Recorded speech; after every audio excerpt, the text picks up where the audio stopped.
That's literally what the ruling is No, about. that's not what it meant. Is that you cannot create districts. You have a misunderstanding of what the ruling says. And I can read the ruling for you. ML, I'll let you finish. Let me finish, or I'm going to put you down in the audience. The Voting Rights Act, the way it was interpreted previously, discriminated against white folk by saying that we have to create black majority districts. But nowhere does it say that in that law. Now, if you want to do that, pass that law. But that does not exist. And if you did pass that law, it would be against the Constitution. It would break. We have to be treated equally from one district to another. So what your whole premise is a lie. It's all you've been able to be successful in this country at the spite of racism. You've been able to hold a job based on your merits in the spite of racism. So while you parrot one side of this narrative, like the left, you carry the water for the Democrat Party, you champion and hold up that you as a person has been able to succeed in this country, and not because of the color of your skin. So which one is it? Which one is it, bro? Listen, my success in this country has nothing to do with the Voting Rights Act. You see, we're talking about the Voting Rights Act. We're talking about name a town in America that's majority white, that somehow has been disenfranchised and the vote diluted. How can you take a town, a unit of people, and then divide them up into 50 different representatives? Hold on, let me finish. I'm not done yet. And quiet. The Supreme Court ruled that. Motherfucker, I'm not done yet. If you don't let me finish it, I'm not gonna entertain. You can draw the districts based on. Yeah, exactly. But you don't let me get to that point. Yes, I'm asking you, name a town in America where the white vote has been diluted based on partisan. It doesn't exist. It only exists. Hold on. You guys gerrymander black. You guys redline black people into certain neighborhoods. Hold on, ML, hold on. We're allowed to win the state. When you ask a question, I'm going to answer it, okay? It's in the name of what they've been calling it. Minority majority districts. It's literally racism towards white people. You cannot say that when you guys redline black folks into certain geographic areas. When all black folks live together. When all black folks live together, now you tell them you can't have representation because you all live together. ML, based on your own testimony here, you've been able to be successful in purchasing. Motherfucker, I grew up in a different town. I'm from a different island. You grew up in Hey, Joe. You're arguing as if we live in 1960. I grew up on the fucking mainland. Hold on. I didn't grow up on the mainland. With your race. I didn't grow up on the mainland. I'm an island boy. Take us back there. I'm an island boy. I didn't grow up on the mainland. I'm an island boy.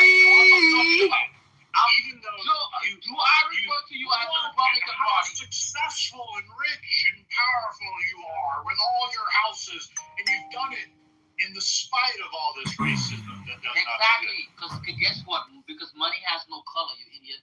But the point that you guys are missing, money has no color. It's just green. The point that you guys are missing is the fact that you act like racism doesn't exist. Like racism doesn't. Why did Trump fire 78% of the people that was laid off from government were minorities? He wanted to. 78%. They were fired without cause. Explain that. Because you don't know what you're talking about the fluffy government contracts that were a waste of money. Motherfucker, they're not contract, they're government employees. They were fired. 78% of black people who are in leadership. I'm just an island boy. I'm not from the mainland, and money has no color. Information Act in a court case against waste of money. It was a waste of money. It's a waste of money. It needs to be How is it a waste of money? Because guess what? He didn't tell you. And you guys fucking listen to yourself. He didn't listen to those. He didn't delete the positions. He just replaced them with white people, white dumb people. They cut the contract. It's not contracts. It's fucking federal employees. You dumb fuck.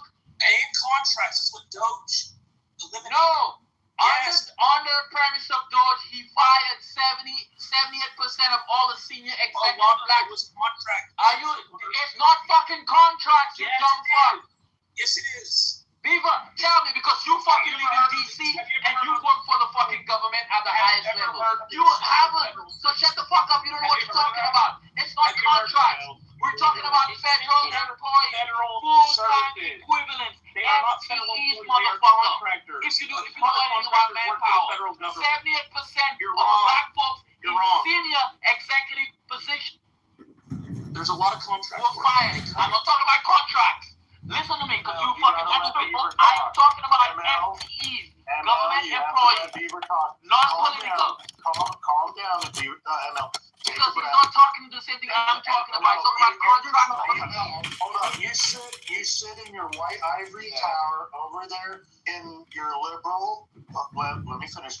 In your liberal rooms and never face any pushback, and that's the issue. No, you guys don't fuck come on stage. I am bad enough to come up on your stage and add your Listen to how point. angry you are right now. Hold on, Joe. Y'all don't come up on our stage. Why are you yelling at us? Are we yelling at you? Matt, Are we yelling at you? Matt, I never yell at you. I'm just yelling at Beaver because he keep fucking talking about contracts, and I'm talking about any contract. I'm talking about full-time equivalent senior executives, service civilians. Yeah, it's We're talking about two different things. It's both. No, I am talking specifically. I made a specific claim and statement about one thing specific. Trump fired without cause 78% of the senior executive positions held by blacks, minorities, and women. So what? Which was fucking racist. So But y'all motherfuckers sitting in your white skin don't seem to understand racism. Redundant and not needed. Nigga, You're not. Yeah. nigga, Okay. hey, Beaver, nigga, I'm gonna explain something to you. What? The positions were not fucking deleted. They were replaced, nigga. Do you understand that? They were replaced by white motherfuckers. You think Who are not identified jobs Beaver the nigga. are under Beaver the nigga. black people? I don't Beaver care. the nigga. Kitty, you're a nigga too. Hold on. We're getting up in here. Wait, So- yeah. Kitty Suki got it. My point is this: he identified waste and spending. The federal government wastes money like no other. Beaver, you can't be that stupid.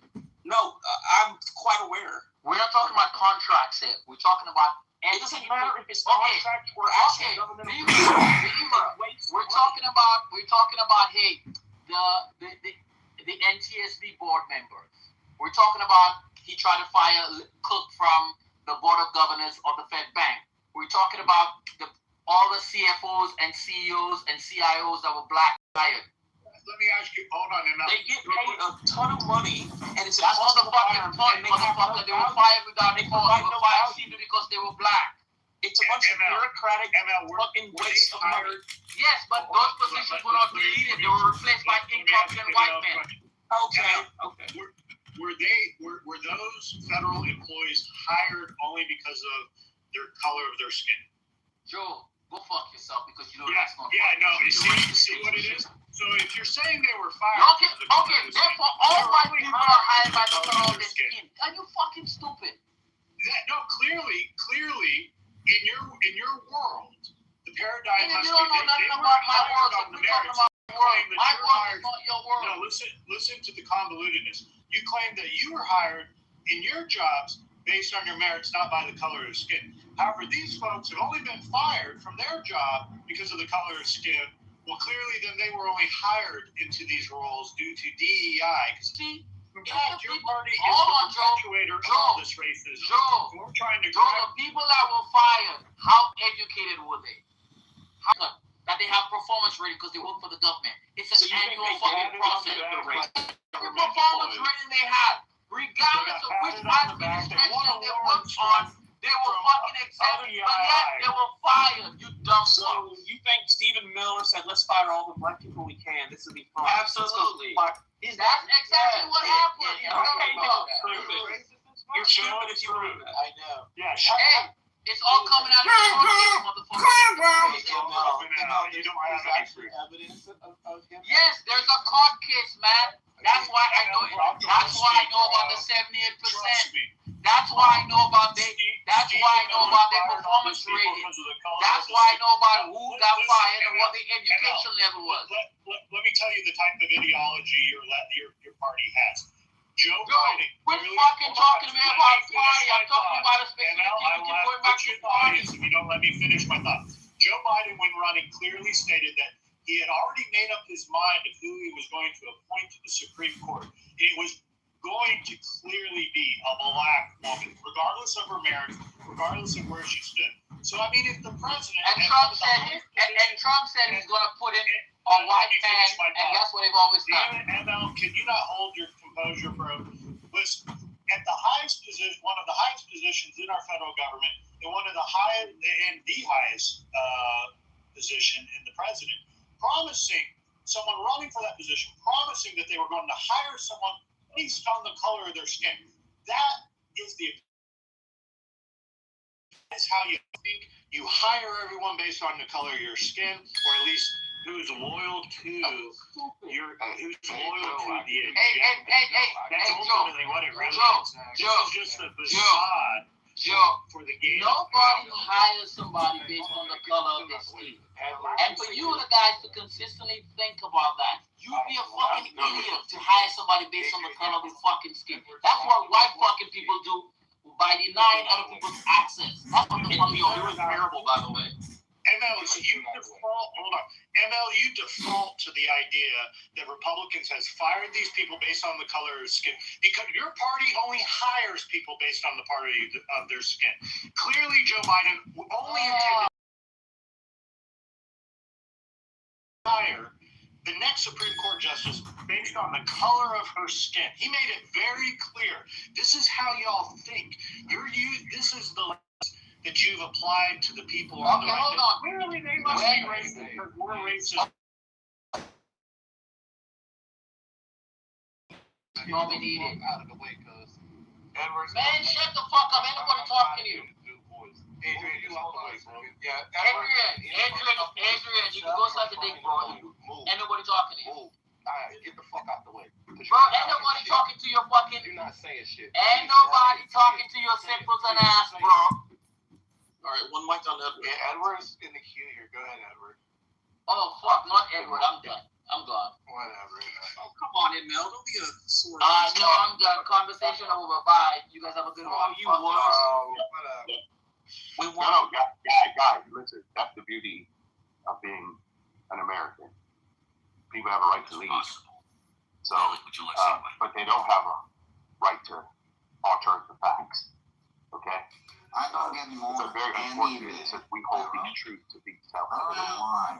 As I say, we hold these truths to be ethnic evidence. Accidentally, Okay. I'm pretty much I don't know why we believe that we come on stage and yell and scream, call people all kinds of names, and believe that people actually get fired John because of the Kitover color of their sending me skin.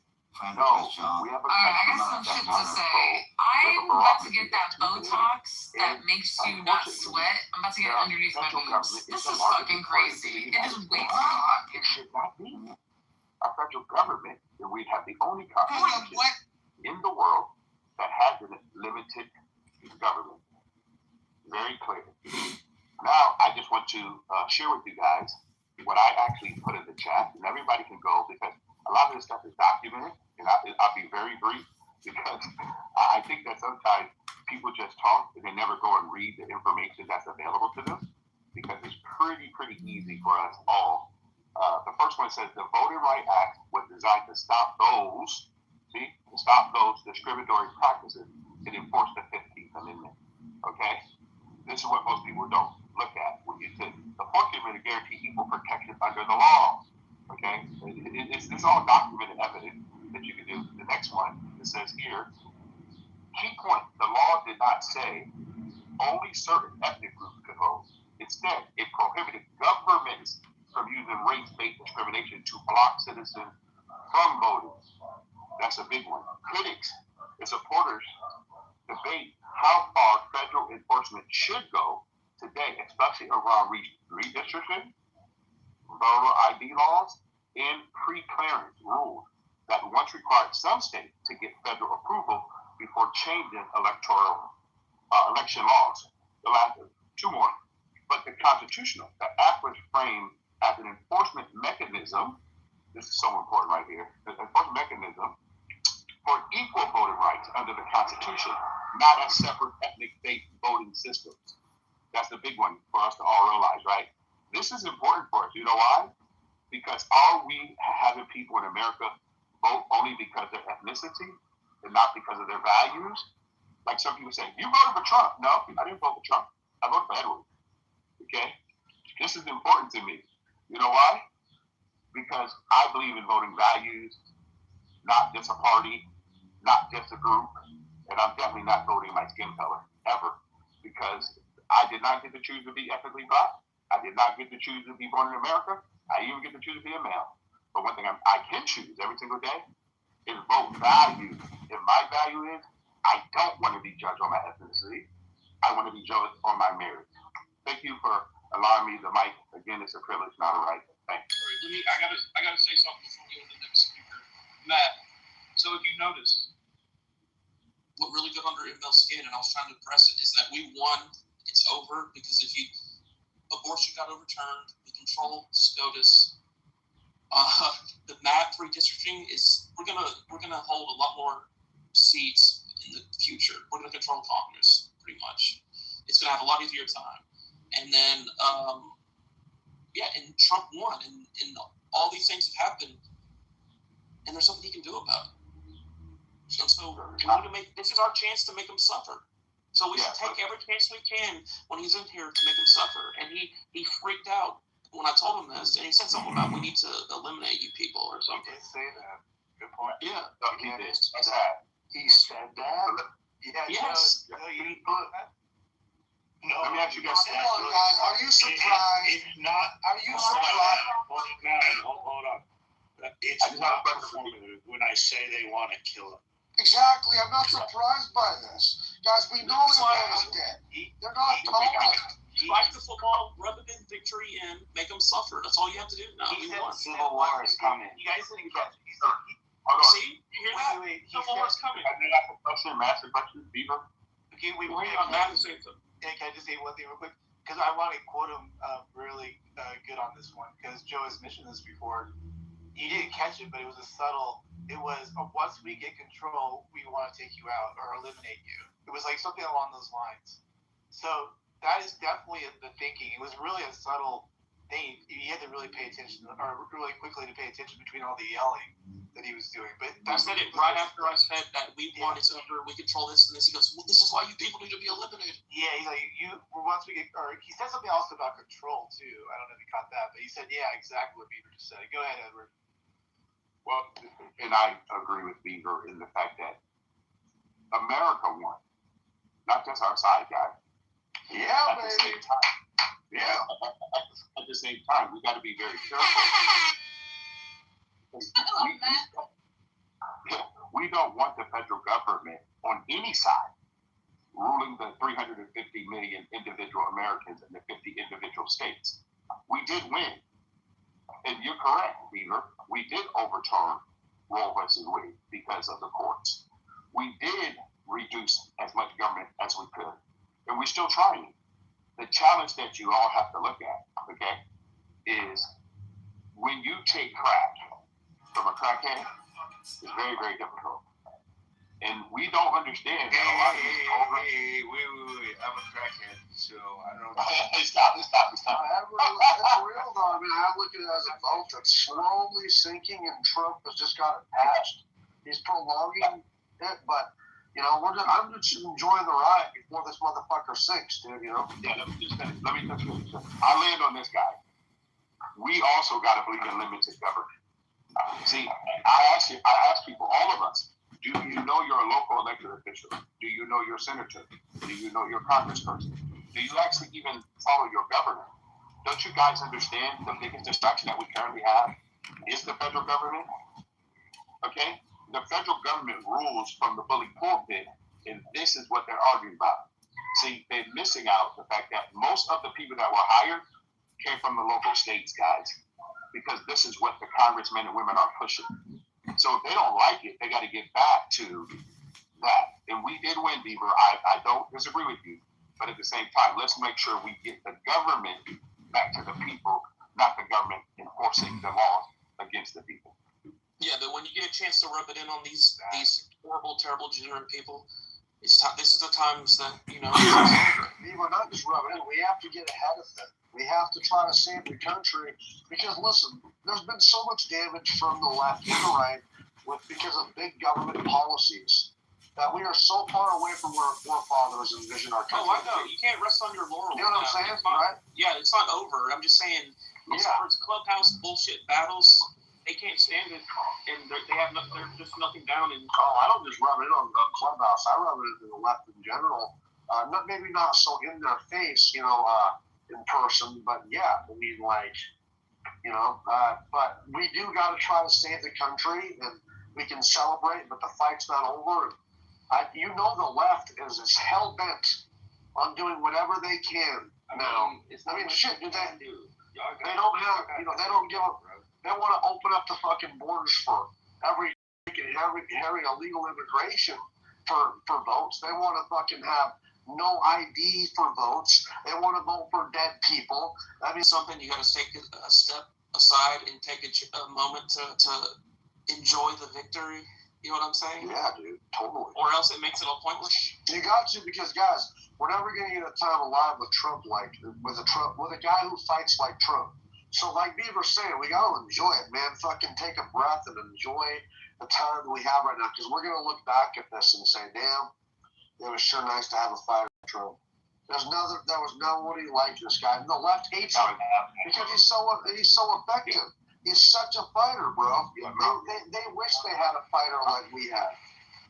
Well, so I hear you, but are we win-lose, or are we win-win? Regardless of what the left say, they're still American, right? We have to come up with better articulate ways of communicating to people that don't believe in our Constitution. Okay? The founding fathers said that they're foreign or domestic enemies. We got to learn how to communicate. Yes, we won, but we won as Americans. Okay? Not as just individual ideologies, because I believe in limited government. That's all. But I'm not going to beat up people because they have a different ideology. I'm going to try to explain to them why they support the president, their governor, support those things that are good for us, not just beat people up. Because right now, both the left and right are at odds with each other. And to me, that's win-lose, not win-win. All right. So this is the thing. I think this is where Beaver's pushing back, and maybe myself a little bit. I think we do have to kind of put the foot to the neck. Let's just face it. There's no real ideology that the left has that I agree with, especially the real progressives, which is pretty much taken over their party in a lot of ways. So I don't see any reason why we can't put the pressure on completely. I don't know what the word I'm looking for is, but not. I don't want to sound like them. I'm saying you do lose. Don't take the foot off the gas now. Don't take the foot off the gas now. We need to fucking. Right. You know what I'm saying? That's legit in that way. But I think when the opposition isn't playing on the same field as we are in that way. Like, they're not looking to have a fair fight, if that makes sense, Edward. I don't know if you see that at all. Like, I think this is where the disconnect between, like, I guess, quote unquote, MAGA and like Republicans in that way is that we MAGA sees a fight ahead, and we aim to win, where the Republicans are going to go down a different route and try to play the usual route. Try to play nice with these. And it doesn't work. It bites us in the fucking head.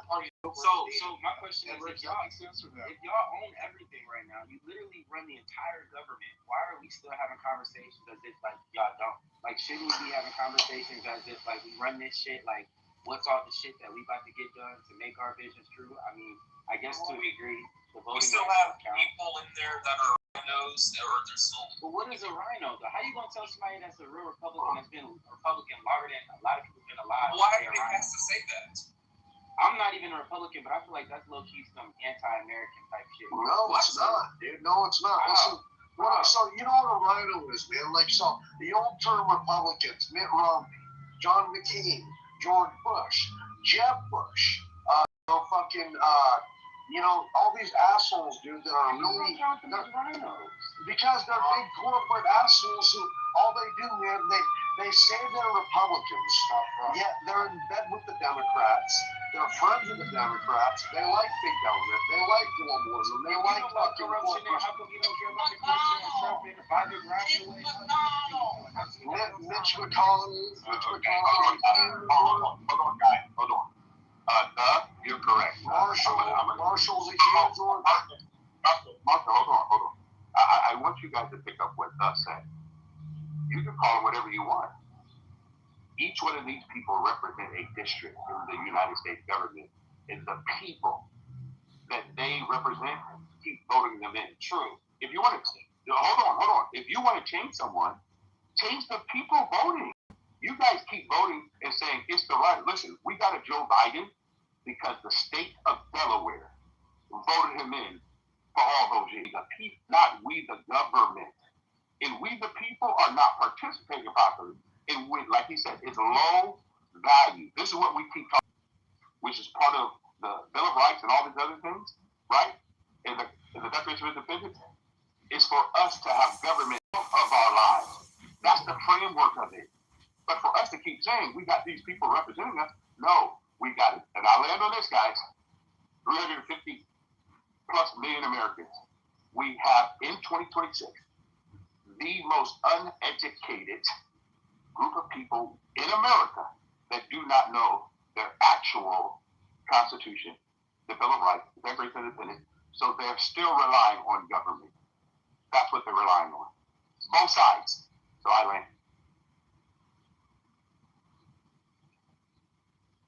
Facts. Motherfuckers can say whatever they want, but I feel like the way they talk about John McCain is fucked up. John McCain, Mitt Romney, I'm not saying they was perfect, but I don't feel like they were sellouts. They were, bro. They absolutely were. Like, when Trump was first of all, remember when Trump was campaigning, who were the ones who were stopping Trump? It wasn't just the Democrats. Yeah, Romney sold out. Yeah, it would be establishment Republicans who fucking did not want him in there because they didn't want some unestablishment guy coming in here and fucking shit up. McCain actually started the Russia hoax. Yeah, bro, he started that. I remember he thumbed down on example. I'll give a specific example about John McCain and how he betrayed the American people. He ran for nearly 6 years on repealing Obamacare. He fundraised off of it for his election. I forget if it was 2014 or 2016. It was right around there. He promised to his voters that he would repeal it.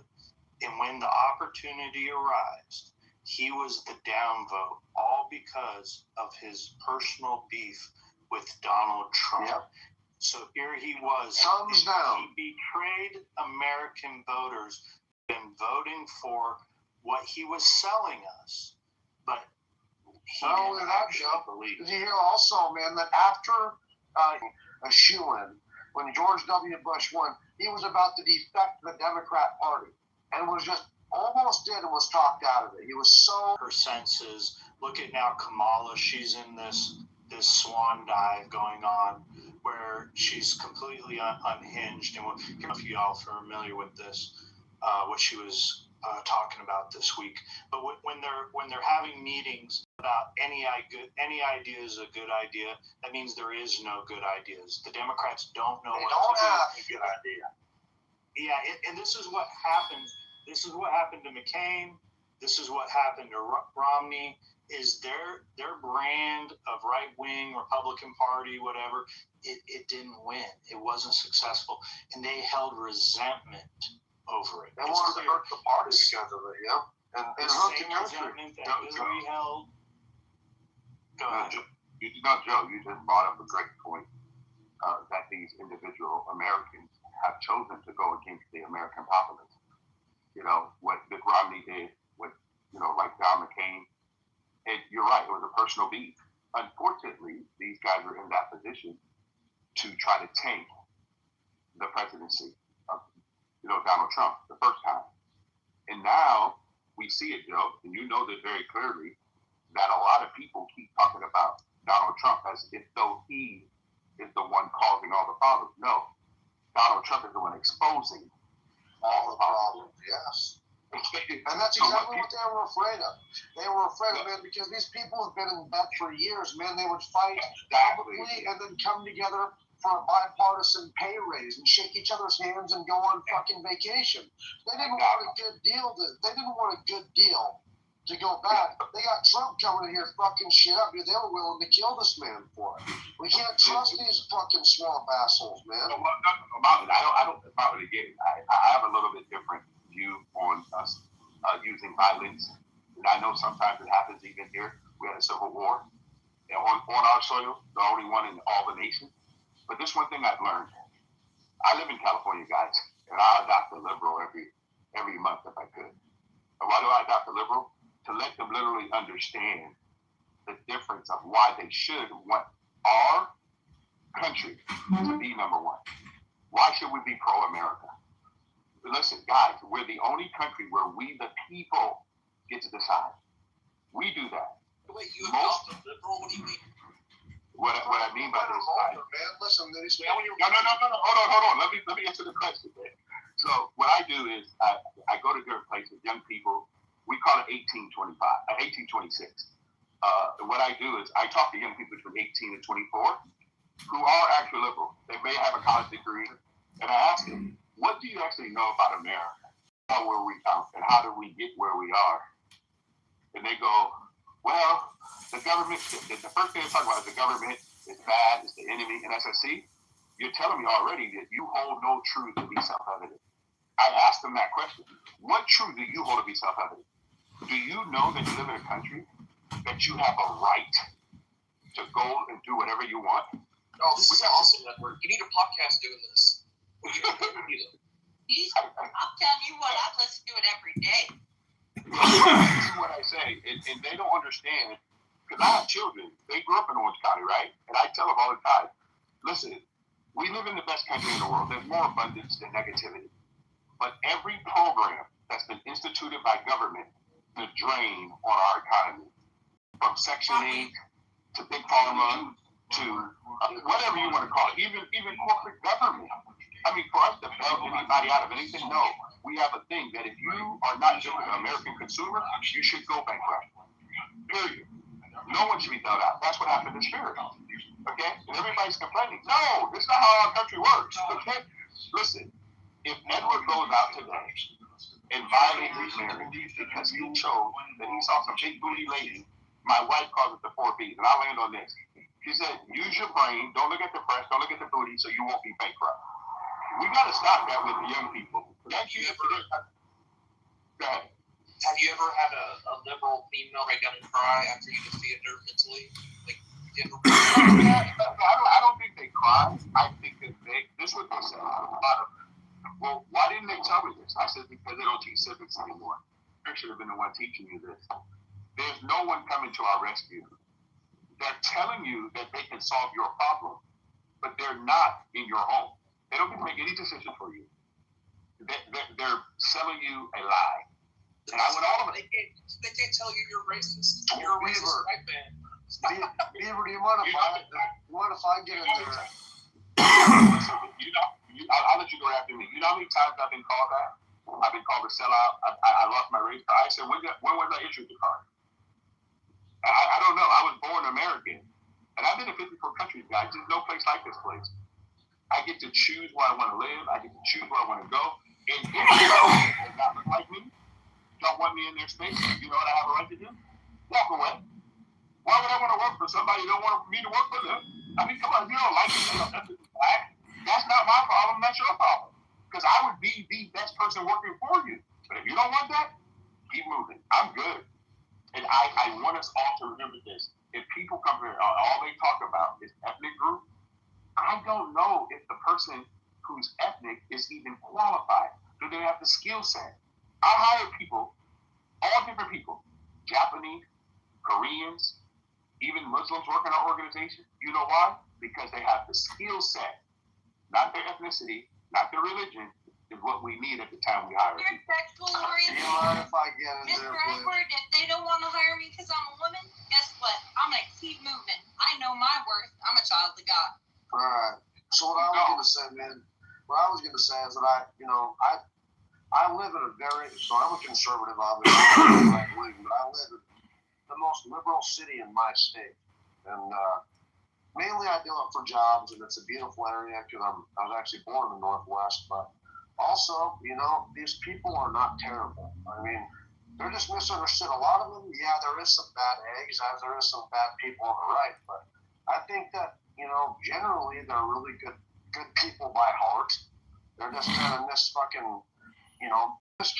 Some of them are lost, but you can maybe change their mind, and even if they don't agree with you at the time, if you make a compelling argument that was compelling, they might later realize that you were right all along, or they might just start to realize, that we're not so bad, because a lot of the left, I think, thinks we're just fucking demons here, right? But we're not. We're good people with values, and I assume some of these people are too, not all of them. But so I like to try to talk to them, and I don't push the subject, It's better to talk to them online, but sometimes you can talk to them face to face and come to an agreement. Not all of them, obviously, but it's just, I'm not afraid to speak to them face to face about it. But, there's a time and a place for it. But yeah, I mean, these are Americans at the end of the day, and we can't fucking treat each other like we're a bunch of demons. So, I know. Did you see what happened when I came to speak? Right when I started. What did you see happen? What's that? Did anybody? Say it again, Joe? Right away. Wouldn't even have the conversation. You know why? Because I don't deal with the racist role or the yelling. You got to give me, how did you actually come to this conclusion? And give me documentation. So we all talk a lot, but I lived in this country for 62 years.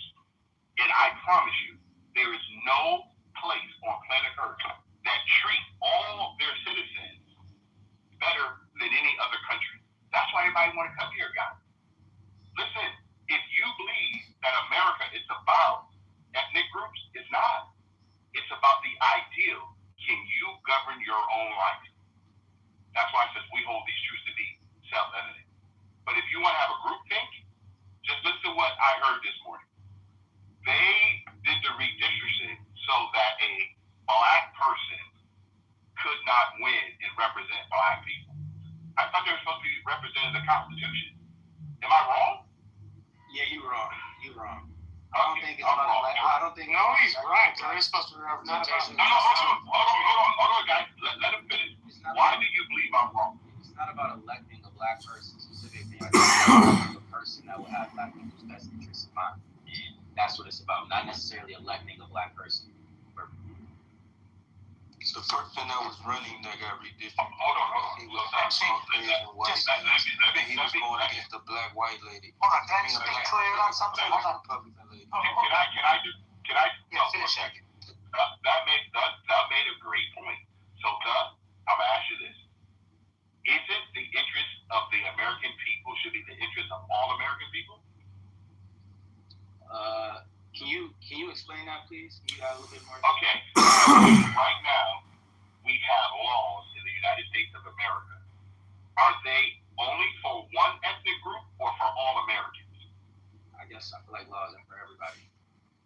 Exactly. So then why would Edward need someone that looks like me to represent a different interest than the rest of America? So are you talking about again as if we were trying to specifically elect a black person? Correct. I guess that's the point that I'm trying to say is that I don't think it's about specifically the elect black people. It's about being able to elect candidates that will have black people's interest, which doesn't allow. I'm going to tell you again, are your interests as a ethnically black person are not the interests of the country? I feel like the way you phrased that, I'll say it like this. They had this black lady that was, I think, trying to go for Virginia. You know what I'm saying? I think that's the point. I hear you. I hear you loud and clear. But her interests, were they against black people's interests based on the Constitution? I feel like the Constitution wasn't even originally written with people like me and you in mind. So I'm just trying No, to... hold on. So I want you to hear yourself. How do I know what was in the minds of those men? Do you think they were thinking about Edward?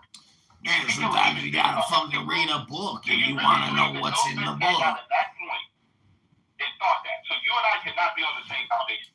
I do not believe that our founding fathers were sitting around wondering how they can harm black people. I don't believe that, ever. And no one could ever convince me of that because they don't know what those men were thinking. They have no clue. But for me to think that the whole thing was based on the ethnic groups that were around, come on, man. Listen, all I say, people are going to believe what they're going to believe. But if you believe that the Constitution, the Bill of Rights, and the Declaration of Independence were not written for you, we're not on the same page. That might be fair, and that's why America is great. And I still fuck with you, even though you lean because you're a brother. But I want to bring it back to the point of we talk about the whole thing and all of that. That is not about being able to elect a literal black person, but again, to be able to elect politicians that will have black people in mind. We agree to that. Is that not a possibility? What some blacks want, but this is what I ask you. In the current districts that are ran currently by people that look like you and me, could you tell me which one is actually doing the best job for their constituents? Tell me what community right now that's ran by a black representative where jobs are there, good things are going on. Just explain to me. I got you. In my city, we do always elect black Democrats. My response to me is that nobody would have been guns. Nobody said forcing them to vote Democrat. And if the Democrats really was that shitty, then why haven't the Republicans up their shit to be a better motherfucking choice than the people that are being elected? The same way we sat back and we said these old rhinos that were in their districts forever that kept getting elected, the people kept electing them. It's not like it was some big ass conspiracy or anything else like that. So that's what I would say that. And the last thing I'll say is that in Ohio, which is where I'm from. No, we're the same thing now. You know why though? Can I say this last thing? In Ohio, where I'm from, they changed our districts. And being a black man, the first thing I noticed when I saw the districts that were changed, it was all the major areas where black people live. They did not change the districts in the country where all the white folks live. They made it so that way the black people who live in the city share more of their district with white folks who don't even live in the city. And to me, the first thing that I thought is like, damn, why would they dilute the vote? Like, what do they have to gain by diluting the vote? And I'll land there. So, Edward, can I just chime in for 1 second? I just want to kind of clarify one of your points. So both of your points, I think it's nuanced, right? The Constitution says that the state should determine the districts in their state, and then those districts are responsible for choosing someone that represents the interests of those districts. So when you say the interests of black people, right? Nowhere in the Constitution does it say people of a specific race or a specific color or a specific ethnic background or region or whatever should have it, but they say people of certain districts. So, in Edward's, to go against Edward in one sense, it's technically a person in a district. It could be a complete Chinese district, and everyone there hates America, but the representative is responsible to hate America because that's what his constituents want. So in theory, the Constitution is designed in that way.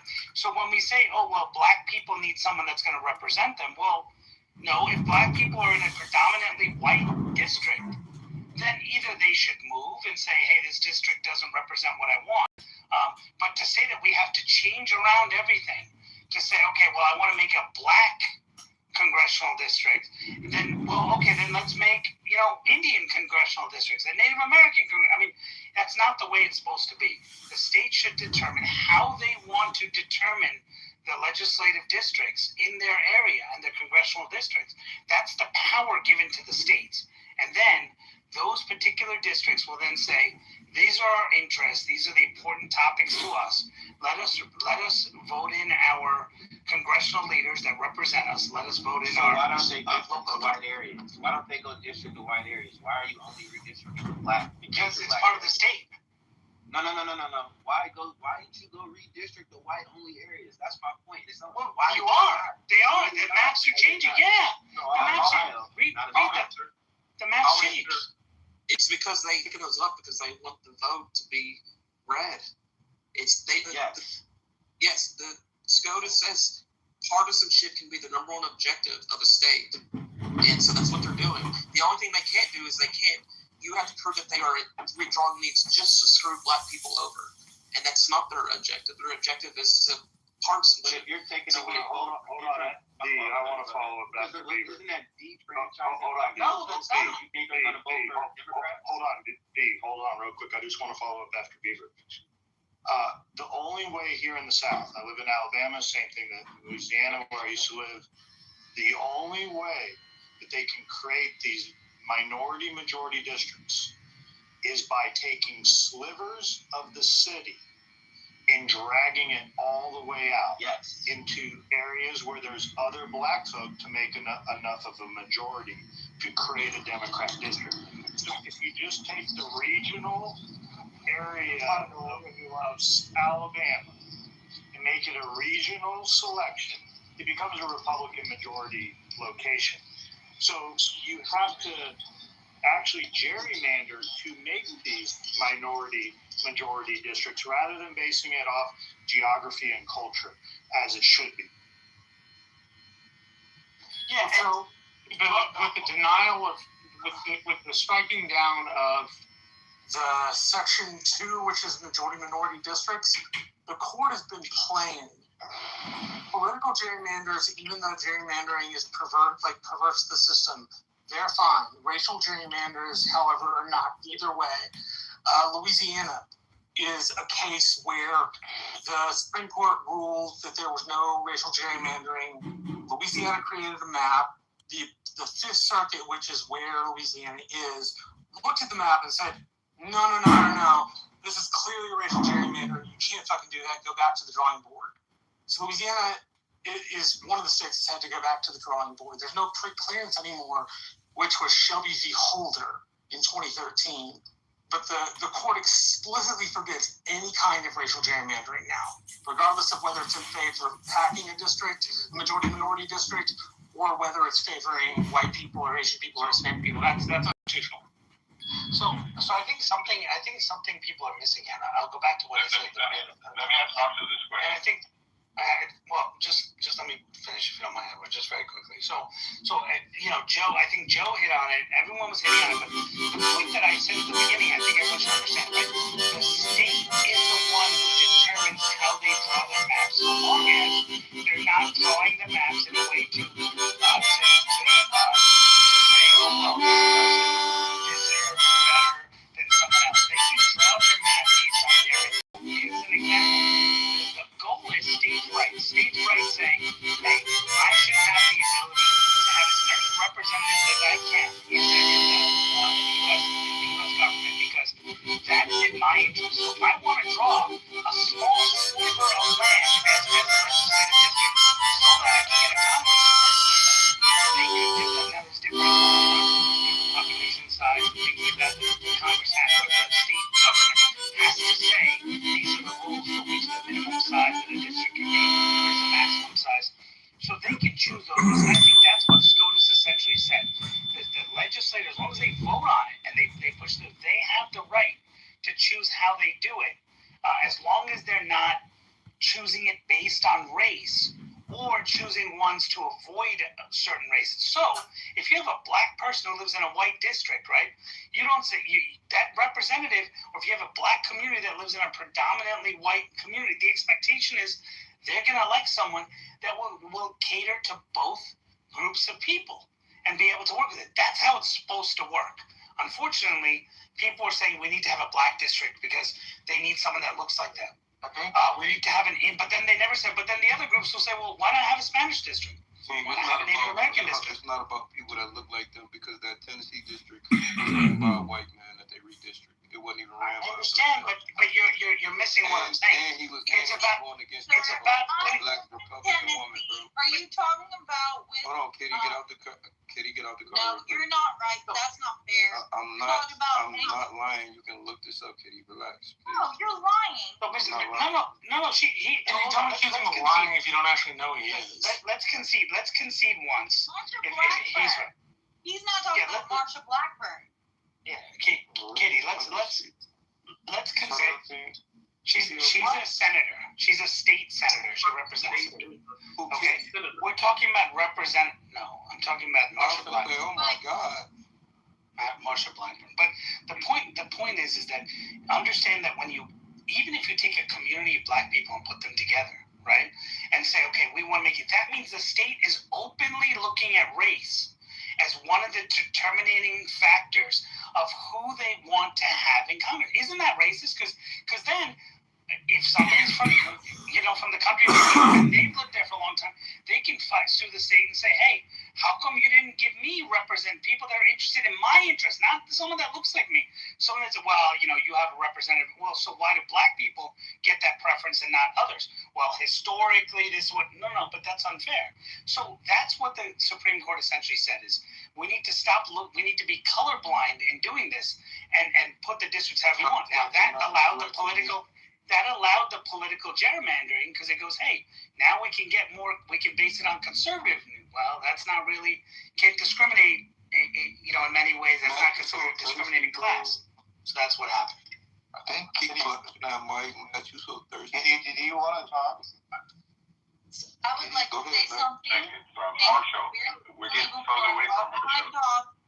Yeah, very quickly before I wash my dog, in honor of the President Trump House. And I really wish that you people would follow it if you haven't, because it's really amazing. And then also in honor of, this is the preamble of the Constitution of the United States. We the people of the United States, in order to form a more perfect union, establish justice, ensure ethnic tranquility, provide a common defense, promote the general welfare, and secure the blessings of liberty to ourselves and our posterity, to ordain and establish the Constitution of the United States of America. Hey, okay, now you can. I just wanna wake something up for y'all.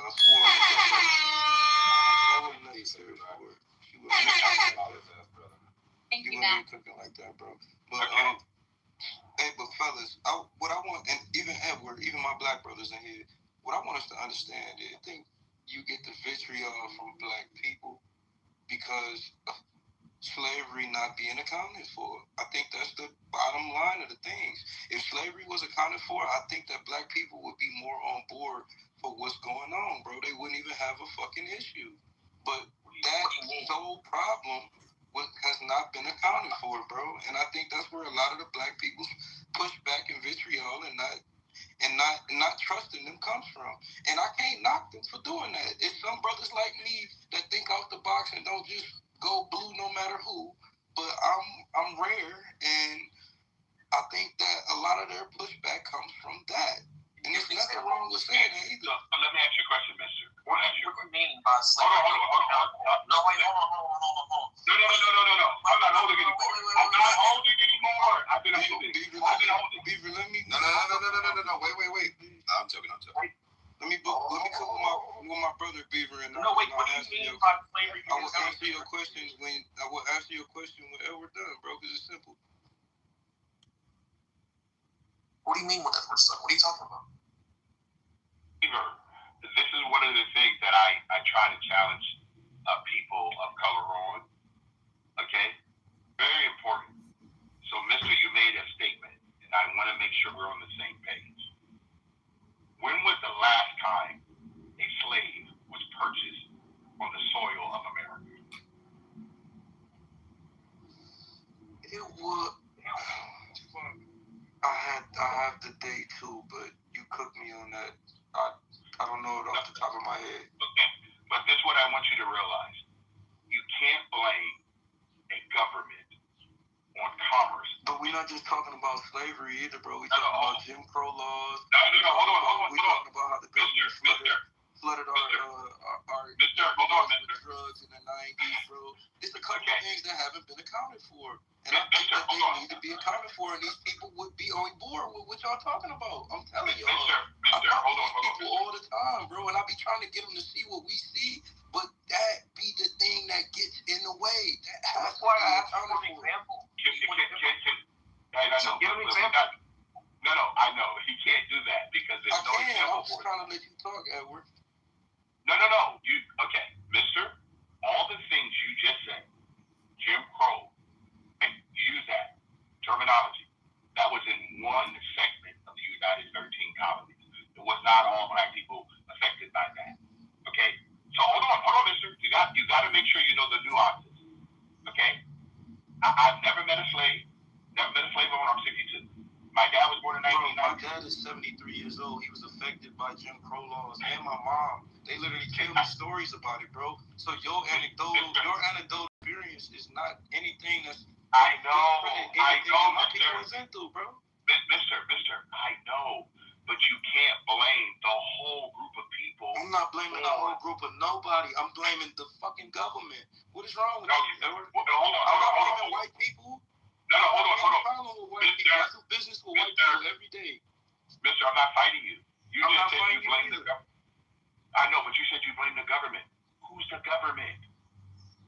Did you name the government is mixed with all types of people. It ain't just white people. See, he capping for these white folks. They're having to cap off for white people. Hold on, guys. Hold on. It's really interesting. Bro, all I'm telling you is that you would get your brothers and sisters on board to what in the way that you think if literally slavery, Jim Crow laws, the way that they flooded our hoods or our neighborhoods in the 90s with drugs, if we got that, all of that shit accounted for, then it would be a different energy when it comes to this shit. We may be able to come to the table in agreement, but because of that, it's a lot of people like the way that me and you think, Edward, is rare in our community. And if you don't recognize that and ask these people why they now I get it, you talk to these people, these dumbass kids in college that don't know shit about nothing, but they think they went to college and they just so fucking like they don't even do their history and learn shit. They fucking dumb. Not equal knowledge. You talk to those dumbass people and they give you those dumbass answers. But what I'm telling you is there are people in here that do the homework and know the history, and the only reason why they not siding with something that makes sense. Because I think a lot of the shit that y'all talk about makes sense, which is why I be going to bat for both sides. I'm an independent, but I'm telling you, if you want to get your brothers and sisters in line from what you think, that has to be accounted for. It has to. I'll give you an example. Let me just interject here. Look, mister, the Democrat Party has been the perpetuator of all these grievances from slavery to Joe. However, the application of where the punishment wants to be laid on is white people in general, and then white Republicans particularly, when white Republicans are not actually the ones that were responsible for any of this. Did you not hear that I said that it's not just white people, bro? I'm not blaming just white people. I know you're not. No. Come on, man. No, I know you're not. So I'm not trying to put you where you have to defend yourself. But I do know the arguments, right?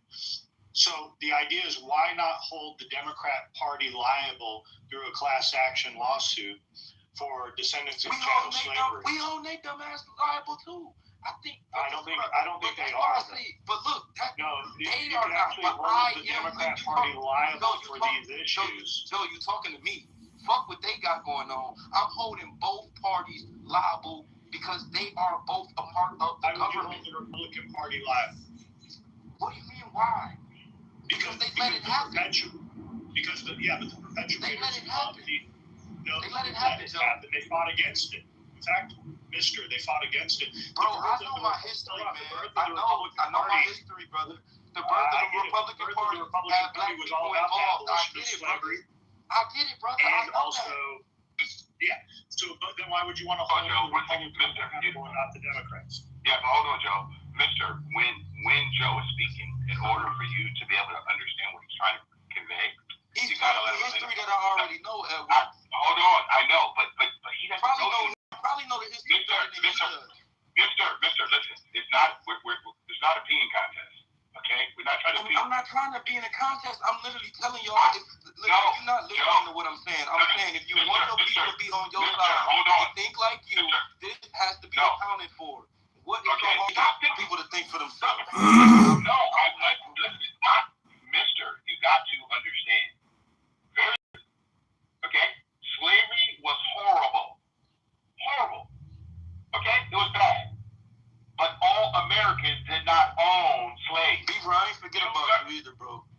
It's not that I don't want to answer your question. I just want to get done building with Edward, bro. I ain't forget about you. It ain't got nothing to do with I want you to go ahead and business with white people all the time. Okay, I know, but listen, see what you call them? I call them Americans. You tell me my brothers and sisters. I don't have brothers and sisters. I'm fellow Americans because I'm an American. Okay? All day, every day. I just happen to be ethnically biased. But what we got to do is we got to be very careful that we're saying that there was injury done to one group of people. But I just called you brother. I said brothers.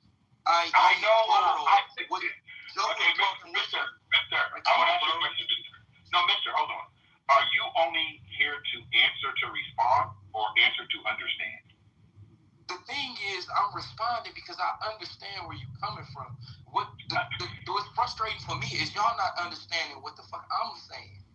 We do. That's where the frustration maybe it's a you problem. You told me every victim injury that you believe happened at the hands of an American. That's what you told me. You want to blame the government, whether it's the Democrats or the Republicans. You're telling me that someone... You got a lot of things to address. We didn't even talk about Jim Crow yet. Was people having commerce. We haven't even gotten to Jim Crow. Hello? The people that own land, they own actual land, and they needed workers. And those workers happened to be, at the time, ethnically black people. No! And you know we black people guys are. The focus is solely on... And it was legal. And I get that. But what I'm telling you is, you keep on skipping over these Jim Crow laws and that shit with the 90s. I don't know why you keep... Back to the Jim Crow! You have a Crow! Crow!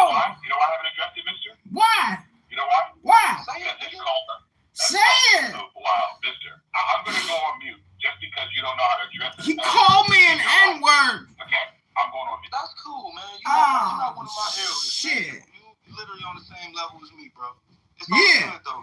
But Yeah. I'm literally telling y'all Yeah. a reason or a solution to your problems. Because we keep on saying, man, why black people won't get on board with this? Why black people won't get on board? I'm telling y'all what would solve that problem and black people can get on board and we can move Oh, forward. shit. He got the solution. Hold on. Mister, for the record, no one in this room has said, why aren't black people getting on board? That hasn't been advocated. That's literally what Edward was saying, Joe. That's basically what he was saying, Joe. Maybe not. Hold on. Let me speak for myself, okay? First of all, I don't want black people on board or nothing. I want black people to be an American. I don't know where you get that from. That's not what I was saying, bro. You want black people to be on board with being American. If you want black people to be on board with being American, this is the solution, stupid man. No. Okay, hold on, mister. It's going to be the last time that you call me an N-word or stupid head. Because you can communicate much better, bro. Okay? Okay, I'm going on mute, okay? Okay, Edward. Go on mute anytime. We're waiting, Edward. Can I ask you a question, Beaver? Yeah, please. Can you did so long time ago that would have been over with? Sorry, my bad, bro. Can I say Trump is a waste suit of fucking Israeli platinum? Nobody cares. Shut up. Damn, they shot the fuck out of him. Beaver, ask your question for me again, because, you know... All right, if they need to be accounted for and black people to be on board, which I think you're probably correct. I mean, that is definitely correct. But, like, what could be an example that something can be accounted for? Like, can you give me what you have in mind? Oh, the same thing we always fucking talk about, Beaver. Reparations, bro. But reparations don't look... Gotta get me my money. I need $75,000. Giving black people some type of power. Ooh. You hello? Yeah, it would be a form of black people able to have some type of power to control some industry in America, so that all people the black industry dominated by the black and man. not just be fucking consumers. That's it. And then, and the reason why I say that is because it's almost been orchestrated for us to be consumers. And I feel bad for these brothers that don't go out and try and create their own. But even when we create our own, we still don't dominate the industry. And it needs to be an industry that we dominate. And we have been shut out of multiple industries when we were trying to actually create something, i.e., maybe even the hair. I'm not asking for y'all to give us support to something, even though my brother came an idea that sounded fire, because we talk about all these black cities, right? The St. Louis, Chicago, Memphis, all of these cities are on the Mississippi River. And I'll be like, damn, how are you niggas on the Mississippi River and y'all missed out on $350 billion that's being made on the Mississippi River through those ports that are in your city, my nigga? What are y'all doing? Well, Beaver, I'll making money off those ports. What are you talking about?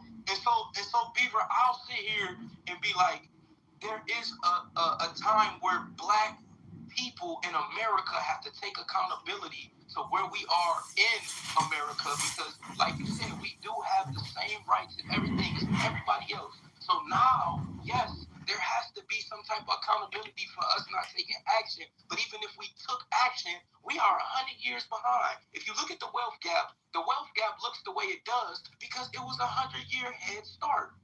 And I'm not bitching about it. I'm cool with that. I'm with for myself. My brother down there, the motherfucker, I'm gonna waste your Saturday trying to convince you of a scam that'll never happen. And yeah, that's what's up. It needs to be some type of form of reparations, because now we gotta be reparated. Motherfucker, what a waste of time. Fucking ice. All right, well, hello? Let me say this. If I were you, what I would do, because if the government did this, this would be, unconstitutional to give something to just that benefits a particular race. Now, reparations would be a different story. But if I were you guys, the markets that you own right now, you dominate professional sports and you dominate entertainment. If you guys were if LeBron and all these guys are we're not going to play until you let us have ownership of these teams, something like that. Use what you have. But that's why I think and they not really representation of black people. They puppets. I don't like them niggas either. But that's what you have. I agree with you. But then Beaver, we got to take this into account, because Ice Cube has his own NBA or his own league that's similar to the NBA, and guess what the NBA is doing? Lock him out of that shit. Right. That's why the players should say we're not playing until this happens. You have to push the cards you have. And I agree. So I have two very practical questions. About this. I got questions. I ain't got no answers. I'm not telling you my personal opinion. I'm just going to ask you about the Congress. There is a reparations bill called H.R. 40, and it's never made it out of committee. And my first question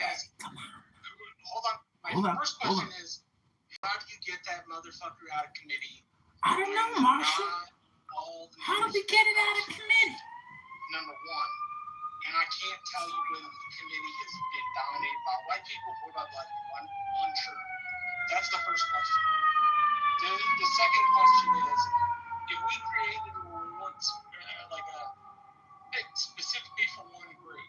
Can I answer that one question before you move? Wait till I finish asking the question. How do we get it out of committee? So there's 5 things that you have to do. Committee leadership must schedule it. 1. Oh shit. 2, enough members support moving it. 3, House leadership has to prioritize. Use ChatGPT to get that answer. And 5, the Senate and the President. Oh my God. How do we get it out of committee? Yeah, I like that. Good one. I like that. That's smart. Just 16 years ago, we had a black president. Democrat Party had 60 senators, and they had control of the House. They easily could have taken this up. No, that's why he's a bitch ass nigga. That's why we don't. That's why I don't fuck with him. Clearly, the Democrat Party would rather just fundraise off of this issue and use it as a wedge issue to gain power, but never actually address the issue. But bro, I'm one of the brothers that hold on, bro. Excuses. Clearly, this could have been addressed during Barack Obama's presidency. Democrats had a super majority. They clearly had a super majority. They could have shoved anything down, any agenda they wanted. Yet they batted around for a year. Obamacare. Hold on. It cared more to Obama to enrich the health insurance companies than it did to solve any community organizing issue that he grows in power off of it. And Joe, I agree with you totally about everything. I literally debate with my homie about Obama. No, I agree with you totally. Obama is a bitch ass nigga, man. Oh my God! I even say that. And see, but this is where identity politics comes in. We can only do an hour of that show. If it goes extreme on independent grounds, because what that amounts to saying is that, hey, what we really are looking for on physicalism is a theory that like reduces the first personal to the third personal, like semantically or conceptually, right? So like that's not what I'm looking for, right? I'm looking for a theory that says like a single object, so a single object item can satisfy descriptions from two different directions, if you like, right? So it's like it can satisfy description in third personal terms and first personal terms. Right, whereas like they want to say, I have to brush my son's teeth. Give me like 5-10 minutes. Me, and I will speak. I'll be back in. He's running away.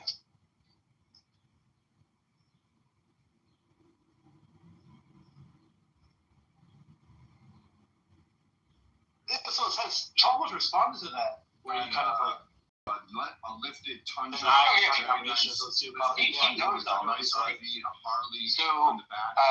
B physicalism requires something called posteriori necessity or something.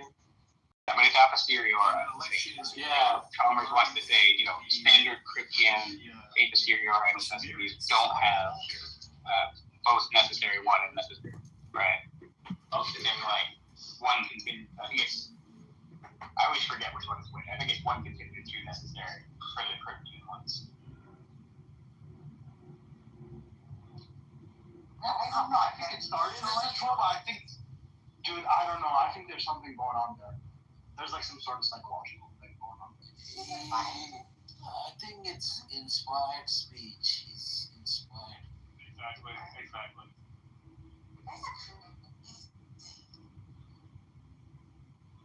I love what he says. The laugh underneath this. Truly. There's actually a smile underneath that. He's like, I figured out the Trinity for you guys. And he's telling the Muslims the other day, I'm getting them to our side. Because, why would you do that's a strategy? Why would you declare it in front of the people you're trying to entice? I think it's because Mickey realizes the emanation concept must be the case. And because of that, they have the one, it's one necessary and two necessary, but it's a posteriori because we learned that from theoretical physics and stuff. We can't disagree on that a priori. He has no choice. That's what he says, right? Other examples of That's why he's good business, but isn't that why he says, like, if you reject the Christian metaphysics on the Trinity, you have a problem? I think there are examples of he knows that. He's understood that. There's factor in that. And he can't escape. That I'm not so sure about. The good old days. It depends. Like, that's an interesting question, but I think it can be kind of separate. Like, I think that for holding to you should also know you're analyzing something. I always prefer. He's still inspired by Allah. Yeah. He's not inspired. He wants all to come to that. To Islam. He's also very motivated. And he's very attached to the Arab in him. Very quickly you'll see, like, in times of high emotional states, the first thing that comes out is his Arabness and the other person's race.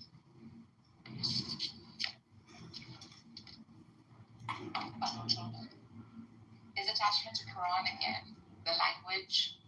So a lot about Arabic has perfect language and has perfect intelligibility. And it's one of the youngest languages yet. It is like math though. Okay. So not one of the youngest languages. I feel like Moshe is the only one in here that's not a Kafir of their religion. Moshe is Kafir and Nur Allah of Kafir.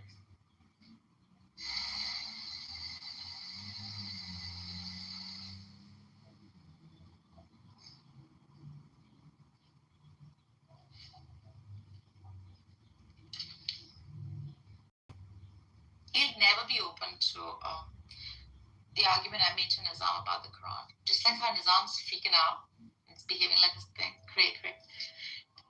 Mika started to yell at me and cuss at me right away. What's the argument against the Quran? It's not against, it's an argument for all scripture. Not historical fight about the Quran? I've seen a few times the lack of organization. Okay, Black Americans have tried to start movements of people that pro-reparations, but this is the thing. Pro-Americans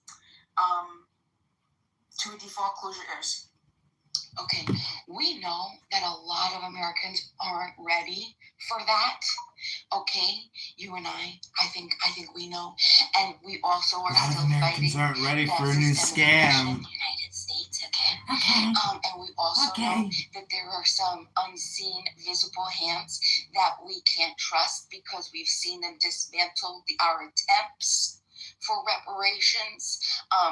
COINTELPRO, God knows what else is unsaid.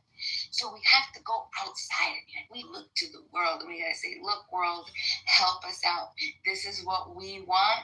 This is what we want to do in the United States. Will you work with us? Then we got to get people in all 50 states. We got to get people to sign on all 50 states. It has to be reasonable. And then that list of things that you said, working organizations, having solutions, very organized. Those 5 things that you had listed of how we could get the reparations bill not only out of committee but voted on out of committee to this and approved and implemented. That's what it's going to be. And I mean, I don't think the Jews are going to be too happy about it, but they have wonderful blueprints. They're very organized, and that's what I say. She's going to be here. And you have to realize the reason why they have their power is really because she creates they multiple control the banks. videos. They control the money. They have always controlled the banks and the money, which is why they got kicked out of 107 countries because they always controlled the money. It was a strategic thing. Yours is not. Yeah, you can go. I'm gonna go after that. Yeah. What will you do?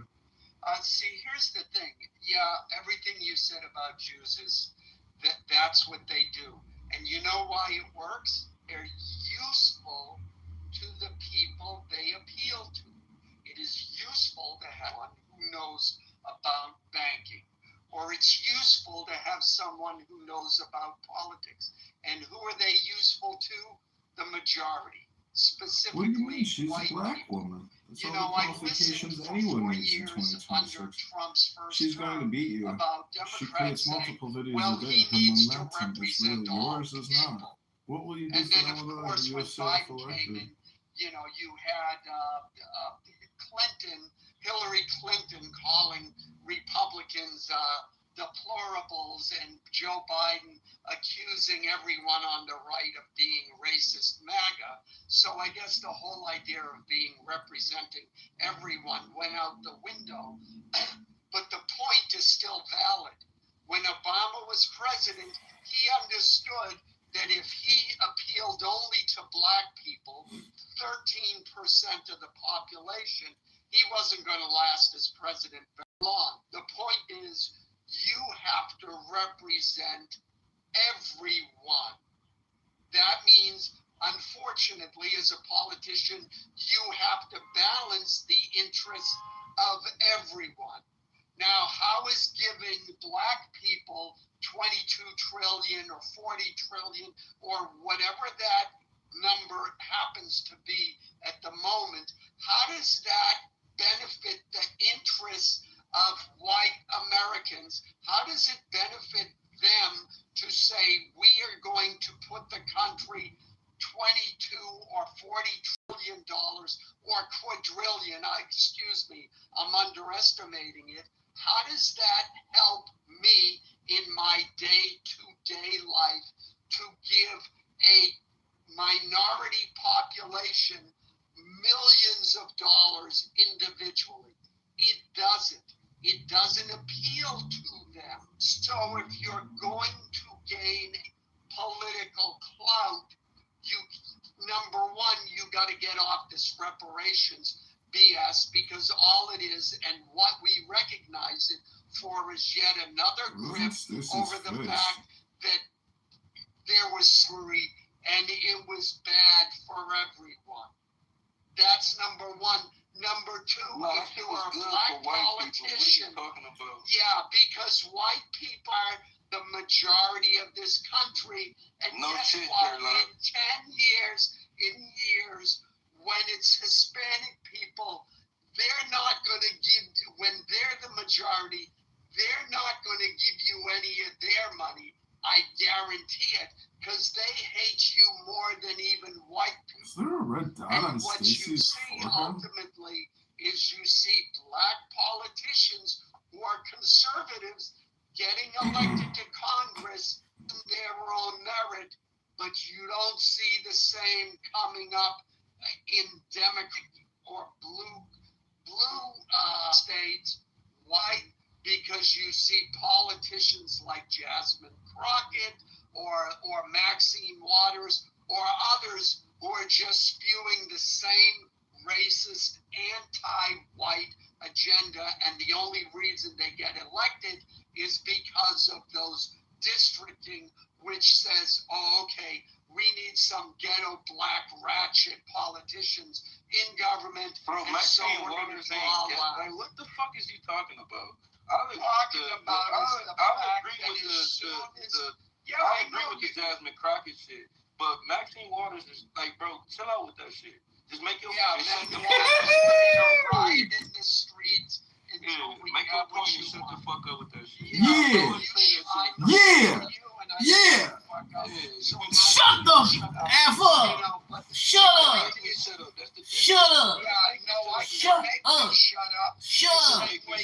You better shut up. You better shut up. Shut up. I would fuck you up. Who in real life he will fuck Alan up? I would fuck you up in real life.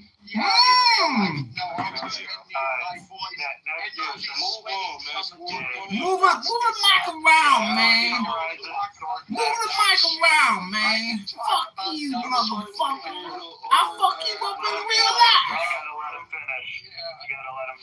You know, MF, I liked what you said. Okay, I'm not fighting with you. So don't go down that, okay, who's got the bigger dick? We'll both end up sounding like idiots. You know I got the bigger dick. I don't know who's measuring. Yeah, and if you do MF, it's because mine was too big. So when it comes to black Americans, the biggest issue that we have, is that we don't operate like the whole world. No shit, they don't operate like the whole fucking world. The world operates off of families and bloodlines. And you being able bloodlines, that back to the blood, is the biggest issue for black Americans. Because if they actually took the time to do their genealogy, they realized that all of these abandoned lands in various places throughout and overseas and other places, they were realizing. Oh shit, overseas even. They got dominions overseas. Shit. All I gotta do is go back to what my family owned. But shit, he gotta go back in time to get what he owed now. 50s, 60s, and 70s used niggas to tell us this story that all black people and all of your ancestors came from Africa. And as if Africans people ain't come from Africa. I know. I'm just speaking to the generation. I don't like them booty scratching niggas either. Ooh, shit. As if Africans weren't enslaving each other. As if Europeans over here weren't enslaving each other. As if Europeans over there weren't enslaving each other.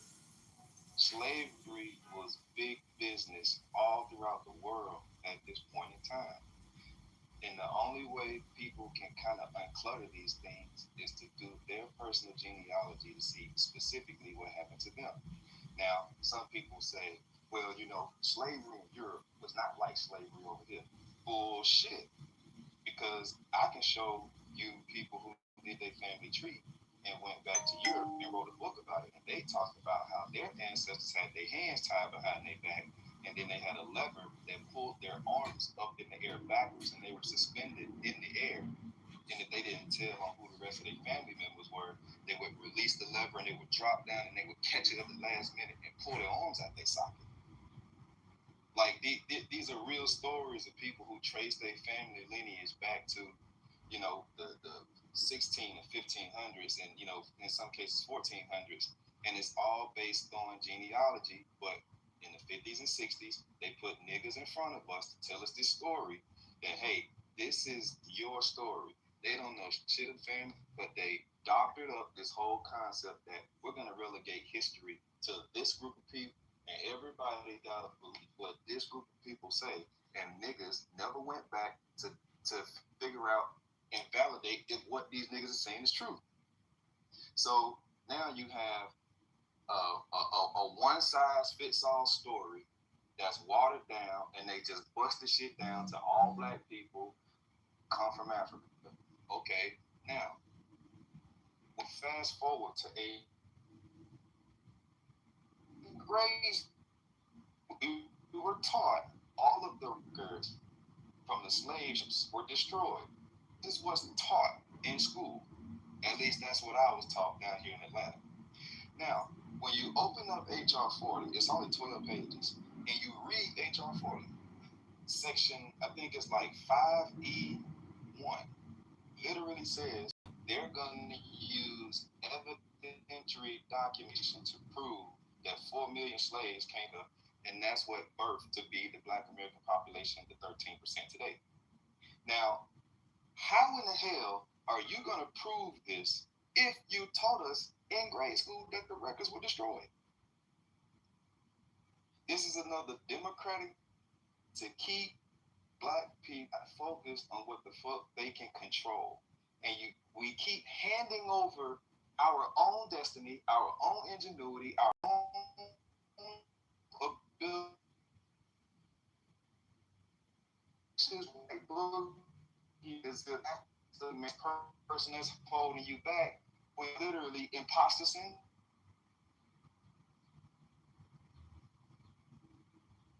Start 12 businesses, and you can't do all of this bankruptcy shit because our economy is not as developed, and it's going to cause too much financial harm to our economy. And then they start throwing niggas in jail if they file bankruptcy too many times.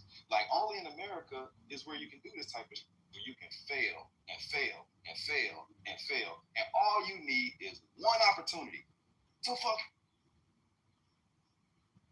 So we bought into this story where we are not the controllers and dictators of our own future. And it's always somebody else's issue that we can't fix our own collective and our more importantly, our own individual issue.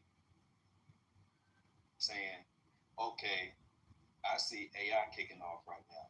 Let me go and learn something about this shit. Let me sacrifice the shit that I like doing on the weekends.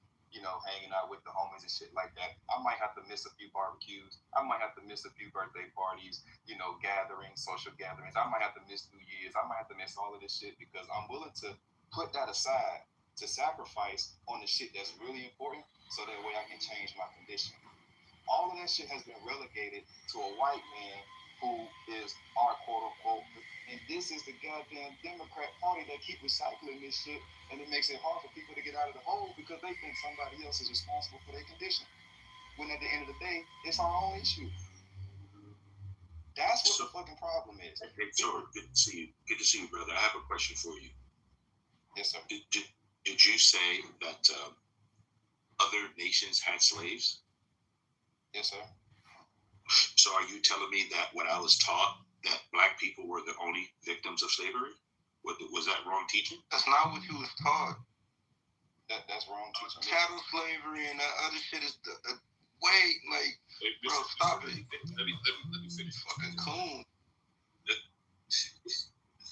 Oh, mister, why are you jumping into a conversation? There was no difference, bro. There was no difference. Maybe how you became a slave was different, but the conditions on a plantation, whether that plantation was in America, whether that plantation was in Africa, plantation was slavery. And I got Haiti are two examples of the Europeans participating. They got a lot. The English and the French got a lot of their early money at the beginning of the 1700s out of those slave plantations in the Caribbean. Let's let Edward finish his point real quick. Go ahead. Yeah, thank you. The reason why, and Sword, I wasn't taught that you know, Sword, that you and I've had conversations about the fact that we're responsible for our own lives. And for me to think at 62 years old, some white guy is sitting in his home thinking about Edward would be. I'm not going to teach it to my children or my grandchildren. I'm going to teach my children that they are in the best experiment in the history of men called America. People out here talking about chattel slavery and all this other stuff, that we were treated so bad, but yet we still stand tall because, on this, I grew up in the era of crack cocaine. I see them on the streets of Springfield, Massachusetts. You smoking? And I've never done drugs in my life. I don't care what they bring. I don't care how many times they make drugs legal. I don't care how much alcohol they make legal. Every individual person still have a choice. Okay, we keep believing that just because someone dropped something off in someone's neighborhood, that all of a sudden the drugs just jumped on them. Every individual person is responsible for the outcome of their own. I'm sorry, Edward, but yes, I wake up in the morning, I'm thinking about you. I go to sleep at night, I'm thinking about you. I'm thinking about you all the time. So there is, in fact, a person who is thinking about you all the time. I just want to let you know that. Bro, I'm going to say one more thing. Alan, I got your hello, Alan. Yeah, I was going to say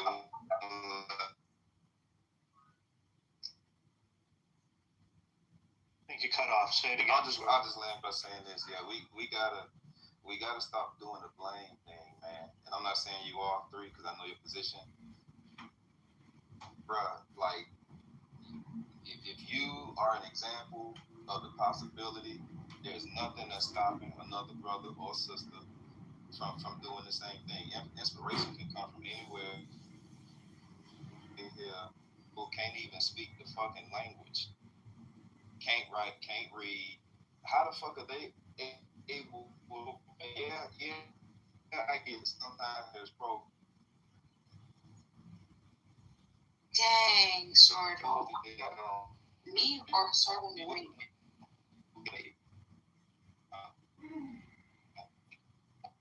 But yeah, you gotta get off your Sword.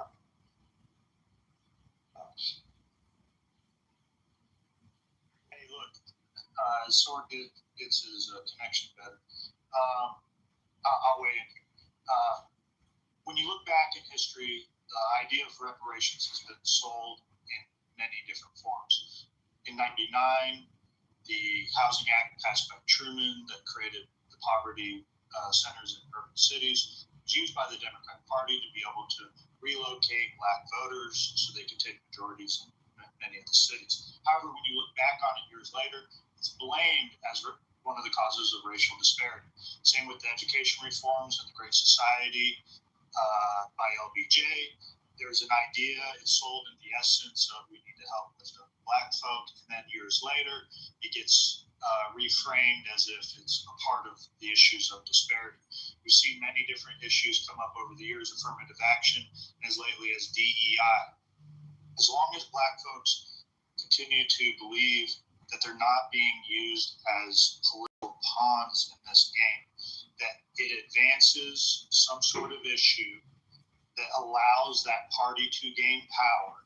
It keeps black folk trapped in this idea that there's still this, society hasn't done enough.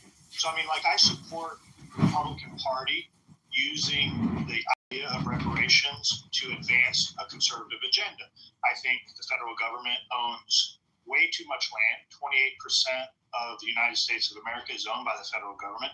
A lot of that land is areas that have energy below it. I would support honoring the deal that was made of issuing 40 acres to descendants of chattel slavery, as long as there was a competitive agreement between energy companies where they can go in and get that energy out, and that black folk would be able to then gain.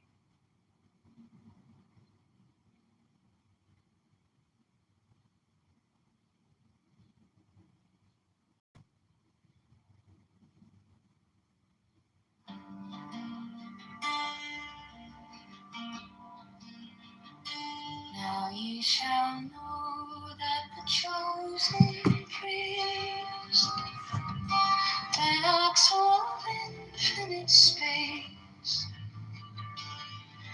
is the prince, priest, the beast, and in his woman called the Scarlet Woman is all power given. They shall gather my children into their fold.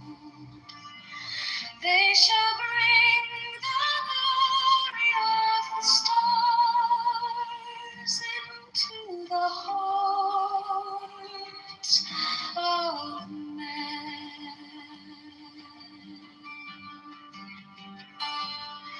16, for he is ever a sun and she a moon.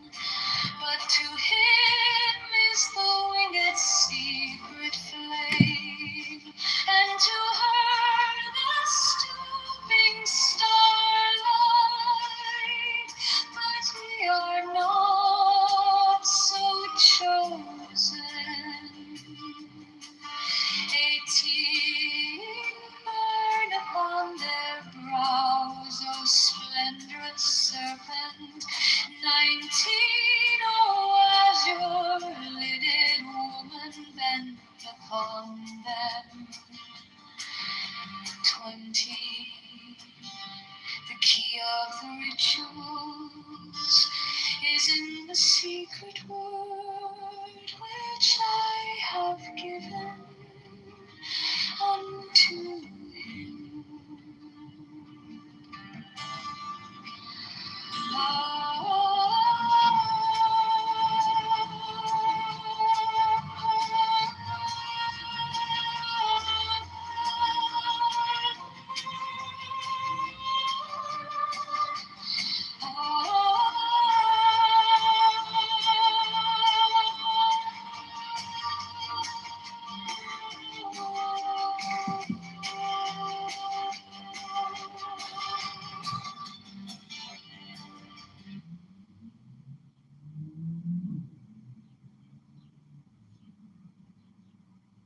As a curiosity and kind of a problem to be solved. And if you hear him speak, his mindset is completely different. And it makes a big difference on your attitude towards opportunity in America. And, you know, it's sort of, if you're still there, like I'm driving it. Yeah, you're still there. No, when you were talking about genealogy and not knowing your genealogy, I wasn't sure where you were going with it. But what I get from that, you know, what is, if I understood you, is that, or I'll interpret what you said. I won't try to assume to know everything of what you meant. But what I get from that is that, yeah, genealogy can be important, but that Trump looks up to and saw, I don't know if he was ever a mentor, was a guy named Kirk Kerkorian. And he came to this country, he was an immigrant, he came to this country, you know, with nothing, and yet ended up being a billionaire. So, yeah, all of that is important or can be important, but it's not a limitation.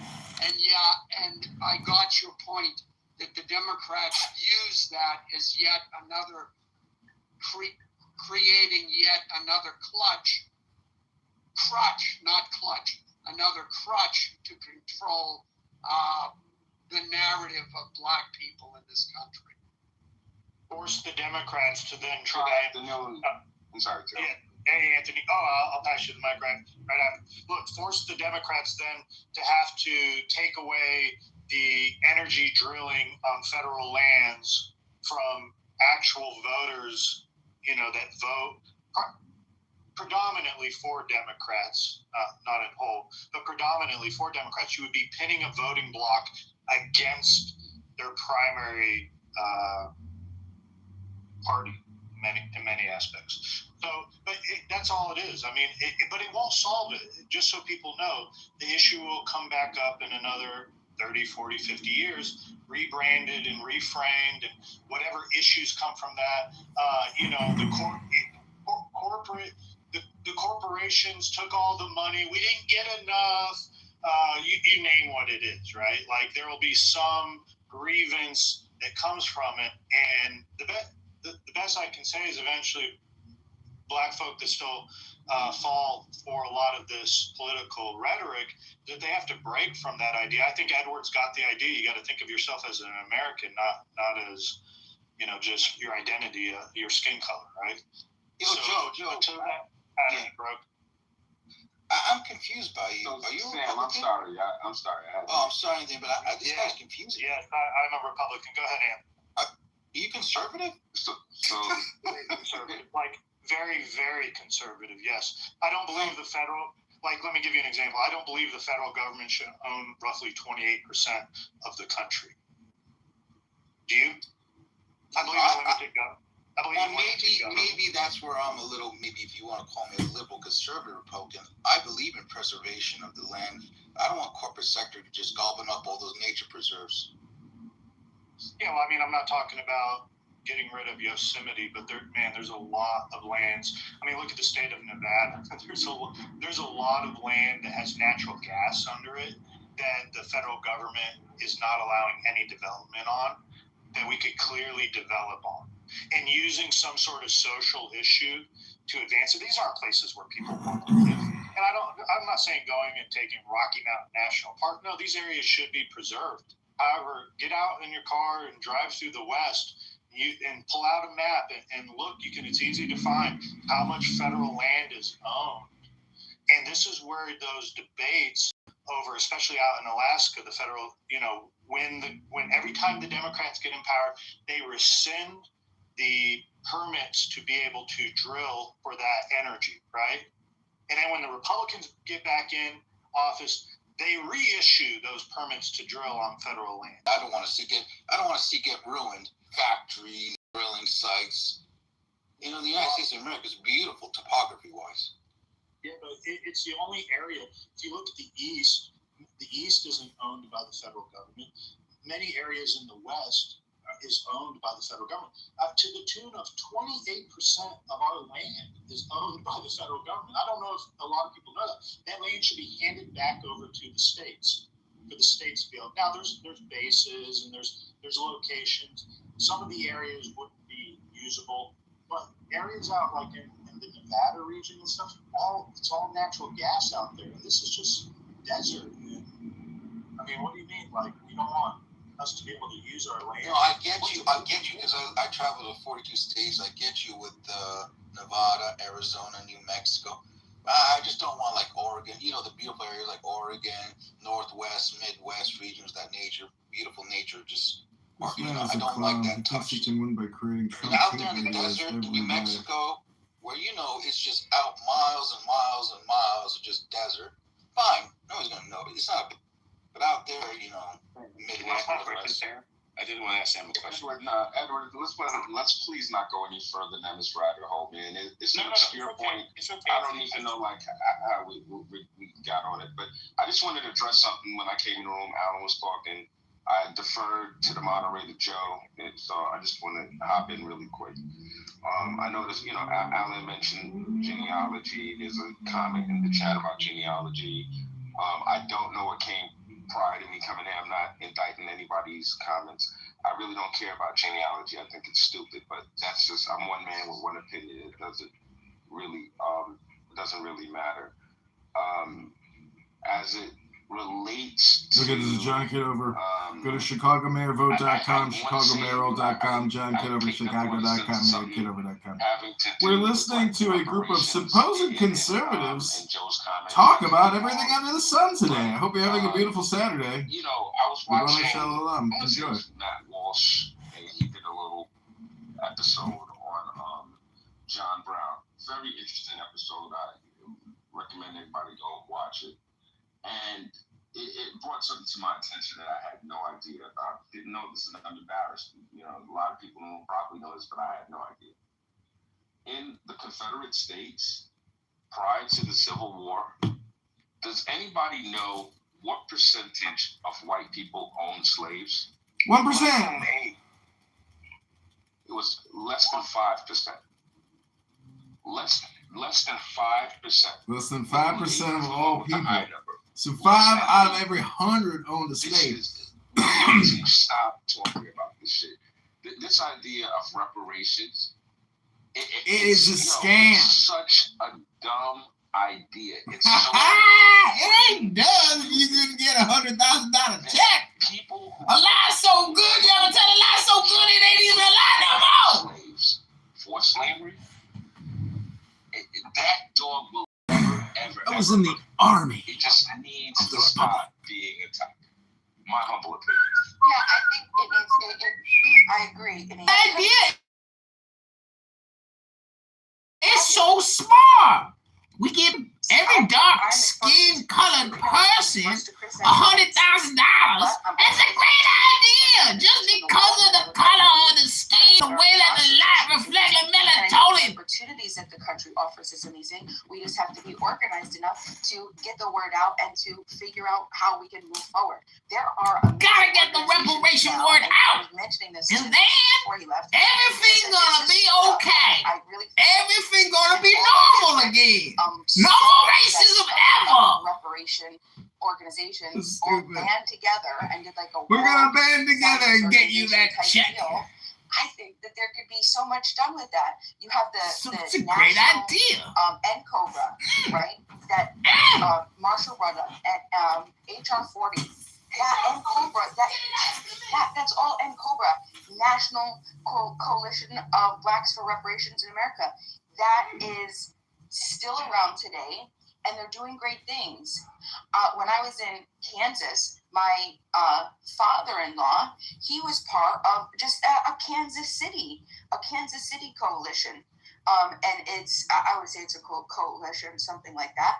But it by a guy named Mickey Dean, who was the founder of that. And it's a Kansas City Reparations Coalition, right? And these are all grassroots stuff, grassroots reparation organizations, right? There is stuff in, there's a Robin Simons, First Repair. She did this whole thing where she helps people understand how to pass and how to work with your state and your local cities to pass local reparation programs. This is the type of shit that we need to be continuously educating everybody else so we can get the things that we need to do. And the last thing that I'm saying, the states, this is what I don't hear that it's talked about a lot, and I think that it's so wonderful, okay? In the United States, we have 50 states, and we have, believe it or not, we have different ways of going about passing legislation. We have direct democracy states, and we have indirect democracy states. Do you know what direct democracy states means? Direct democracy states has things that are, they're called initiatives and referendums, which means that you, as an ordinary citizen, don't have to first get enough people, to convince enough people in the population, to convince them to all get on board with voting for one person and then getting that one person elected. No, this is direct democracy. All you need to do is you need to get enough people, a percentage of your population, to agree that something should be seen as a vote, right? And it goes right to the fucking ballot, which means you get enough of the population to with signatures, and it goes right to that, and then it passes as law. Wow. Okay, so where are the direct democracy states? This is what I would do. I would look at the direct democracy states and look at the ones that have the biggest populations of Black Americans, because this is, and I'll explain why that's important. My love, I'm almost done. You bring a lot, and you said you'll explain, and that democracy states that has the largest number of Black Americans, and the reason you want to do that is because it's going to get easier. You don't need any white people to pass the fucking state law or to change the Constitution. You people that are going to the percentage required to pass that fucking thing. And it's literally as simple as that. That was how the entire trajectory of the weed population, I don't remember his name, but I worked with the very first person who ever passed any type of legislation for marijuana in Washington. It was a guy years and years ago, and it had to do with this is what he used. This is how I learned about it. I was in contact with him. It was an initiative, direct democracy state. So that's all that we have to do. And we could start passing reparations on the local level, on our state levels, okay? And we don't need to convince other population or the dominant majority to pass it. You just need enough people in the state, and point blank, period. And that's what we need to do. We need to start educating people about that. If I may be, Mom? I will pass the throne to Mr. Edward or Mr. Anthony. Well, this is one thing I think that Bima, you missed what Anthony said from the very beginning. No, he asked you intentionally. Hold on. I know you did, but you even though you said you want to avoid it, you can't take away historical facts. Before the Civil War, less than 5% of the American population owned slaves. And what you have to do, which he didn't give you, was 3,000 of those were black people who owned slaves. Okay? So when you talk about these things, you got to actually know, understanding history. We got to stop thinking that the people that owned slaves were landowners. They needed to Bima, let me finish, Bima. You understand that? Yeah, Bima, of course I understand that. Well, then why does it matter? It does matter. You know why? Because you're asking the other 95% of the American people that did not participate in slavery to pay for it. That's why it matters. No, I'm asking that. No. That's not what. I understand her. Okay, that's not what I'm asking. No, I get. Can I finish my? Well, yeah, sure, but it doesn't matter. No, it doesn't matter. Okay, so I'm going to go back to Anthony, because Anthony made a great point. Before the Civil War, there was a certain population of men and some women who purchased slaves. This was their business. It had nothing to do with the federal government. Now we're asking the federal government, you said, direct democracy states and all these other places, to get people to vote for them. And not, this is not how commerce works. Okay?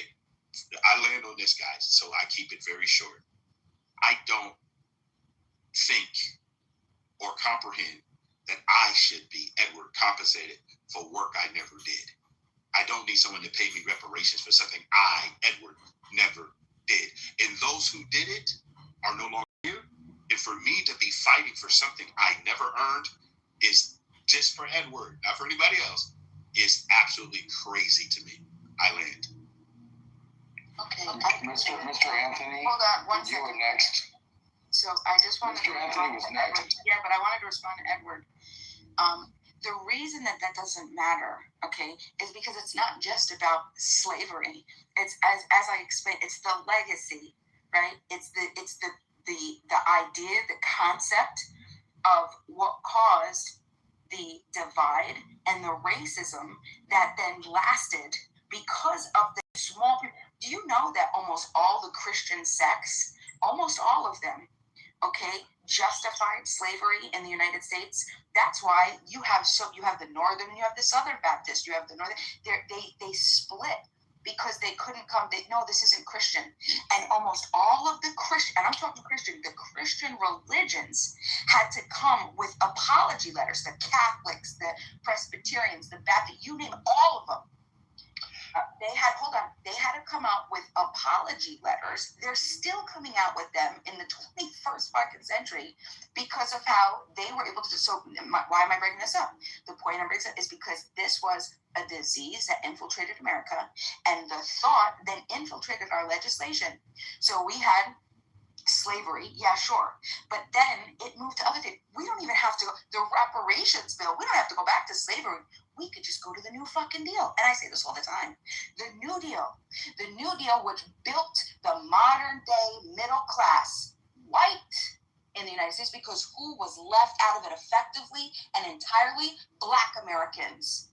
So the federal government got together, got everybody, and said, okay, we're going to give you this with injections here, insurance here, all of this, wealth building here, all this, everything. And Black Americans were effectively pushed out. What I'm saying is, fucking repair that. If you passed a bill, you do a 2.0, a New Deal 2.0, because that's and not until I'm done. Yeah. Do a New Deal 2.0, and you fix what you fucked up. And yes, every person in the middle class that today, fuck, if it was built by the New Deal, okay, and all of those, most of those acts that are still alive today, that still dominate the structure of our society and threads of our society, they just wanted to remove race. They made it race neutral, and all of a sudden, no, if it's the same exact fucking structure that built the cup, and you just remove the color of the cup, you think that the cup isn't going to do the same exact thing that it was intended to do? Okay, that's what we have to destroy, or we have to repair. So that's the point. So fix the things that we can objectively point to and say, look, because all of this is documented.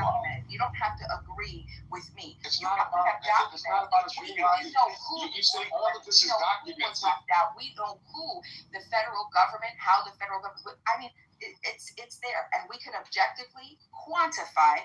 We could see today people who are living today that have actually been hurt.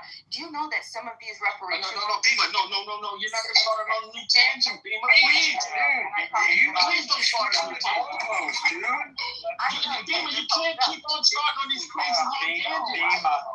Guys, it's terrible, Beamer. I know. The last thing I'm gonna say is that there you never have a last name. Corporations, organizations that still today that teach other people how to sue the government to get what is owed to them. Okay, beautiful. Justice for Complete thought. You're landing on a complete thought. Alan, go ahead. I'll go after. Yeah. I'll go after you, Anthony. Because you kind of missed the point of what she was saying, and Edward, I think you did too. Regardless of whether it's right or wrong, or if there were 3,000 black slaveholders, what she's saying is if you get enough votes, you can pass a law that would give reparations. She's stating a political fact. What you're missing, Bima, is that if you do that, the people and you do it on a local level, the people who have money, they're going to leave. And you've seen that. I forget where it was, but there was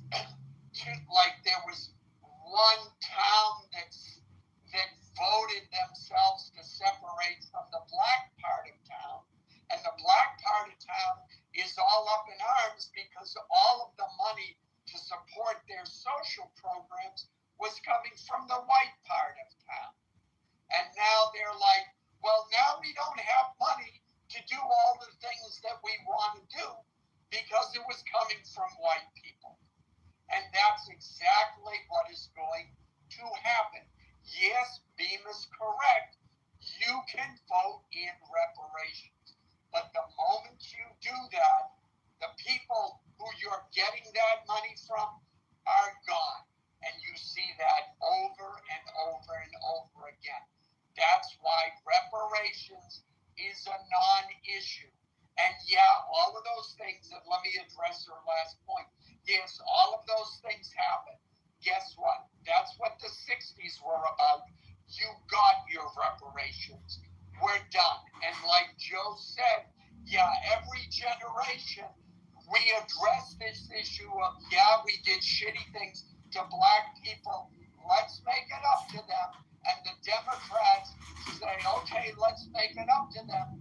And yet that ends up being the thing in the next generation, which is, well, those things that we voted for in our generation, well, now that thing is the reason why we have disparities today. I'm tired of hearing the reparations that we gave past generations being the excuse why there are disparities today and why we need to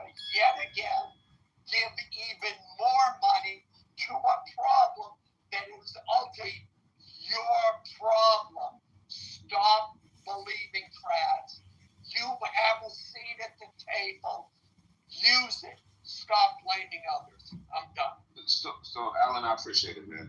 Now, like, Joe, he succinctly, like, got to the heart of the matter. It'll never be enough. That's the truth of the matter. Even if we went with Beamer's worldview, it will never be enough. If we were to negotiate with some terrorists and give them what they asked for, you know what they're going to do? They're going to come back and ask for more.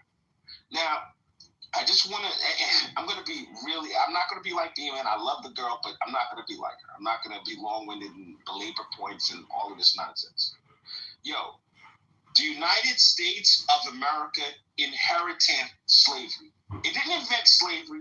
It didn't create slavery. It inherited slavery. A minute percentage of the United States citizens owned slaves. A percentage of the people that owned slaves happened to also be black.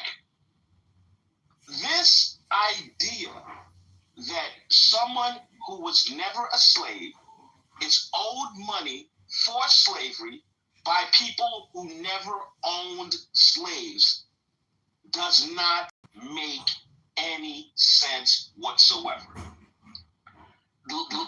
Lastly, yes, sir. This idea, you know what? You got it, bro. I'm just gonna mute up. I got the gist of what I wanted to touch on what you and Mr. Edwards were saying, Mr. Anthony. You know, and also Mr. Allen and Joe B.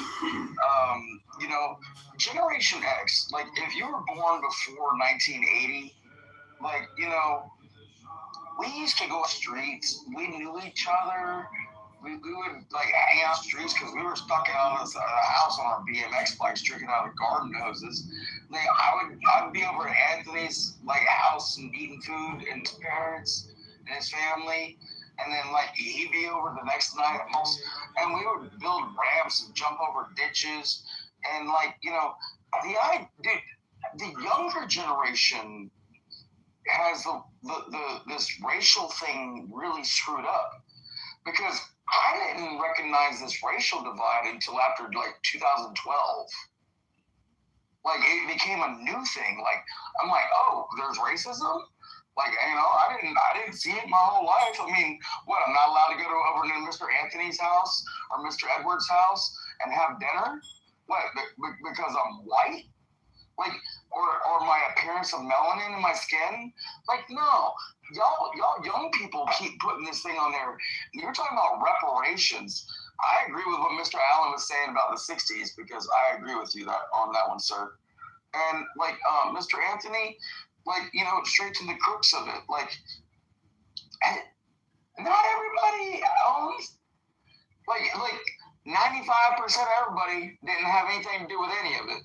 But you want that 95% of their tax money to pay for the reparations for what you said the 5% did. And then, like you said also, that there was a small group of black, you know, slave owners that were part of the population as well. Like, where do you draw the line? And I'll land right here. I'm like 8% Nigerian. I'm Hasidic Jew. I'm English and from Ireland. Like, dude, that's why I look the way I look. But I'm just a fucking American. And why do you think, like, after my service, from all the shit that I did with the military, that you think that you can get my money to pay for your new Gucci bag? And I'll land there. All right, so I want to jump in here. So let me start by saying this. Beamer, I dislike what you're doing. I respect your admiration. But what I'm telling you, what you think you're doing, you're not helping black people. The only thing you're doing is continuously feeding them with a crutch that allows them to stay on the couch and not get up and support their fucking self. Again, I'm going to go back to this story. We were told this story, and niggas never went back to fact check the accuracy of the story. And it took black people and put them in front of us. And we can see, if we just look at our lives today and we look at how these black Democrats act, we know that these black folk do not have our best intentions years ago. Because if you believe this story as the way they tell it, and what I'm talking about is the story of the transatlantic slave trade, then there's a big gaping question that niggas got to deal with. Number one, you tell me a bunch of white people went over Africa, picked you up, brought you to America, and then put you in the wheel, gave you all the land in the 1800s, billions of acres of land, only to turn around and take it back from you? That makes no fucking sense. I brought you over here. I put you to work on the plantation. I willed you the land, because a lot of black people in the South got land in their name, only to then turn around and take the land right back from you. That makes absolutely zero sense at all. It doesn't make, you don't even have to be a historian to understand how that don't make sense. So if the black people who were the slave owners, would they have to pay reparations? Because it wasn't a small group. It was actually a significant number of black people that was actually slave owners in the South. You had some black melanated people who were classified as white on the census. But the only way you can know these things is by doing a genealogy to figure out who the hell these people are. You wouldn't be able to take today's perspective and apply these terms to events in a time frame that occurred 200 years ago. You would have to go back to English common law, read their books, understand how they define things. And what you will understand is that the term white, as it applies to a classification, represented a landowner. That's it, that's all. It did not have a complexion. It did not have a religion tied to it. It was a classification that you were a landowner. So who could be a landowner? Anybody could be a landowner, but they're classified on the census as white. Number two, you cannot criminalize, and this is in the Constitution, Article 1, Section 10, ex post facto. You cannot penalize and say that something was unlawful when, according to the law books, and every single lawyer at that time confirmed that slavery, however bad y'all think it is, was legal. There was 3 ways you could become a slave. Number 1, a prisoner of war.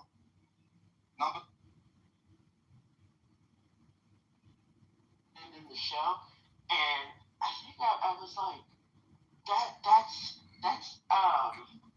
Black Rat. that the Broken Eagle or the this, and I'm like, how do I know this?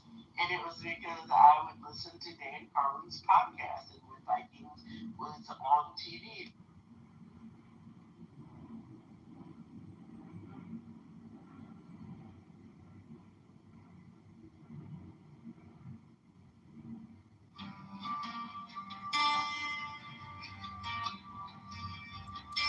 Now ye shall know that the chosen priest, the axle of infinite space, is the prince, priest, the beast, and in his woman called the scarlet woman is all power given. They shall gather my children into their fold. They shall bring the glory of the stars into the hearts of men.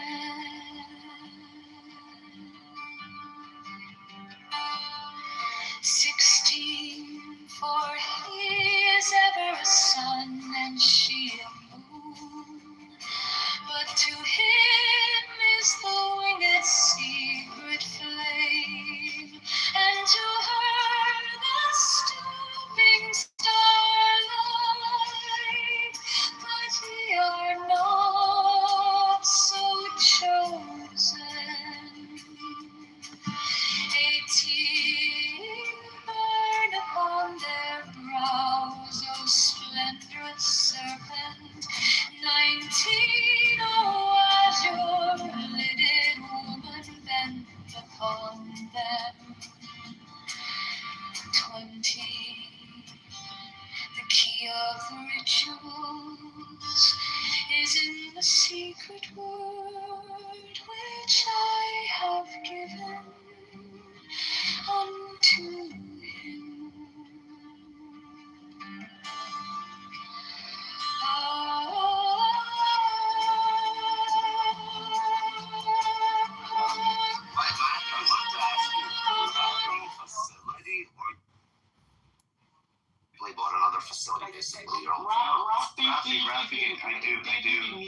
show because I can't do it. Okay, 1 second. Here you go. Thanks, Rafi. I do it all myself. Okay, no, I just acquired. We just acquired a pharmaceutical company that does like colognes for Umbra and all those. Sure. So that's why I asked. No. I like. No, because we're basically a bottling plant for all this pharmaceuticals, like for cosmetics right now.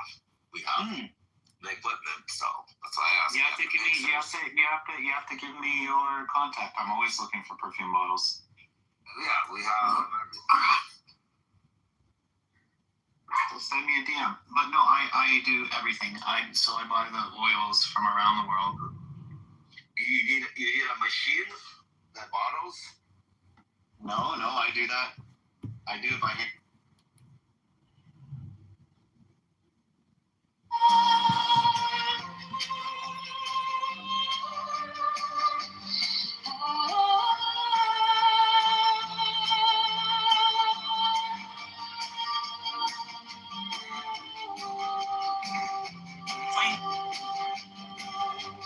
Black and white, what I'm kind of not understanding.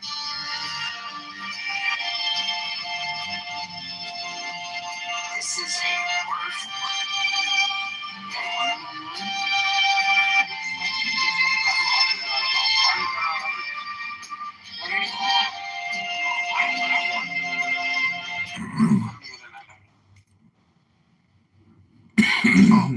That's the wrong one. Hold on. It's the wrong link. Sorry. That was the link. It's the wrong link. Oh, he's coming to tell us that we wasted our time all day talking online. And John is going to shoot his shot in a few seconds here. And then he's going to run out of the troll. Before he goes on, I'm so proud of him for reading The Virtue of Selfishness, except I took 2 days to read it. Max. Yeah. John has been reading it for the past month. So proud of John Kitover. Yeah, thank you. And it's because I'm reading it in 3-minute intervals and putting it on YouTube so I can go back and listen to it. And, it's terrifying when you actually read a book and then you realize how ignorant people are on this app, that they wouldn't actually be able to run a pizza shop. It's unbelievable.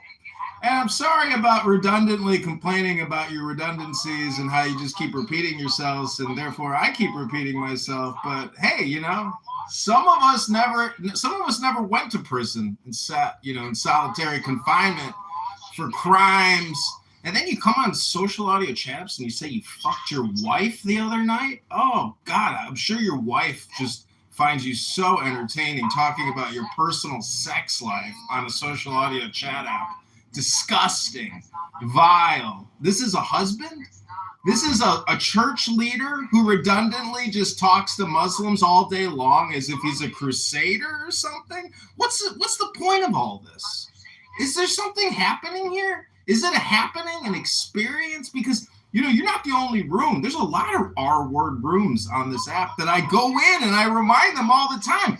Maybe we should read a book together, everybody, because for months and years you've accomplished nothing. You just keep having the same conversation every day. You just keep repeating yourself every single day. What's the point of doing it? I gotta put him in the audience. I can't. Anyway. He's not wrong. Back to this verse. He's not wrong. 111. 5 crucial verses here. 5 crucial verses. 5 sentences. I don't know what's going on with all this stuff. And you had an opportunity to read this chapter. I never read this chapter before in my life. And this is going to be my favorite chapter by far. You haven't read this chapter before? Never in my life before today. You weren't aware of this chapter? Never once was I ever aware of such fucking jibber jabber in my entire life. Catholic, you're not aware of the 5th chapter of the Quran that you're definitely reading and 111. We're on 111. All right. Not the 5th chapter. I read up to. Wait, why do we change the link? Put the link up. Hold on. want to do a word-for-word translation here? Surah, which one? It's in there. Put it at the top. Let Joanna read this so she can read how much of a fucking mess this chat is. Go ahead, Joanna. Try to make the most sense of this, please. What do I say? Word for word, right at the top. Oh, right at the top.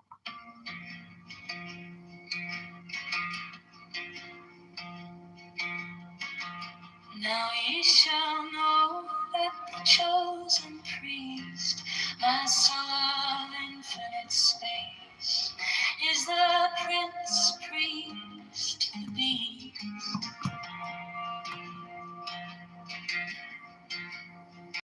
And in his woman, called the Scarlet Woman, is all power given. They shall gather my children into their fold. They shall bring the glory of the stars into the hearts of men.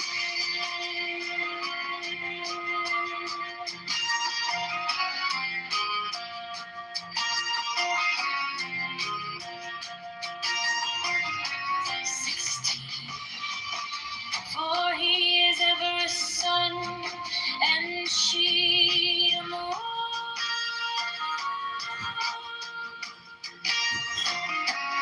But to him is the winged secret flame, and to her the stooping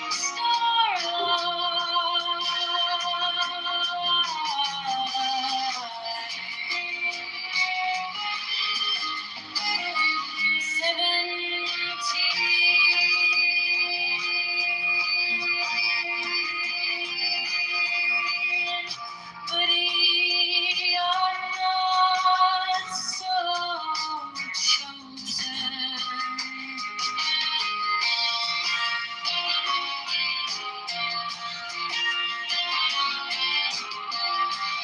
18 burn upon their brows, O splendrous serpent.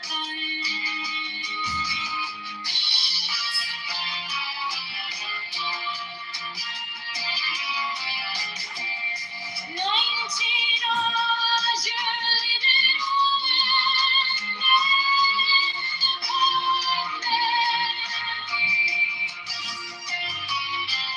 and 20, the key of the rituals is in the secret word which I have given unto him.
Under the stars and take your fill of love. 13, I am above you and in you, my ecstasy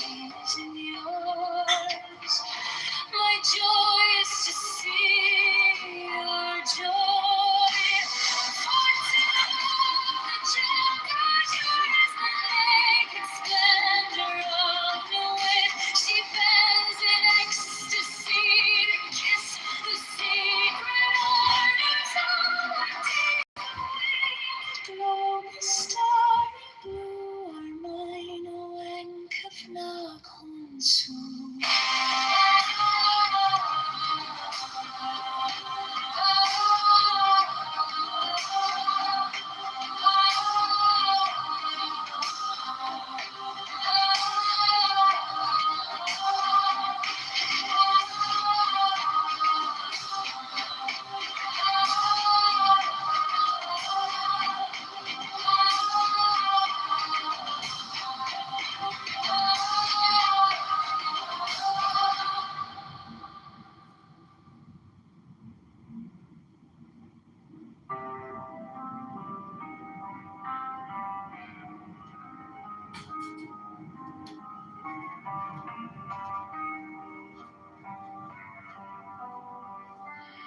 These are fools that men will do, both their gods and their men are fools.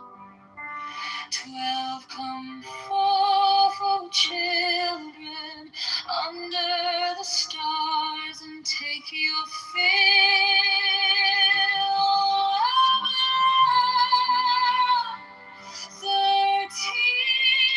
I am above you, and in you my ecstasy is in yours.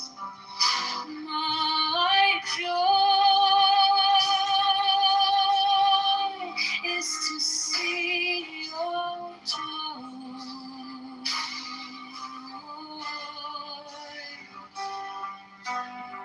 14 above, the gemmed azure is the naked splendor of living.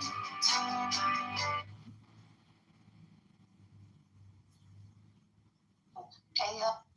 Anyway, I'm playing with you. Supper. All right, I'll. Can you hear me?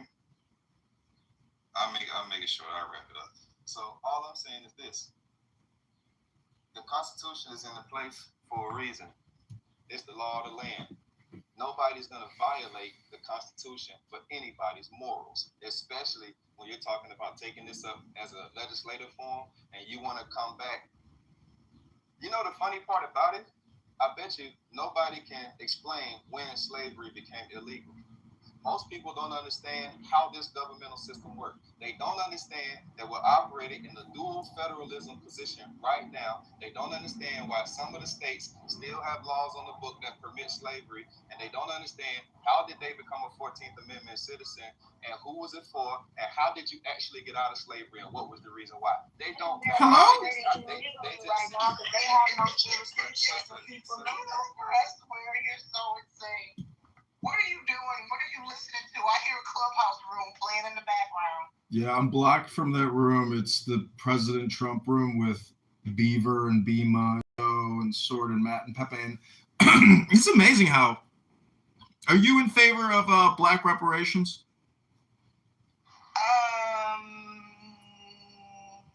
It depends on how they're paid out. Mm-hmm. I think it could work if it was in form of education or medical advancements or, investing in small businesses. Mm-hmm. It depends on how the reparations. I don't engage with the reparations conversation because I think it's kind of mute. But depending on how it's paid out, I think or land, if it's land, giving descendants land, then sure, something that would benefit generations or families outside of financial. I think they need to be in the form of something tangible, not just giving out a check. That's what I think. So in my PTR, I'm holding a book called The Virtue of Selfishness. And it says something, her name is Ayn Rand, and I had never read her before, but people on here, constantly talk about her. So I was like, all right, I'm going to have to read. Yeah, I'm familiar with the fountainhead. Go ahead. It says, when I say capitalism, I mean a full, pure, uncontrolled, unregulated, laissez-faire capitalism with a separation of state and economics in the same way and for the same reasons as the separation of state and church. A pure system of capitalism has never yet existed, not even in America. Various degrees of government control had been undercutting and distorting it from the start. Capitalism is not the system of the past. It is the system of the future, if mankind is to have a future. So, we all know separation of church and state, but have you ever heard anybody say separation of state and economics? No, you've never heard anybody say that. And reparations is the opposite of that. It is state and economics. So it's not capitalism and it's not natural. And all I can say is it's an impossible thing to implement because there will be the lawsuits because it's discriminatory. And then how do you actually determine, lineologically or based on, all that history? Like, it's just become so convoluted, complex, and impossible. But either way, the future is capitalism, meaning that there probably will be like a new country eventually based off of the corporation as opposed to the state. Oh, it's not hard to. Well, that's the thing about it. Lineage-based reparations, in my opinion, it's not hard. That wouldn't be a challenge. The government knows, based on records, historical records. I do believe the Freedmen's Bureau is one of them. I think it's the Freedmen's Bureau. They know who the descendants of slaves are. I mean, they were, slave owners kept records of their slaves. Their slaves generally had the last names of their slave owners. And if, through census and birth records, I think it's possible to trace down, because you trace down to the last end of every descendant of every slave, every descendant walking today, could they be traced to the past? I'm not necessarily saying it would be 100% effective, but I don't think lineage-based reparations would be challenging for foundational Black Americans. And that's where it gets tricky, because then everyone says, those who oppose it, and even some Black Americans who oppose it, what about immigrants? What about African Caribbean immigrants? Do they qualify? No, because they're not foundational Black Americans. They cannot trace their ancestry to slavery in this country. And so lawsuits, and that gets a little tricky too, because then why is it discriminatory? It impacts descendants of slaves. That label right there, nobody else in the country qualifies for that label, falls under that category. You're not a descendant of slaves. You weren't on the boats. You weren't from Africa. Why would anybody feel discriminatory about that? Right? Well, let me say this. The other room in the President Trump rooms, a Black guy, I can't remember his name. You know who he is. He said that only 5% of Southern whites owned slaves, only 5%. So 95% of all the people living in the South were not owners. They were participants in the economy, but not owners. It was 5%. But the other thing is the North didn't have slavery. So, the per capita question comes into play. Why would Northerners who died in, at like 500,000 at least? So I'm just saying that the blood has been spilled to such a degree. And so, how do you actually, because it's a tax, essentially, it will be, and I ran the numbers, if it was 1 trillion, it would be 75,000 each. But then would the government make you sign like a non-disclosure agreement, meaning that you are barred from engaging in race hustling? You can no longer claim America is racist because apparently, money and the final decree, consent decree, will forever bar the complainers. That's what I'm saying is if you want a payout, you've got to agree and sign a piece of paper that we can hold up and say, okay, you can't complain anymore. Sorry, it's not racist anymore. So I'm just saying that this is actually like talking about the weather. Or even politics. It's just. But you don't see how people who are pro reparations, they feel that the descendants are owed reparations because their ancestors, specifically the freed men and women, were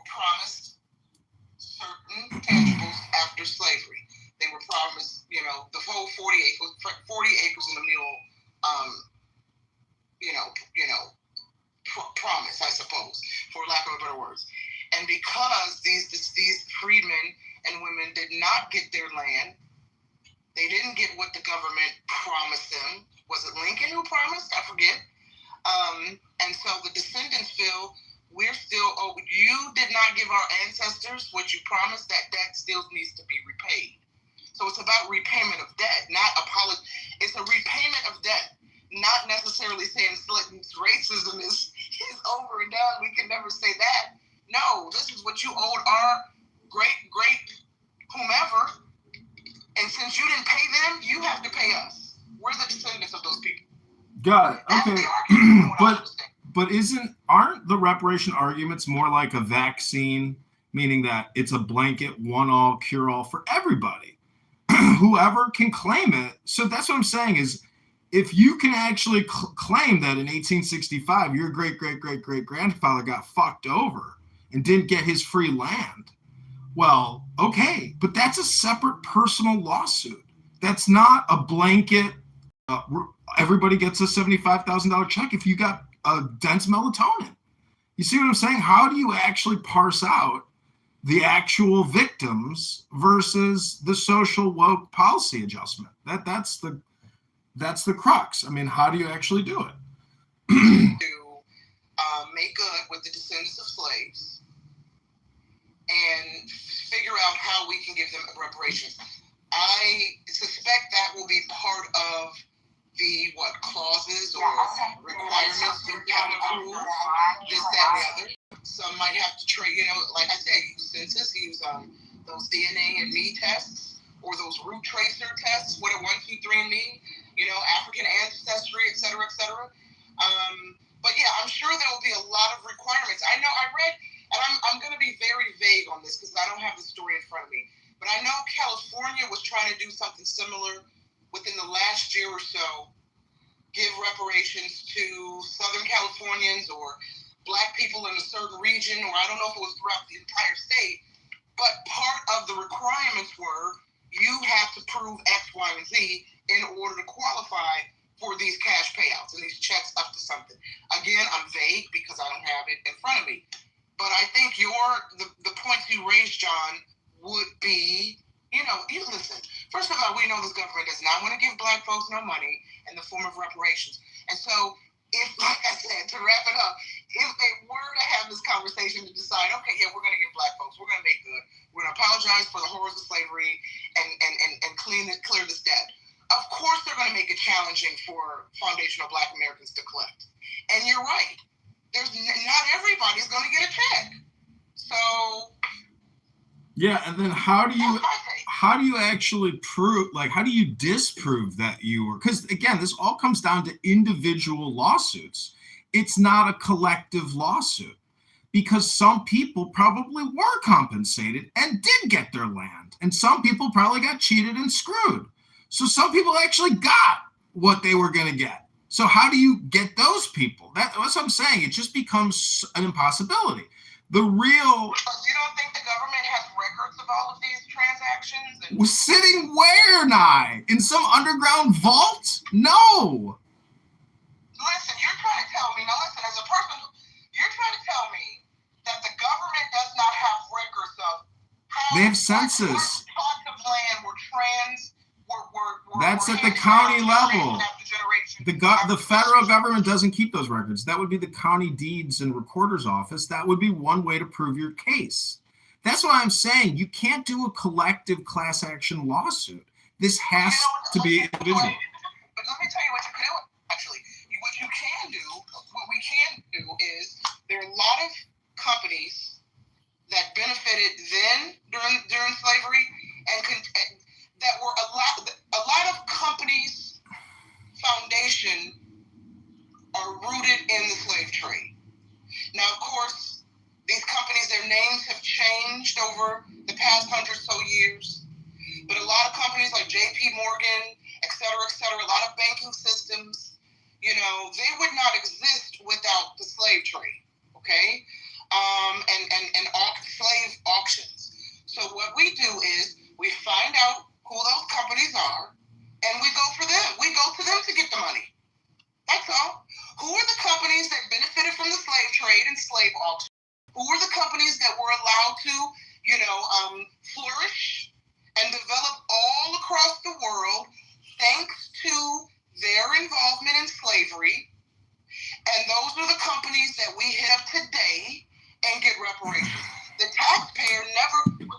No AI research, no Google. You didn't give any real examples. Listen, you don't have to do AI. Listen, you don't have to do AI and Google, a quick Google search. If you remember, if you have at least a vague memory of U.S. history, okay? And I say vague in my case because I haven't been in a U.S. history class in decades. We need to get a historian up in here to really articulate this properly. But anybody who has a basic understanding of U.S. history knows about companies the companies that flourished, or let me not even say flourished, were established thanks to slave auctions and investments through cotton, okay, and slave trading. And some of these companies, many of these companies still exist today. Again, it would take you to pull up the top, 100, 500 top corporations of the world and go down the rabbit hole of their inception. I only brought the topic up. I only brought this topic up because they're talking about it in Matt Cool's room. And to me, I want to be really discerning about what I listen to and what I talk about. And to me, again, this actually isn't an important issue on a list of my priorities or what I think the priorities should be for the country. And the evidence is in my hand, which is called a book. And it talks about the separation of economics and state. We already know about the separation of church and state because we know that could be a problem. But why aren't we admitting that, the way that things are set up now is the problem, meaning we don't actually have laissez-faire capitalism. We have state-controlled economy, and we're 40 trillion in debt. So let's just say every African-American who can prove that they are a victim of slavery were to get $100,000 check. I would be fine with that. But you have to realize, where would that money come from? We could borrow it to pay it and then tax in the future, or we could cut Medicaid, which has a $4.2 trillion budget, by $1 trillion and issue everybody that $100,000 check. And all of those health corporations and insurance corporations that need that $1 trillion to actually turn a profit, well, for 1 year, they would have a loss, but every victim would be made whole. But I'm just saying it'll never happen. And so we might as well just try to enjoy the weather today. Hello? John, here's really the curious thing about all this. You have 1 million accounts. What do you mean you're blocked from Matt Cool's room? It doesn't make any... I don't know. I think it's Coco. Anytime under one of your 50 other accounts. Some of them like what I have to say, but I think Coco on the stage, who's a mod, she might have me blocked. But what do I know? Maybe I'm just a greedy pig. Listen, here's my take on reparations. I've gotten bored with the topic of reparations because anytime the Democrats bring it up, it always ends in some sort of, and I've said this many times before on many stages on this room. I cannot take the conversation seriously at this point because anytime the Democrats bring it up, it is always centered around we need to create a panel and think tanks are formed, and these think tanks and these so-called liberal researchers are gathered together.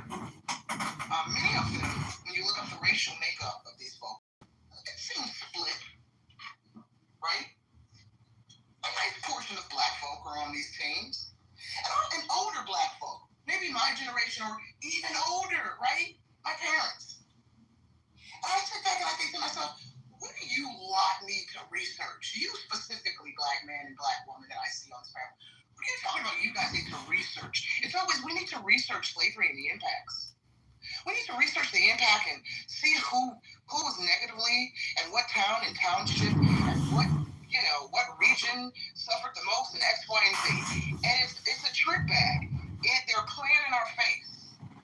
Especially, like I said, it goes back. Now, we know black folks and many scholars, historians, it doesn't really matter what race you are. We like to each other that history we know is greatly whitewashed. We like to remind each other that it's his story. We get it. We understand. But certainly I think many foundational Black Americans, especially of a certain age, I'm going to say Generation X and older, because, my age group and older, we were actually allowed to study and read history. We didn't have a lot of liberals and weirdos screaming about critical race theory and this, that, and the other, and it makes the Black kids feel bad, and the white kids feel this, that, and the other. We can actually learn history and read and write. Nobody was called a racist. Well, I read books. So, I say all this to say, no foundational Black American of a certain age should willingly participate in some politically funded organization, group, or initiative whose goal is to study history of slavery of the past and its impact over the generations, including today, and then reach a decision, and based on that decision, determine if the descendants of slaves deserve reparations.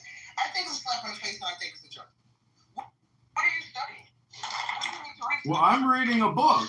That's what, if people come together and they want to do research, that means that they actually shouldn't state their opinions. They should just do information gathering and leave their opinions at the front door. And I agree. Do you understand how many every political cycle, especially every election cycle, they're putting together these panels, John? Yeah, I get it. It's political. It's political. Everything is political. The vaccine is political. Abortion is political. Even the human soul is political. Nothing is not political. I'm just saying that the downside to engaging in Clownhouse, aka this app, and what people talk about is truly the time you lose listening and talking with the people on this app. Because in the book that I'm holding, just 3 minutes of reading reading 2 pages is so more valuable than listening to people's opinions because they're bored.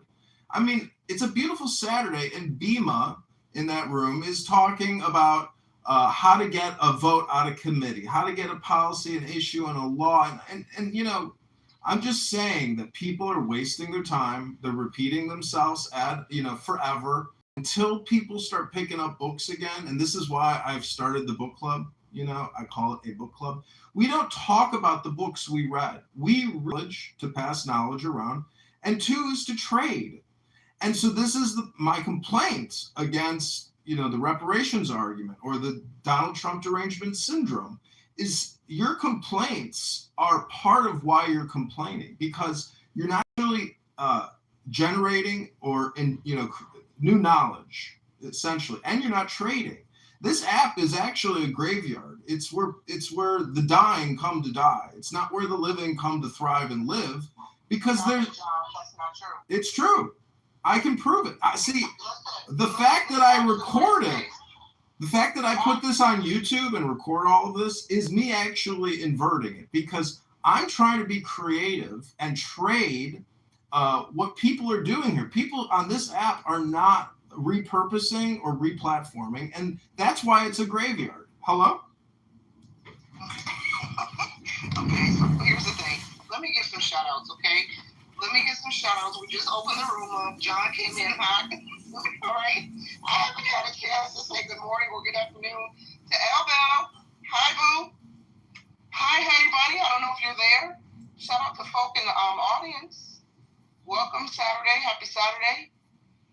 I'm a little late opening up the room because Apple TV sent me the 2nd season of Dark Matter. Did you guys see Dark Matter season 1?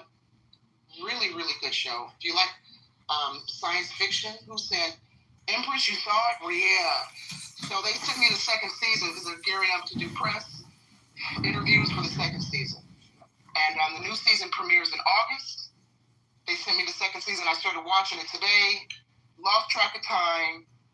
Elle texted me. She said, are we doing a room?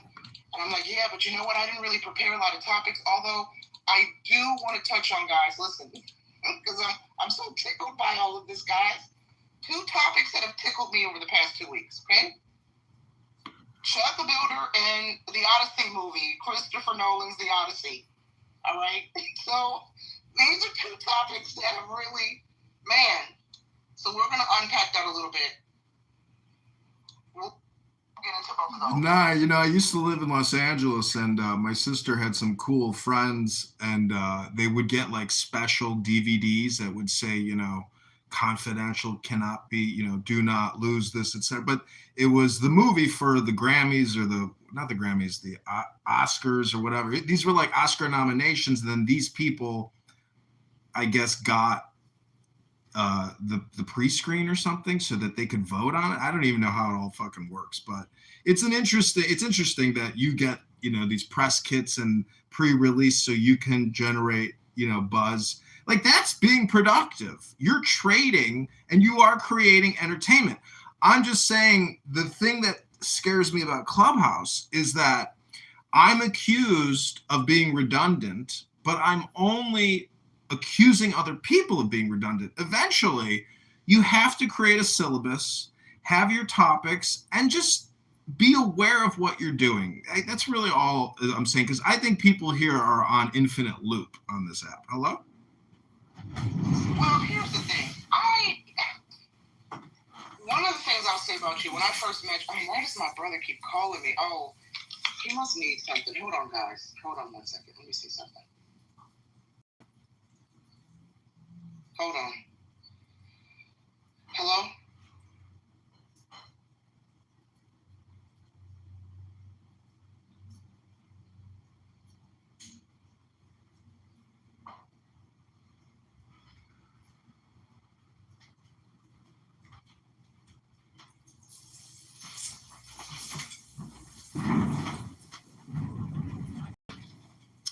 So that movie Odyssey.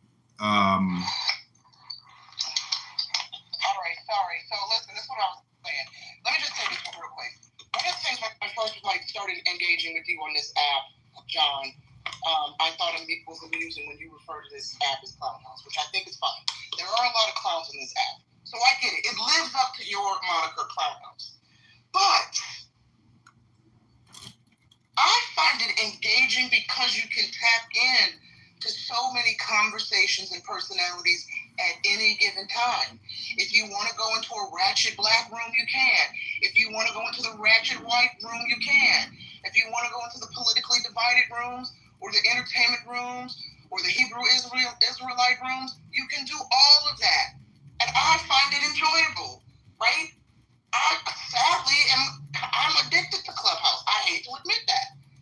I enjoy listening to the conversations, adding where I can add.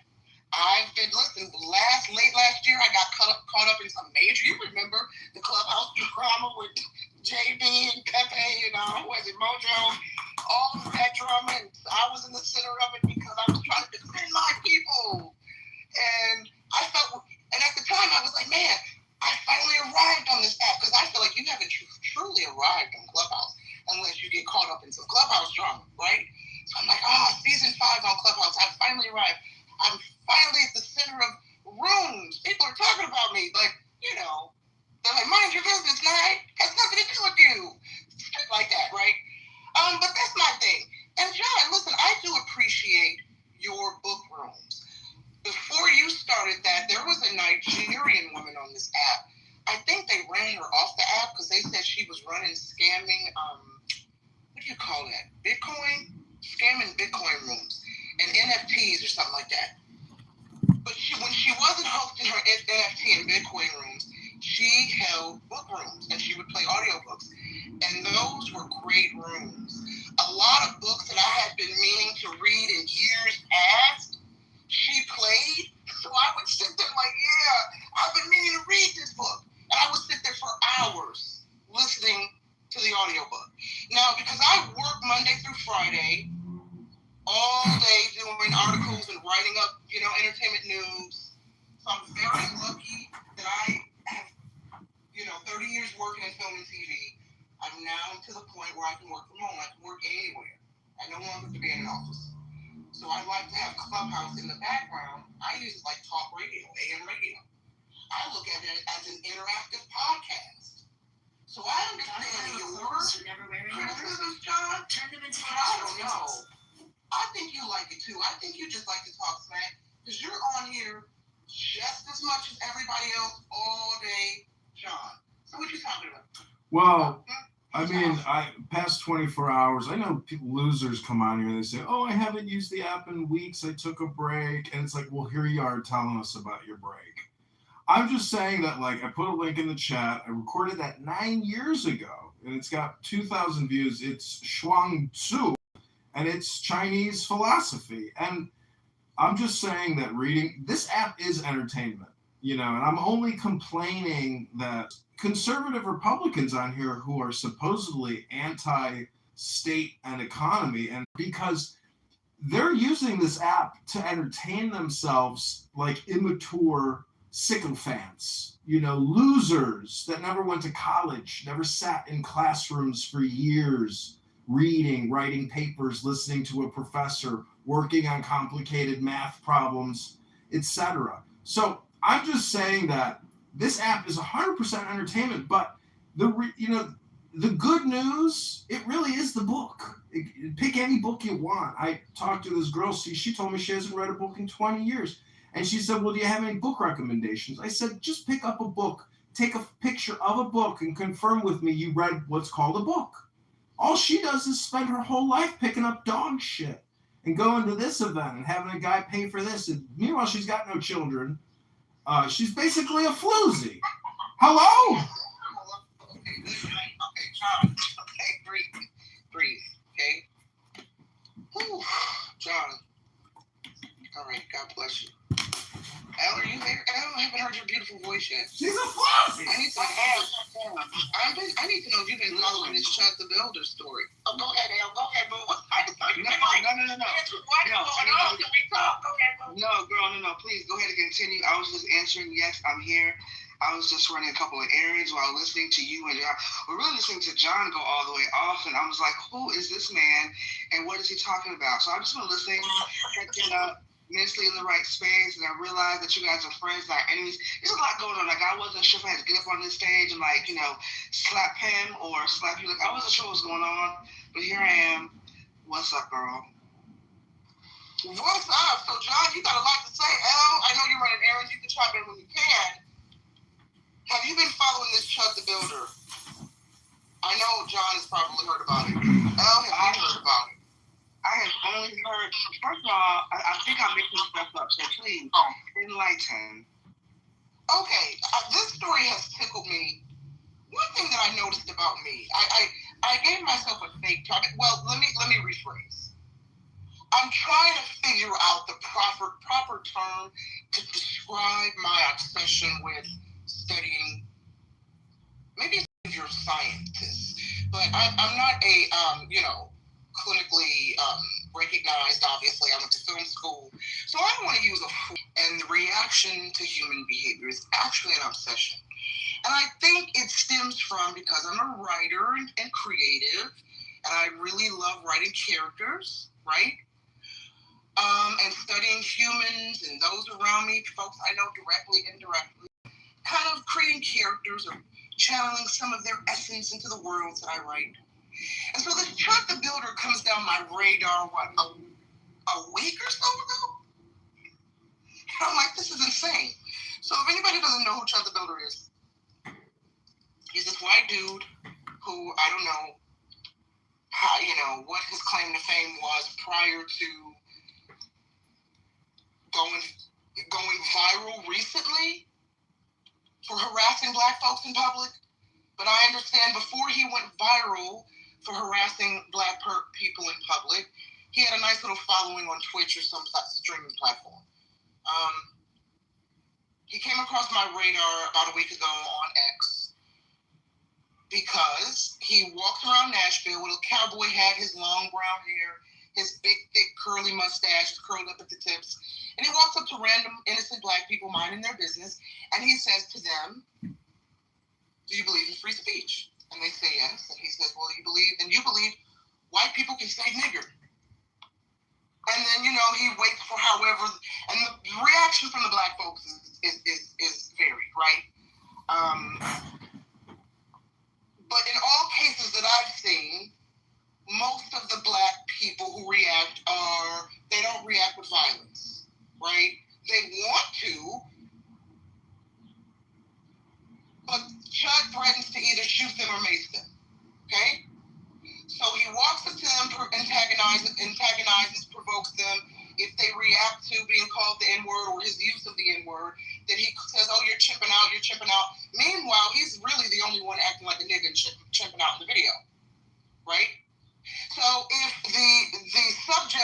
racial harassment, walks up on him or responds aggressively in tone, or even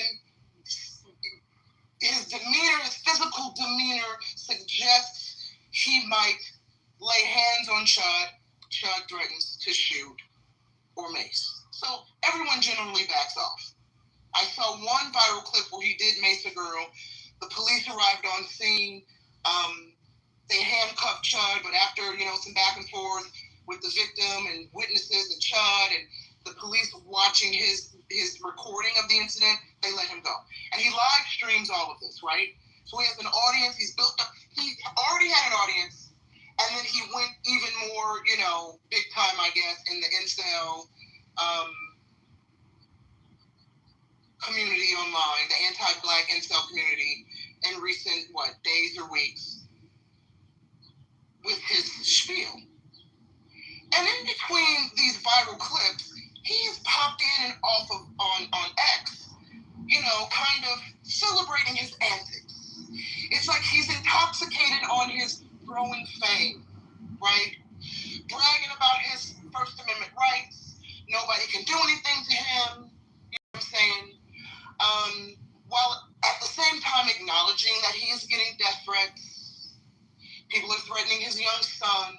I was doing some research on it yesterday, trying to find a date on his fundraising page. I couldn't see the date. Maybe I overlooked it, but the wording of his fundraising page gives the impression that it was created before the shooting incident. So, before I get to the shooting incident, I have to give you all this setup, because you've had a lot of people online saying, if he shoots someone, it's self-defense. You've had people on this app posting rooms about, if Chud calls you the N-word, you don't have the right, and of course it's all white folks telling black people, the gist of it is, we can say whatever we want to say to you, nigger. You don't have the right to get aggressive or respond, and if you do, I have the right to shoot you. Of course, I'm listening to this conversation, and I'm thinking to myself, what happened to the once mighty white man who was all about fists? Can the white man no longer fight? Is everything about just drawing guns? Is he that weak and beta that he can't fight with his fists? But I digress. So I'm listening to this back and forth, and everybody's saying, well, if he shoots, it's self-defense, it's self-defense. And my position is, well, if you provoke and you antagonize and you go out seeking a violent reaction to your violent words, not knowing if the person you're hurling the N-word to, how they feel about that word. Maybe we know some black people, they don't give it another thought, they won't give their power, they won't react, right? Some black people, they might have a visceral reaction, maybe some PTSD to that word, right? I've noticed this in spaces that have been holding these conversations. You're using this word and you don't know the psyche of the person and how they react. You antagonize them, you provoke them. They get physically violent off a situation you created, and then you shoot them because you're in fear of your life. I'm trying to figure out how that's self-defense. And so that leads us up to this past Wednesday. Because the conversation up until this past Wednesday outside of Tennessee Courthouse, Montgomery Courthouse, okay? The conversation online, a lot of prominent right-wing personalities. You had Matt Walsh. You had, I think, the Tate brothers, maybe the Tate brothers. What's that other guy's name? Some of these big streamers. The one Egyptian guy that hates black people. I forget his name, but some of y'all know who I'm talking about. They're all, even Nick Fuentes, notoriously racist Nick Fuentes was like, yeah, this guy chucked the builders in the wrong. He said it's not a good look to walk up to strangers, black people minding their business, to hurl the N-word. No, you don't have self-defense. So that's what's been the conversation. He's going to have self-defense. He's going to get off. Everybody on social media, he's going to get off. If he shoots a black man, you black people don't have the right to fight back. If we shoot you, that's self-defense. I had never heard of this. That motherfucker. Go ahead. What's that now? I had never heard of this guy before, but, you know, just based on Clubhouse and what people say on this app, you know, I guess some people have died from this app, you know, because of beefs. And really the social media platform of beefing is Instagram. And I see horrible things on Instagram, incredible violence, ludicrous, insane robberies, you know, and then shop owners pulling out guns and shooting the robbers. I mean, just, you see the craziest videos like Instagram had, and it's small people that put together these accounts and upload all this violence, and it's global. And that's why, you know, maybe earlier I was saying, because I served in the Army with Black people, and I've worked with African Americans in the federal government. And guess what? For the most part, we always get along. And one of the reasons why there's no really like race consciousness in the interactions is because of shared purpose. You have, you know, basically our brains, when given instructions, we're like ants. We want to work together. Okay, hold on, Sean. Hold on. We cannot go down the "we shall overcome." You interrupt. I gotta give the people an update about Trust the Builder. You gotta. Elle doesn't know about Trust the Builder. Some of the audience may not know about Trust the Builder. And I want to get to it because I want to know your stance on what this man did. You said you hadn't heard about it. I want to give all the facts and lay it out, and you tell me, all right, in this racially, politically driven climate that we're in, your opinion. So let's get to Wednesday. Wednesday, there's Chud outside the courtroom. Chud is in the Montgomery court on a separate civil matter, okay? And Martina, I haven't seen you in ages. Is that Martina who I think it is? What's up, Martina? Hey, girl. Go ahead. Okay. I'll let you speak, Mike. Go ahead. You just finished the story. Yes. Okay, I haven't seen you in forever. Hey. Okay, so there is Chud the Builder at court. He's coming out the court, and all the details now are coming out what happened, because it was a little fuzzy before. But now the police have released their statements, the investigators and witnesses. So now we have a full picture of what happened. And what happened is, he's coming out of court. Somehow he had his gun. Either what's unclear is that he had the gun and he went into court, he checked it in and retrieved it upon leaving, or because he was live streaming and he has somebody who live streams everything with him, did he leave the gun with his cameraman and, you know, when he went into court and obtained it when he came back out? That part I'm not sure. The point is, he was armed when he left the court. And as he's leaving the court, apparently, this black guy is out there, recognizes Chud because of his viral videos, and apparently, he says something. What he says is up for debate. Chud claims that he saw the black guy and another guy laughing at him, so he went over there and asked them, "Hey guys, what you laughing at? You like my suit or something?" Okay? There's also reports that the black guy who was shot told Chud, basically, "I recognize who you are. Don't come over here with that chimp shit. Don't come over here talking about chimp. I have PTSD." Okay? I don't know that anybody has released a full camera. We do know that there's surveillance footage. The police have confirmed there was surveillance footage outside the court. Okay? I have not seen a full linear timeline. I've seen chunks. So, allegedly, these two men exchange words. Chud walks away, allegedly. The black guy proceeds to follow. I guess they exchange more words. Now, Chud claimed initially that when the black guy faced himself in the process, right? Well, the police reviewed the surveillance and talked to witnesses who saw it. They said actually what happened was Chud pulled out his gun first before the victim, the guy who was shot, laid hands on him. And I'm interpreting all this based on what I read from the police and what they said witnesses told them. It seems like, according to witnesses, the black black man who reacted was trying to stop Chud from pulling out the gun. There were even police there on the scene who witnessed this. That's why they arrested him on the scene and charged him with attempted murder. The police even said he took, they used a word that I don't know, a specific word, some sort of stance, ready to draw. And that's when the black man reacted. Now, Chud was arrested. He's still in jail. On Friday, the judge set a $1.2 million bond. There's another bond hearing coming up, I think, in 2 weeks. A hearing to reduce the bond, perhaps, right? And so that kind of flips the narrative a little bit, because everyone was like, oh, no, it's self-defense. The black guy attacked him.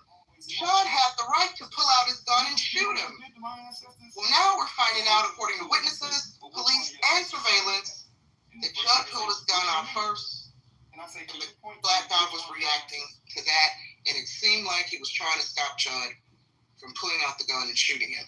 Now, the black guy's family has launched a GoFundMe. They've raised, I think, close to $100,000 now. The wife did confirm in the GoFundMe that the victim, the guy, is an Army vet, 6 years he served. He has physical disabilities and mental disabilities. On the other side, maybe a couple miles away, and you got to get across the hill, and all of a sudden you're sitting here thinking, how am I going to figure out how to get over that, through that? And my chest never sits there, and my chest never sits there and starts pounding like it's, like you're a football player getting ready to go and try to make this first touchdown for the season or something. It's not that type of thing. This reads like a transcript of someone just speaking. Anyway, it's not that type of thing. It's more like this thing of trying to figure out your way out of how you're going to get through something. I am blocked even from this room. I've never even talked to these people and I'm blocked. Like, I am gonna get through this. It was more of a positive type thing about push harder to try to get through this. His That's the end of the book. Prompted this shooting. I'll just say it's written that way so it gives a defense to introduce the victim's criminal past.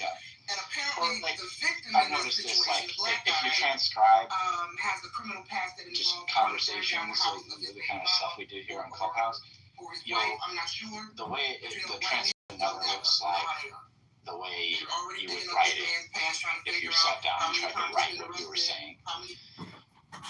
So it felt that way, like it was a direct transcription. And I'm thinking to myself, but yeah. What does his past? Now, what is the white media? Green media? Is there a red media? I'm just asking. No, John, I'm not doing this with you, so that's where we are. I'm going to land there. Excited man, orthogonal, frontal, and posterior parietal circuitry. But in Parvizi's stimulation experiment, the DACC was activated in the absence of any plan for action imposed by executive control areas. In the absence of a plan, the strong blind man gropes for a solution to an ill-defined challenge that requires pushing ever harder. Note that confronting an uncertain challenge is described as a positive feeling by this patient. In a world in which we have done so much to minimize risk and challenge for our children, we may be harming their brains. In section 4, wait, where did that come from? Did that come out of nowhere? In a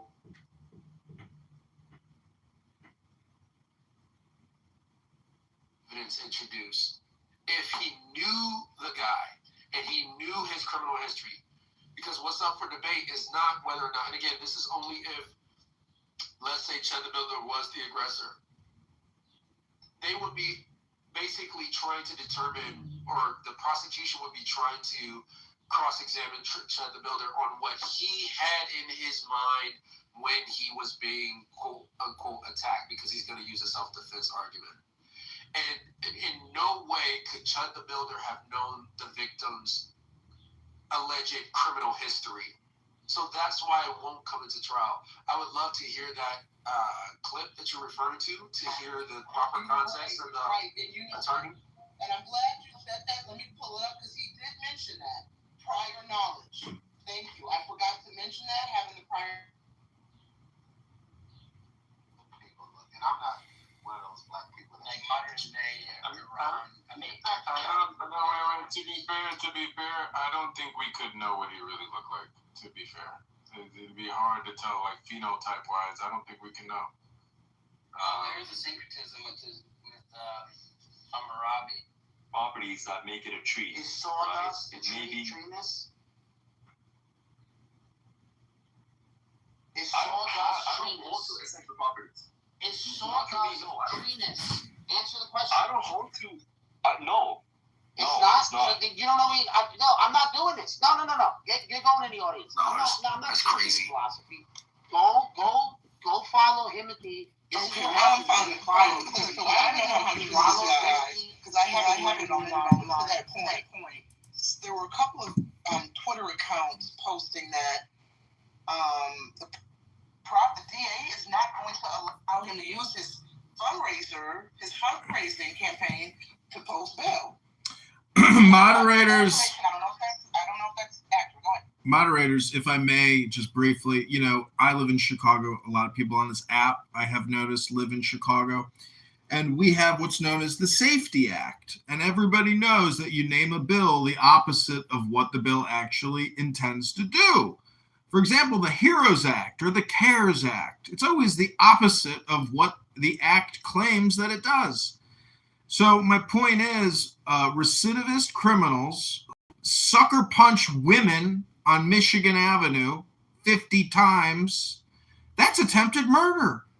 And why we don't have capital are psychopathic, aggressive psychopaths. And many of you have probably maybe have been victimized by some of these brutes and criminals who wander our streets, whether homeless or not.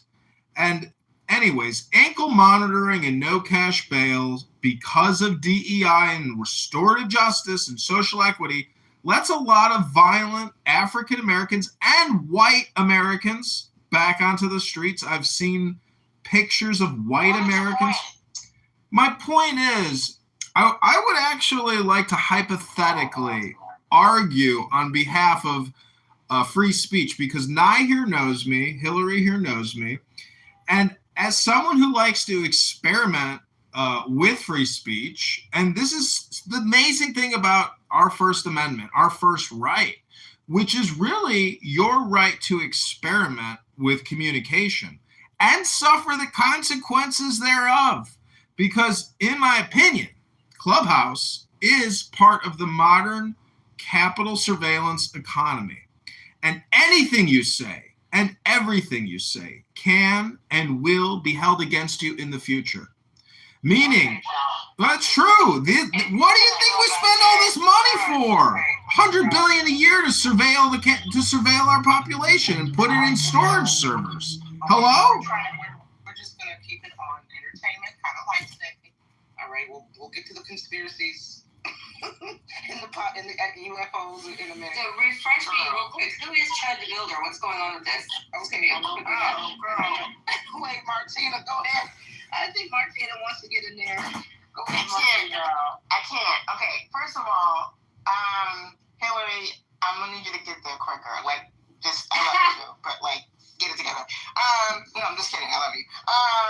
Okay, so quickly, this Chad the Builder shit is diabolical. This man makes money off of inciting violence to Black people and making them he puts himself in situations and that entices people. Like he's trying to create a race war. He's trying to create a race war, basically. Like he's doing it for profit, which is fucking disgusting. So let's say you can't sit here and be like, there's nothing about this dude that atheism is also usually it's real simple to me. It's really like this guy is a person does shit in bad faith puts himself in a situation to make himself feel like then he has to react and kill black people. Like he puts himself in a situation so he can incite violence on black people by provoking black people to begin with. Natural. That's someone that is shitting black hate and is a racist asshole. And he uses racism as a platform for profit, which is fucked up and like disgusting as shit. And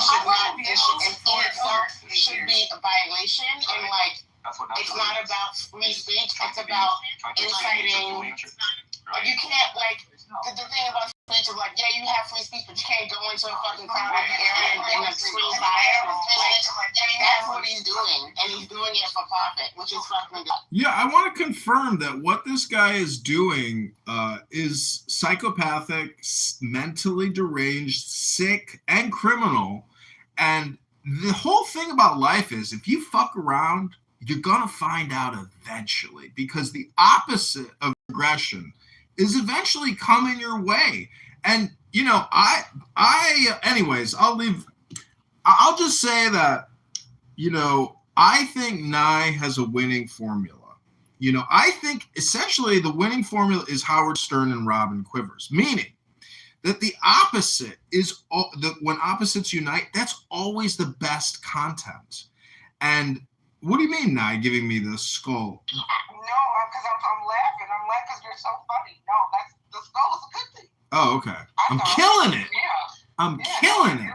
You're fine. So, unfortunately, people like Chud the Builder exist. And I could make a theoretical defense to what he's doing, meaning that even using the sacred N-word, because I've been in a lot of African-American spaces on this app, and some people will say, do not casually use the N-word. It's our holy word.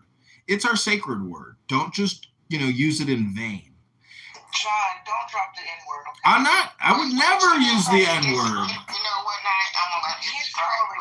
Martina, you don't know. I know he's trolling. I need him to get to the point, but go ahead, bro.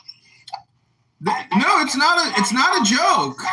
What I'm trying to get at is that this poor victim. You want Nye to be your co-host on a podcast? That's what I'm picking up. 100%, we're doing it right now. What red spaces have you gone in and they say the N-word with the hard ER is our holy word?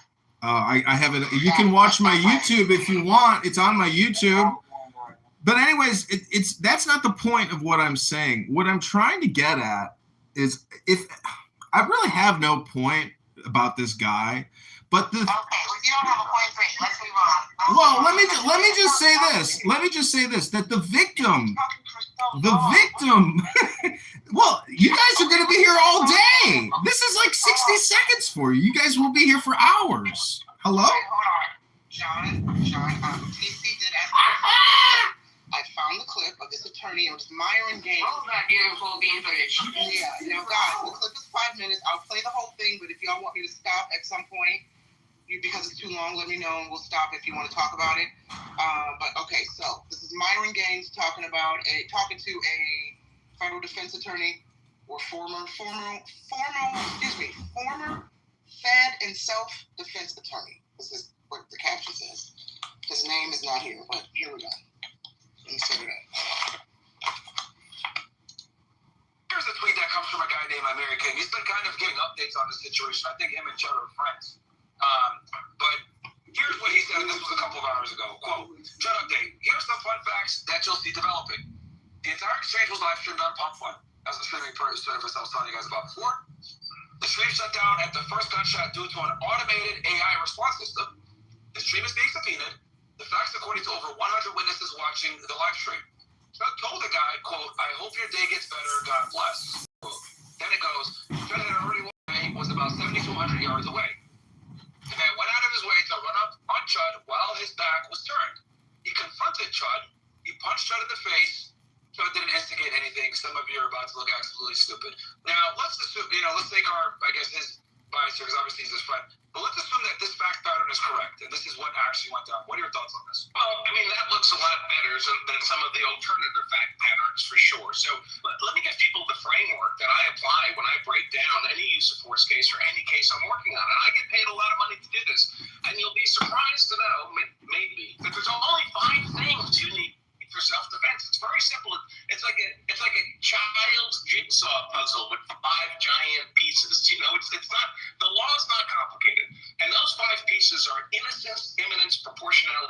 avoidance and reasonableness. That means innocence, you can have been the initial aggressor or the person who provoked the fight. If you do that, you lose innocence, you lose self-defense. And by the way, all these elements are required. If any one of them is missing, you don't have self-defense. Whatever you did, it was not lawful self-defense. So another way to think of these is each of these elements I'm talking about is a target of attack for the prosecutor. So a prosecutor who knows what he's doing, he gets that investigative report from the detectives, and he's thinking to himself, all right, I have to be able to disprove one of these beyond a reasonable doubt, and then I win. And the reason he wins is, if you think about it, when you claim self-defense, like Chuck, the builder, is going to be claiming, you're not saying it wasn't me. You're not saying I have an alibi. I wasn't there. You're saying the opposite of that. You're saying it was me. I shot that guy, but I did it in self-defense. Well, the prosecutor knows if he can defeat one of those required 5 elements and self-defense goes away, the only thing that's left of I shot that guy, but it was self-defense is I shot that guy. It's just a confession. So the prosecutor's looking at these 5 elements to see which one looks vulnerable to being disproven beyond a reasonable doubt. If you were the initial aggressor or the provoker, you lose innocence, you lose self-defense. Prosecutor knows that. The next is imminence. You have to be defending yourself against a threat that's either actually occurring in the moment or immediately about to occur. The fist is pulled back, the guy's reaching for a weapon. It can't be something that happened in the past. It can't be something that might happen in the future. Proportionality, and this could be a problem for Chud, is you can only use deadly defensive force if you're facing a deadly force threat. If you're only facing a non-deadly force threat, you can't use a gun to defend yourself against a non-deadly force threat. And usually, a punch is going to be considered a non-deadly force threat. So that could be an issue here. Avoidance is the 4th element. That has to do with whether or not you have a legal duty to retreat before you can defend yourself. Tennessee, like most states, is a stand your ground state. So in otherwise lawful self-defense, you don't have a legal duty to retreat. But what if the self-defense is not otherwise lawful? What if it has some other defect? Then you, even in Tennessee, which was one of the first stand-your-ground states, you can reacquire a legal duty to retreat. And then finally, reasonableness. And this is a broad target of attack because it just asks generally, would a reasonable and prudent person do what you did? And let's face it, anyone who's a social media provocateur is doing a lot of stuff that's kind of outside the Overton window and does not look reasonable to a normie jury. I mean, just imagine a typical juror in this, little town in Tennessee. Most white people have been socially conditioned their whole lives to viscerally recoil if they were to see a white guy call a black guy the N-word to his face, right? They don't consider that normal. They don't consider that reasonable. So that could be an issue. Now, of course, we don't know that happened here, but so what the prosecutor's looking for is, well, did Chud provoke this fight? We don't know that has to provoke the fight. That complicates Chud's claim of self-defense. That's a target for attack. If Chud what he does, deadly defensive force was disproportionate. The element of proportionality, vulnerable to attack. And if Chud engaged in behavior that the prosecutor believes the typical juror in this district should find unreasonable, that's a target for attack for the prosecutor. So it depends on how the facts work out. If Chud provoked the confrontation, if Chud went to the gun when he shouldn't have, if Chud acted unreasonably, all of this are 5 elements of self-defense, and now 3 of them are viable attacks on the prosecutor. Of course, if Chud didn't do any of that, if the speeches are recounted by a jury, he's basically innocuous, minding his own business, got attacked from behind, didn't provoke anybody, had reason to believe he was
to violence, that's definitely assault. Right, but even if he doesn't even have to be charged with assault. He just needs to. The prosecutor just needs to basically dismantle the self-defense claim. And this guy is correct. He gave all of his person that claimed self-defense, and based on the large amount of evidence that we have in front of us, knowing who this guy is and what he does, and the fact that the victim was black, and the fact that he had a gun, and the fact that it's him, it's likely that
then drop it and then claim victim when your house burned down.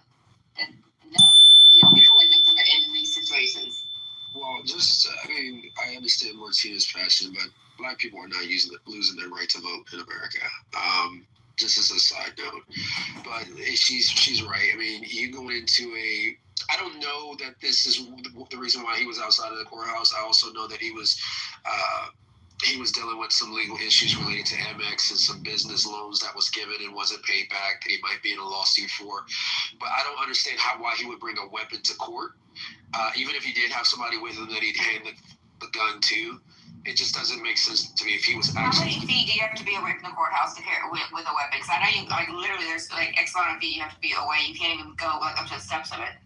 I have no clue actually. I'm not. I don't live in Tennessee. And again, I'm not an attorney, but I do know that you can't. I mean, I just basically know you can't bring a gun into a courthouse if you're not a peace officer, an on-duty peace officer at that point.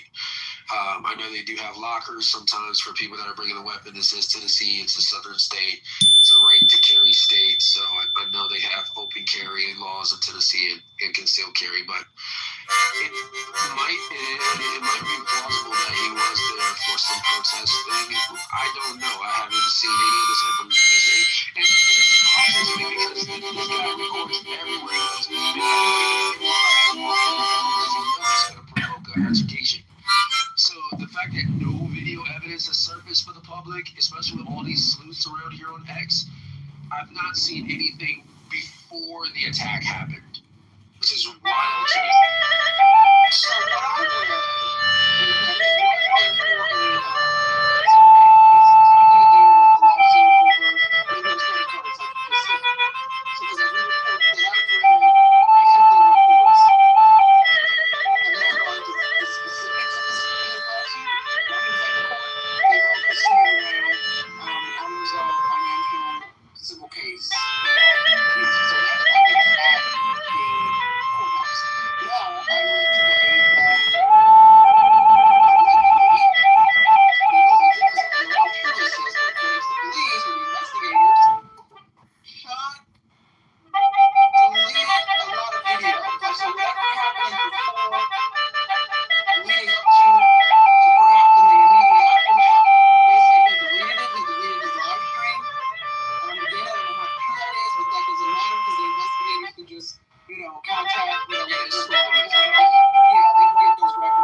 evidence that the other guy has a history of violence, even if you didn't know about it, because that's relevant to whether or not it was more likely that he started the fight. So, defense attorney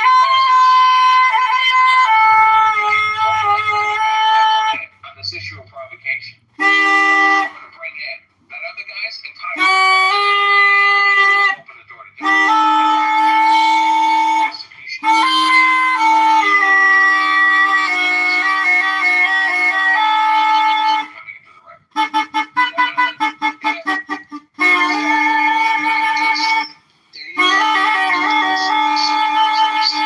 Standard insults, trash talk. It's bullshit. Evidence as to the original.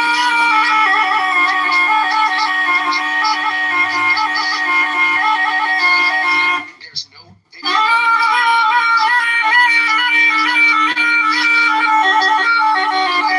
The claims that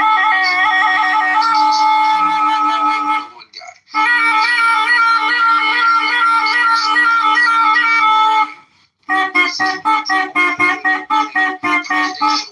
Is because it's a general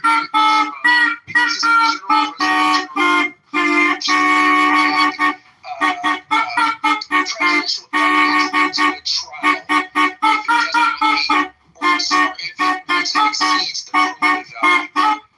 The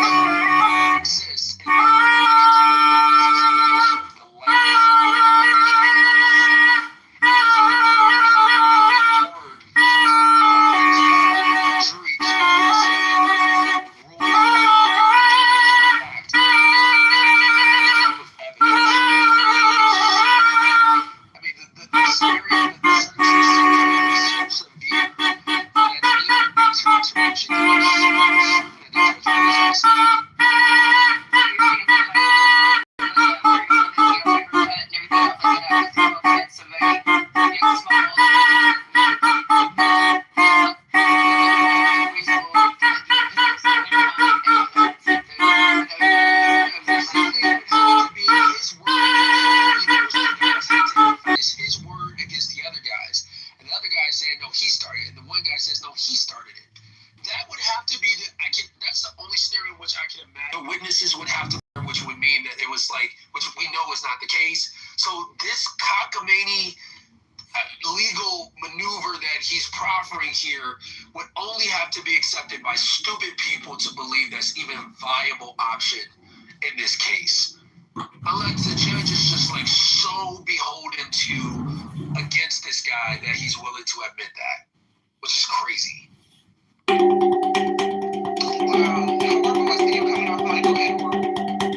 Yeah, there is a moment with official arrest. Apparently it's not, but it's actually sort of insults that have been super by the site with the smash your face today. Keep talking and see what happens. Get outside, that's another thing that crosses the threshold.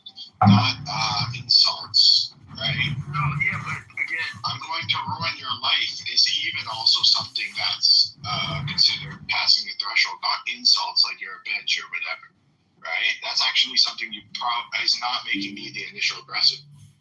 But so here's the thing, right? If he was to go up to a guy that was minding his own business and called him a name that created a confrontational environment, and that confrontational environment led to him pulling his weapon, I think a prosecutor can certainly make the argument that the provocation started by using racially charged, motivated language that he knew would incite this person into a defensive posture.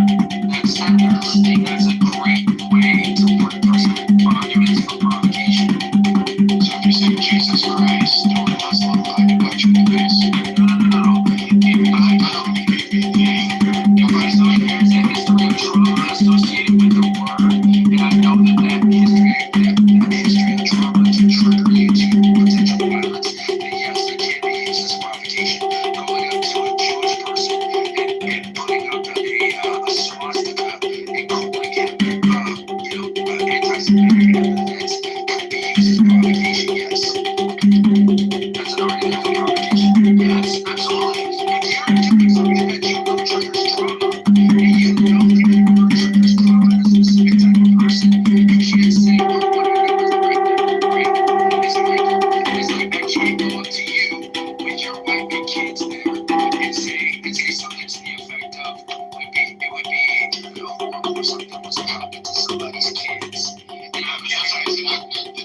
that, my initial claim was the same thing. It's like, sure, everybody wants to say freedom of speech, and that's fine. Say what you want to say, do what you want to do. But you're going out, and by you, I'm saying, speaking in general, you're going and actually putting myself in the position of Chud the Builder. You're going into spaces where there are people, where there are strangers, okay? You don't know the mental state of these people you're going up to. And if you're saying words that you know have a harmful historical context, and you know can possibly trigger a violent reaction, you are responsible for whatever happens to you if you get your head knocked off if you provoke the wrong person. That was the exact point that I've been trying to make. And it's odd, I made that point before we even knew what happened outside the courtroom, right? When we were talking about it on this app. And we still don't know exactly what happened. Right. Well, let me say specifically, allegedly, according to reports, the victim said he told Chud, I have PTSD. And then the family said in the GoFundMe, he's got some mental disabilities. So it goes back again. Well, one time I was getting evicted, and so I called the legal aid hotline, and an African American who I told, I had PTSD, he said, I'm from the ghetto, motherfucker. We all got PTSD, bitch. And so I'm just trying to say that, well, listen, it did happen. Hello? And what I'm telling you is that this fucking Chud the Builder, this is actually in a way what he wants to happen, meaning that there are these accelerationist neo-Nazi pieces of shit, a loser to get national notoriety with a stupid fucking name like Chud, and he's not building shit except his own grave. This is the problem with our focused concentration and the content of the media. Now, I know you consider yourself a media maven and a media generator, but I would just humbly submit on this beautiful day. This is, I record and live stream everything I do on this app, as many of you know. I'm just trying to say that, I try to live every day as if it was my last day. Meaning that if I were to record Pepe or Brad the Viking or many of the other characters here on this app all day long, well, I don't want that to be my legacy. Meaning I don't want people to look back and say, I don't want to be associated with these people. I don't want their thoughts and opinions to be my thoughts and opinions. John, but yet you sit on Clubhouse all day and you record them for hours. You have created a digital database. All these people you claim you don't want in your life and don't want to listen to. But you have a digital database of all these people.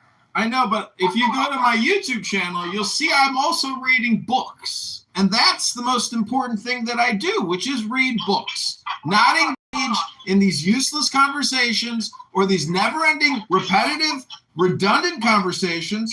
And I don't want to hear the opinions of people that I consider to be toxic.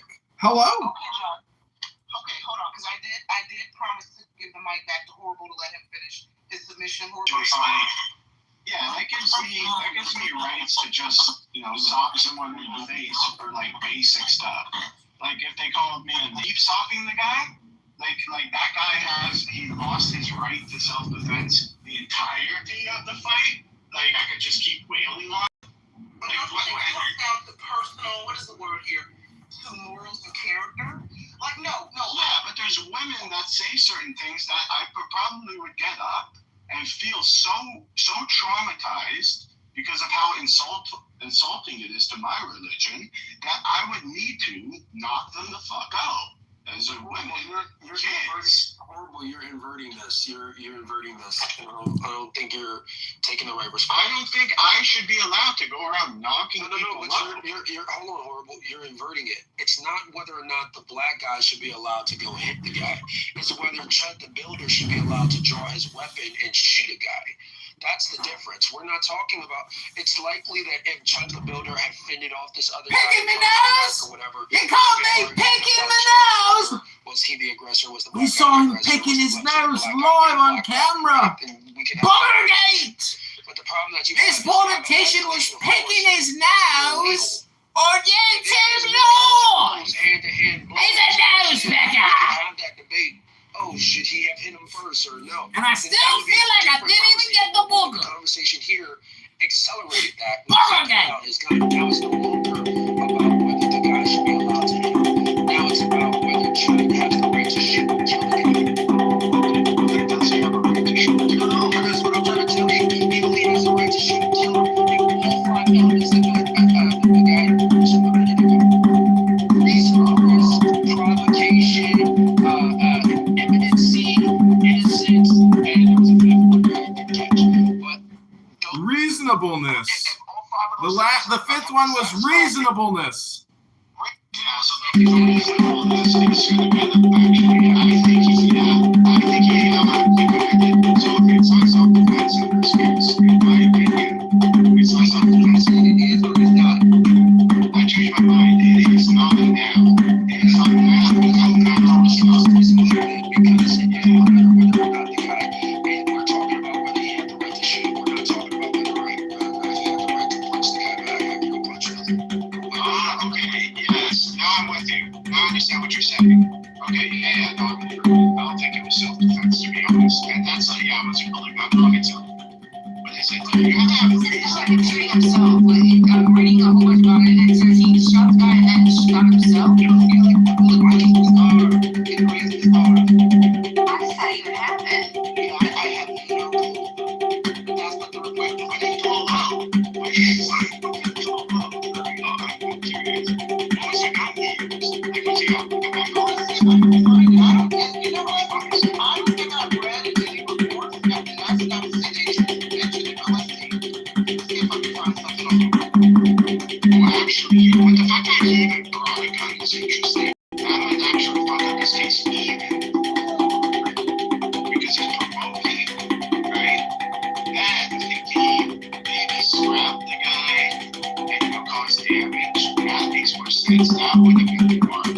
Probably not on the side of the format because he's again, yeah, it's reasonable provocation. These guys here are extreme. I don't know if you guys remember this guy Vitality used to go around harassing people. Yeah, yes.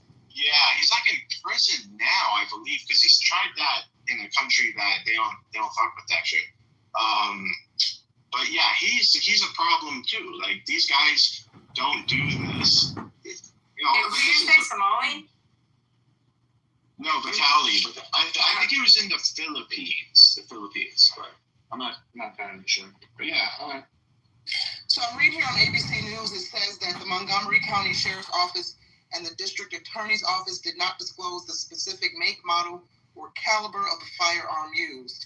But to that point, somebody raised this point the other day in a clubhouse room. Shud's viral videos or his content where he's going up antagonizing and provoking people, it's very interesting because, yeah, we've all been trying to figure out why he had the gun at the courthouse to begin with. But someone could argue, you know, if the prosecutor used any of his viral footage, if they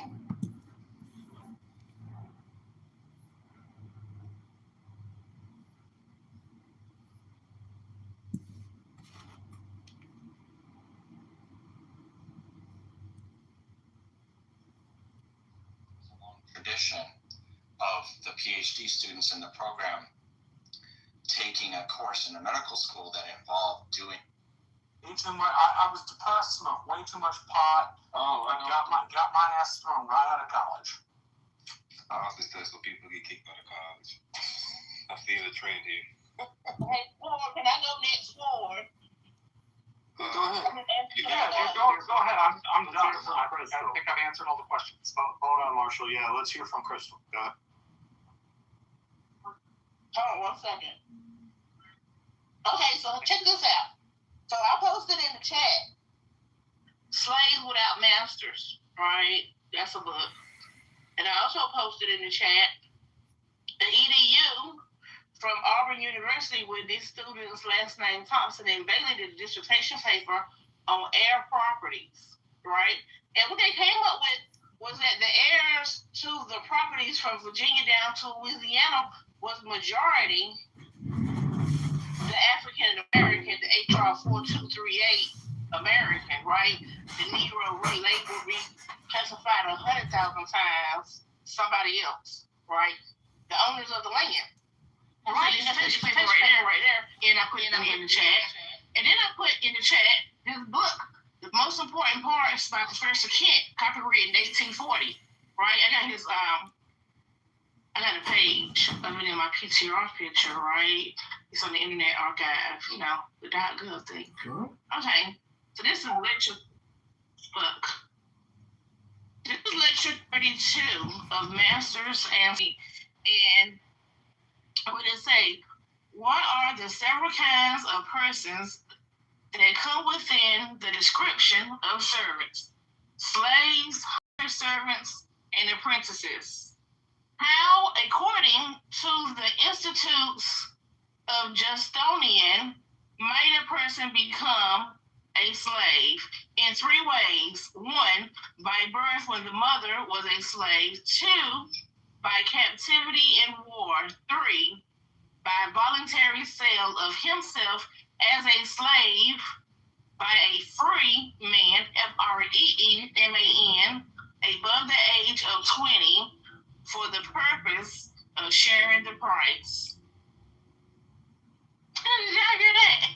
Oh my God! Moderators, this is Alistair. Put me in the queue. Thank you. And then with that, we have that booklet I told you about, Slaves Without Masters, the free Negro in the antebellum South. Hello, moderators. Can I get a hello? I'm asking to be put in the queue. Shut the fuck up.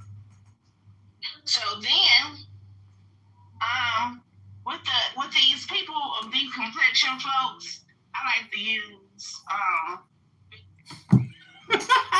these complexion folks. Right, the observations of mankind. I might have left off a couple of parts of the title, but you know that's what he's saying.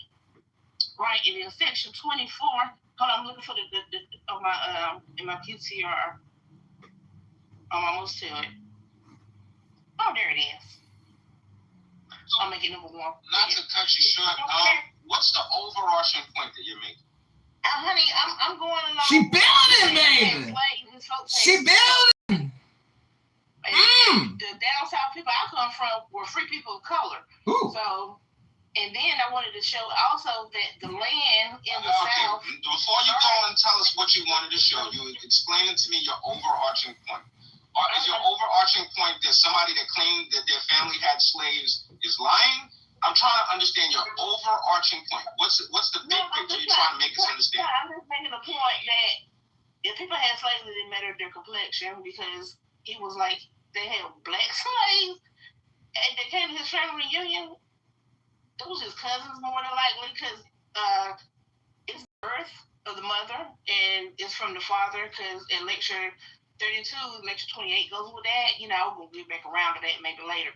But it's marriage, a license, a bond. And one of the other people in here said that your granddaddy was more your slave owner. So I was just wanting to compound. I have heard since I've been in the space since Sword was speaking.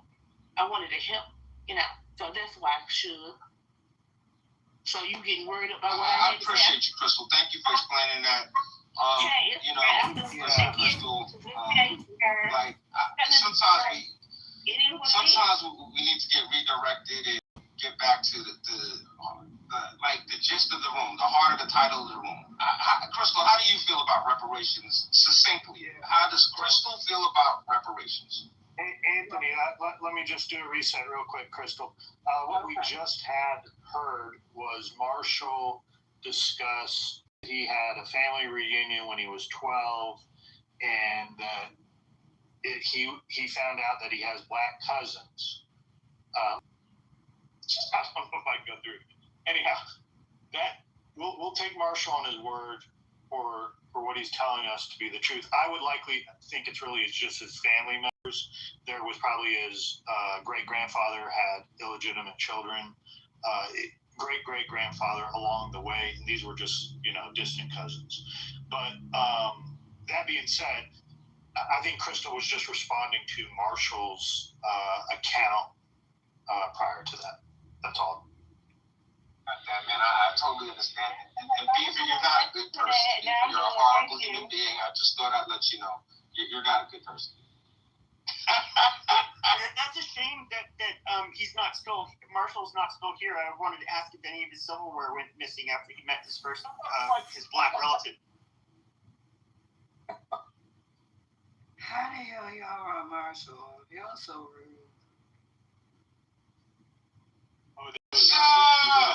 Supla is in the building. She is in the building. Yo, man, listen. I'm going to take the pro reparation side, just so we can have some entertainment in the room. I'm going to support reparations in this room. I'm going to be the staunchest supporter of reparations. There is a debt that needs to be paid. All right? And, if we have to see America be great again, we need to pay reparations. That's the only way. It's a stain that we haven't atoned for in this country. And the only way we could get that stain out is through reparations. We can't build a time machine and go back in time and right the wrongs, but we do have to pay for what our ancestors did. So, I don't care what anybody says. We need our reparations, and we need them now. Yo, can I ask a question? When you say we have to pay, what do you mean? Like, you being a black man, like, what do you have to pay? I'm saying I'm not triggered at all. Anybody You didn't come up here to talk about me saying this shit is a distraction, which it is. I came up to talk about the Shut the Builder thing. So, state your opinion about what do you want to say about Shut the Builder. Well, I came in to correct you when you were saying that he was going around harassing black people. He was. It wasn't. Well, that's your interpretation. I mean, the Shut the Builder. What do you call it when you go up to a black person? You interrupt me every time, lady. Why do you have to interrupt me every time? We're going to have a dialogue. We're going to have a dialogue. It's not a dialogue. That's a rude, controlling, manipulation tactic. It's not correct. Do you hear me talking? You got rude back. Well, because I'm the So because it's your room, you get to be a bitch? Stop. And hand in your pen. You can get off the stage right now.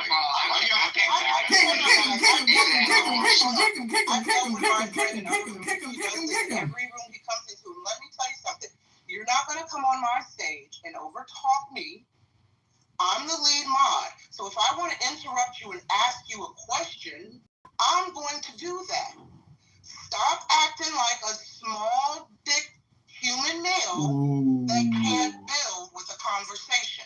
This is why Shut the Builder is sitting in jail right now, because someone said some words that hurt his feelings. And he shut up. That's the energy you're giving right now, my friend.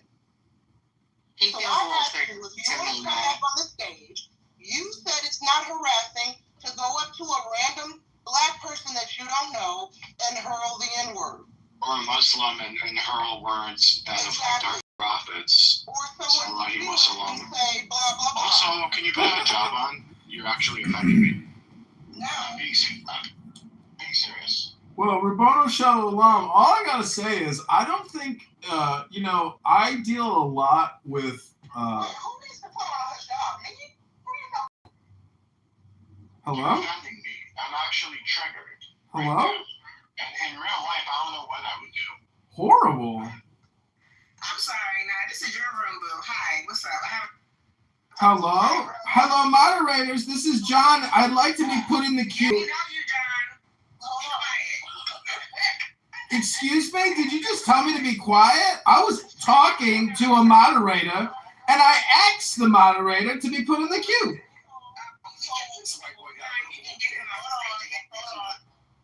My friend, I welcomed you back because I'm really. Well, I was very offended that you made a comment about my penis. You'll get over it. Continue.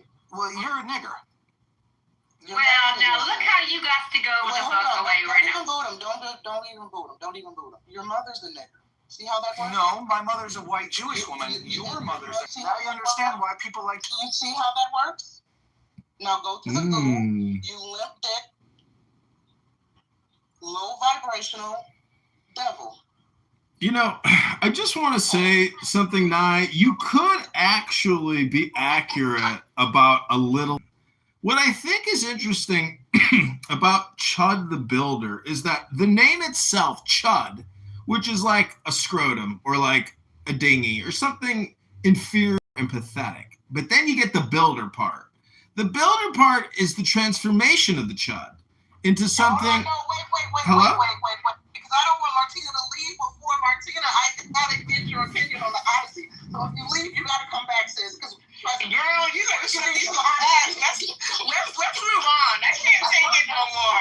I'm not used to these hostile rooms. I go in rooms about movies. I don't do this shit, okay? You don't come for me. It's 2026. Don't. We ain't got to look at my PTR. Ain't got time for this bullshit. Come on, Nye. I love you, girl. But yeah, let's go. Let me breathe. Oh, Hakima's here. Hakima, what's up, Hakima? Gary. I'm already trying to get him up here. He's not coming up. Oh, Lord. This is just people are. Kevin's here? What's up, Kevin? Kevin's down there. What's up? Oh, Lord. Come on, Kevin. I need someone. Moderators, isn't it amazing what the N-word... Let me say this. Hello? Before we move on. Let me say this. Guys. Oh, I thought the N-word meant Nye. What is that guy's name? Let me give our brother the proper honors. Hold on. Hey, no, we don't need to even. He doesn't exist here. He doesn't need to exist. Don't get these motherfuckers on platform. Let's move on. I'm saying. Eric Mays, the late great Eric Mays. He died. He was a congressman, politician, viral hero. Okay, if anybody knows that brother, go look up some of his hits. Is Hakeem Jeffries? Shut up, LeChon. Wait, let me finish. Eric Mays used to say, when they go low, we go lower. And if we have any Jewish people in the room, I'm going to apologize to them because I don't do that anti-Semitic, may your relatives burn in the oven shit. That's not my character. But my friend, but I'm going to match the racism with the racism and the hate. And my friend is notorious for this. This is what he does. Okay? So, you come to me with that bullshit. Jewish person. She got you on that one. She got you on that one. We're gonna move on because I don't do the hate. I don't do anti-Semitism. I don't do all that. I don't do that shit. So do we have any hot juicy gossip going on right now? Anything good in the news? Something juicy, new couples, new. Well, Bono Shalom. I mean, now you did insult his masculinity when you said he had a little penis. I mean, but I will be honest with you, saying the N-word is a bit much. I have tried to.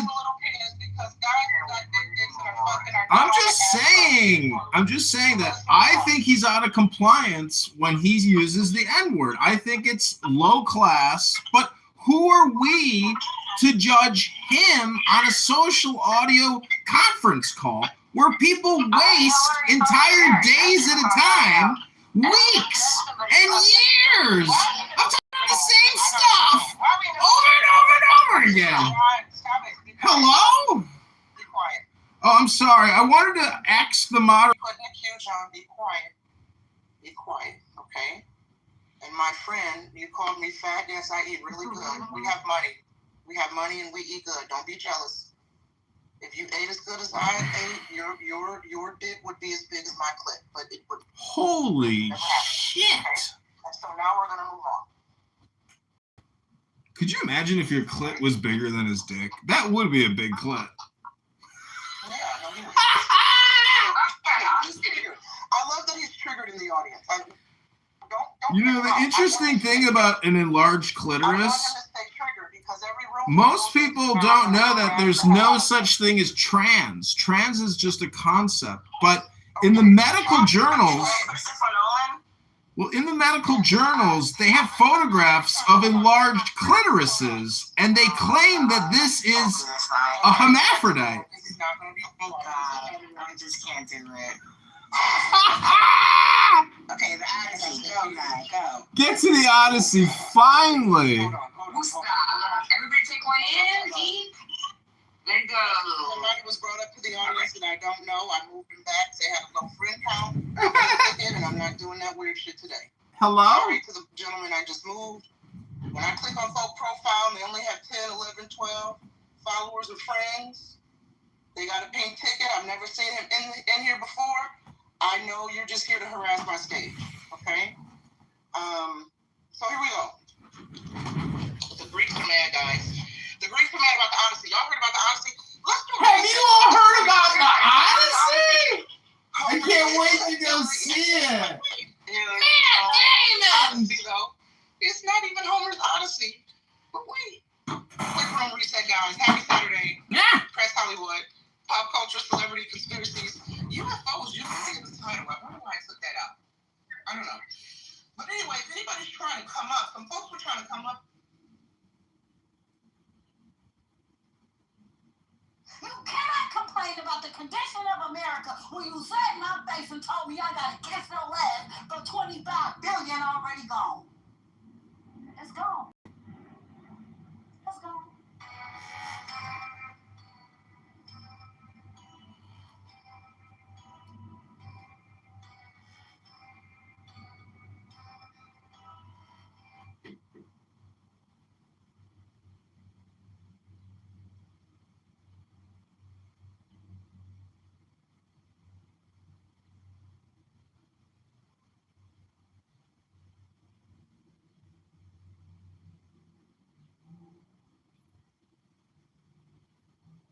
Last time we've even heard of reparations or had a reparations debate. I haven't done this for a few years. It's seeing not much has changed. It isn't a debate. It is a debate. They're not getting reparations. I mean, as I understand, it would statute of limitations at some point. I mean, we have it for murder and everything else. I would think so, but the reality is I had those for dinner. Amazing. So the black population. There's no statute because it's unprecedented. Oh, okay. Well, the black percentage of the population isn't going up, and but the Hispanics are going up. The whites are slightly going down. And look, nobody. At the end of the day, Hispanics, Asians, whites, none of them want to give their tax dollars or for their government to give blacks money.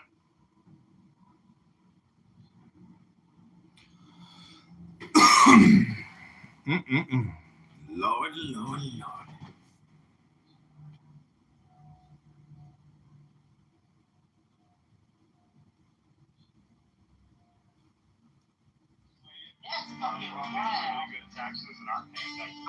We shall know that the chosen priest, that ox of infinite space,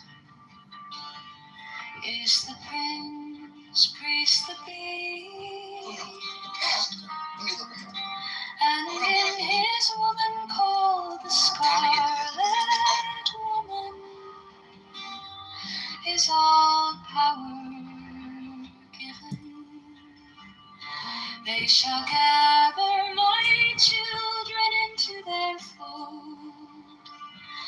They shall bring the glory of the stars into the hearts of men.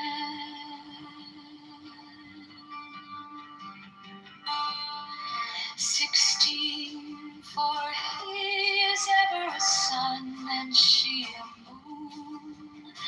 But to him is the winged secret flame, and to her the stooping starlight.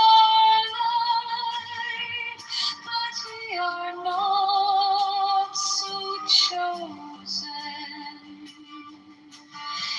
18 burn upon their brows, O splendorous serpent.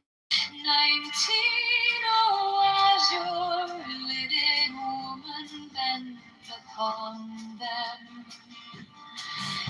20. The key of the rituals is in the secret word which I have given unto him.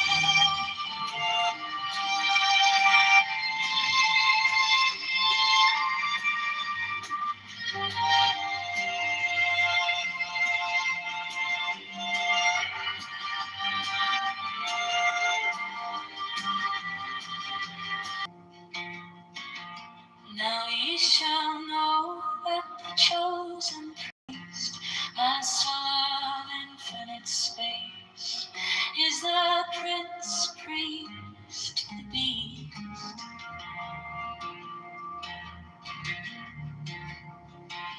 And in his woman, called the Scarlet Woman, is all power given. They shall gather my children into their fold. They shall bring the glory of the stars into the hearts of men.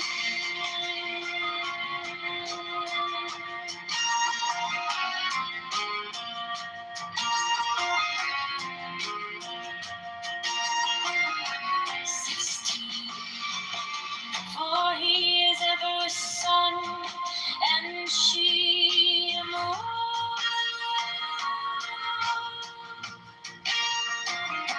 But to him is the winged secret flame, and to her the stooping starlight.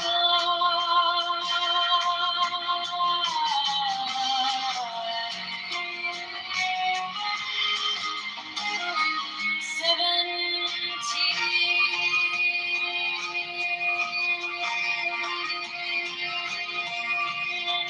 But ye are not so chosen.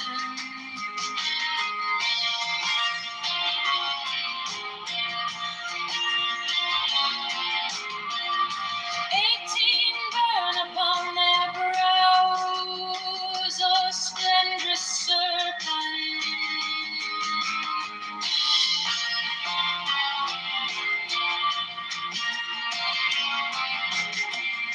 19 as your living woman, and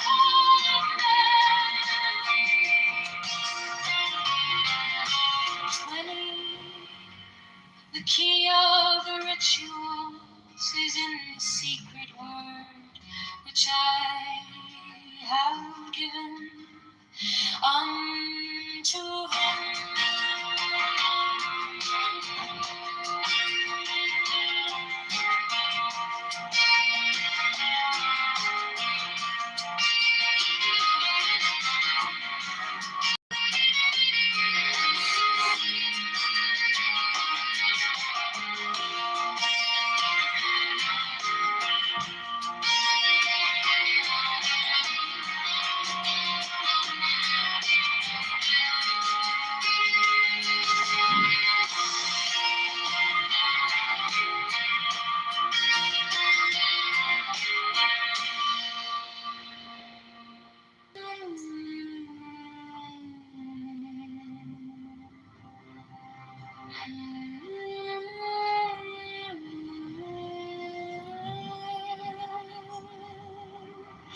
These are fools that men adore. Both their gods and their men are fools. Come forth, oh children, under the stars and take your fill of love. 13, I am above you and in you. My ecstasy is in yours. My joy is to see your glory.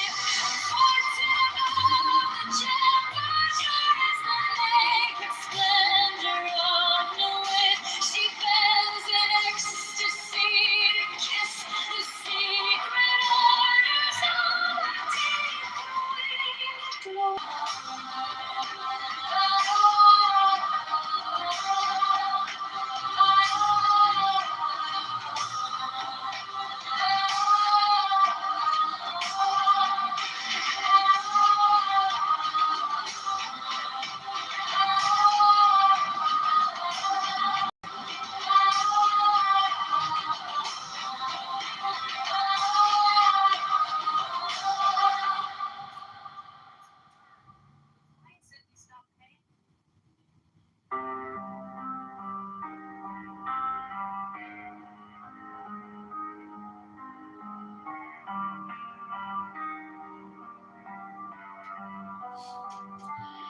These are fools that men adore, both their gods and their men are fools.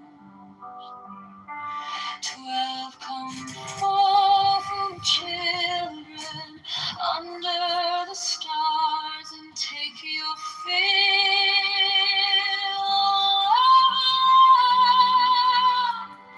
13,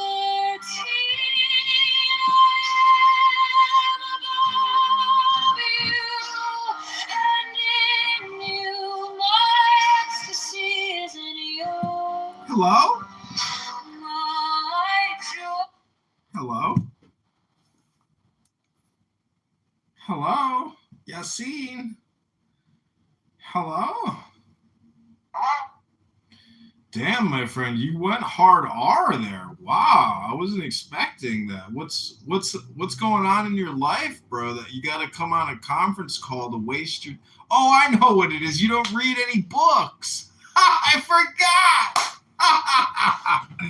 Oh, man. What happened? What happened to you? Did you forget how to use your brain to improve your brain? Well, you never... The point is you're the loser on a conference call app screaming out the N-word. That's your opportunity cost? That's what you choose to do with your time? You suck, bro.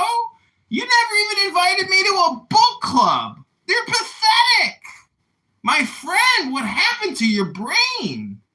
Oh, my God, my friend. Tragic, really. A tragedy. Yeah, you went full R word. I mean, you know, she's a horrible person. Don't get me wrong. I'm not sticking up for her, but I'm just questioning your values, you know, because I am reading a book about values, and the book doesn't mention anything about some Jewish guy using conference call apps to scream out the N-word.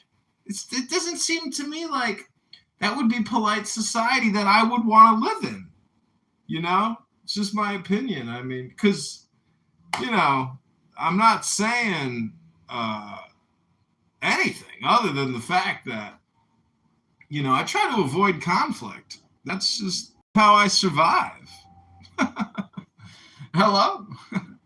It's like, you know that guy who was murdered at the rifle range because he was doing charity work with veterans that have PTSD? And he was like the #1 assassin that we've ever produced. He killed like hundreds of people. Chris Kyle, I think his name was. You know what I'm talking about? Yes. Yeah, I mean, Ron Paul said after his death, if you live by the sword, you die by the sword. And I was like, yeah, you know what? Turns out your environment actually determines whether or not sometimes you live or die. So I'm just saying that, you know, in terms of being productive and accomplishing something, I was only in that room because I was the first person in that room, and I wanted to ask Nye about her opinion on reparations. And we had an interesting conversation about individual lawsuits versus class action lawsuit and all of her opinions and about how she never got compensated for her 40 acres. And I was like, well, you weren't a slave. You live in 2026. Some people are time travelers and they don't even know it. So anyways, I have been reading a book, and, you know, I realized that if I listen to these dumb Clubhouse rooms and I put it on my YouTube live, in a way, if someone was to analyze who I am and what I do all day, well, I'd have to agree with them that recording Pepe and Matt Cool eke out one word every, minute. Like, I'm not recording intellectuals. Let's put it that way. But I am striving to read books and claim nothing about, what I've obtained or what I do or whether it's even work. So what I'm trying to say is, hello?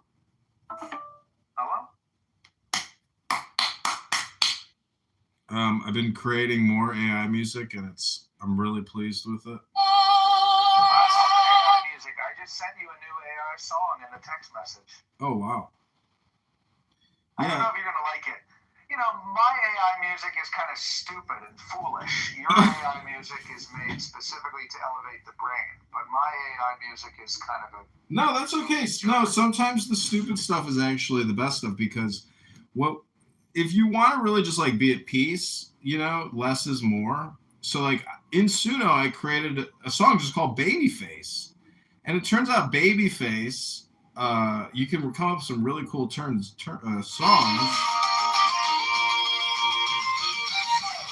No Antifa gonna get me.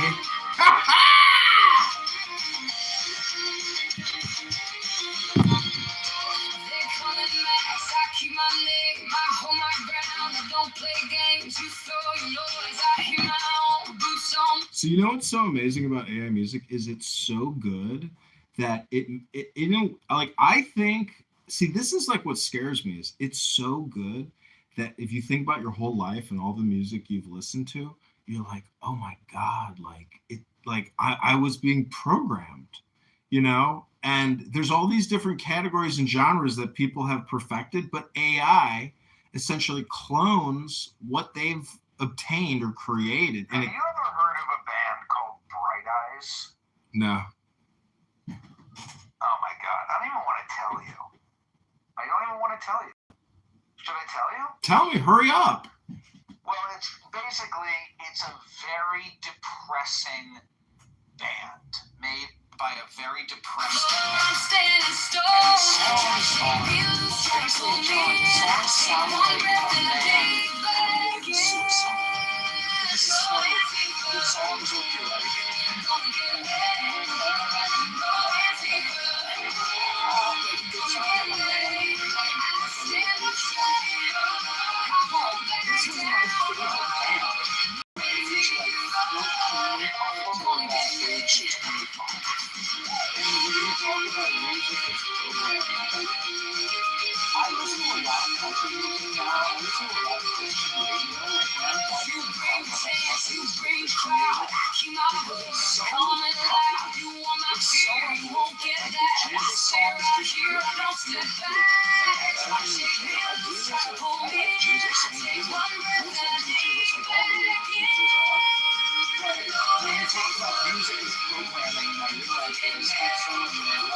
Oh God, I got roots in my boots and fire in my eyes.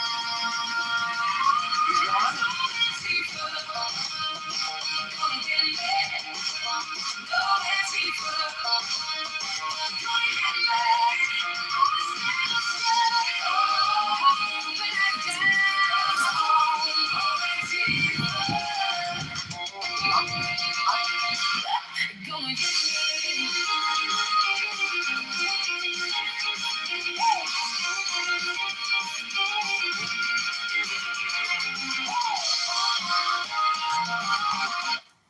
Anyways, I've come to the conclusion that you are an R word and that everyone on this app is an R word.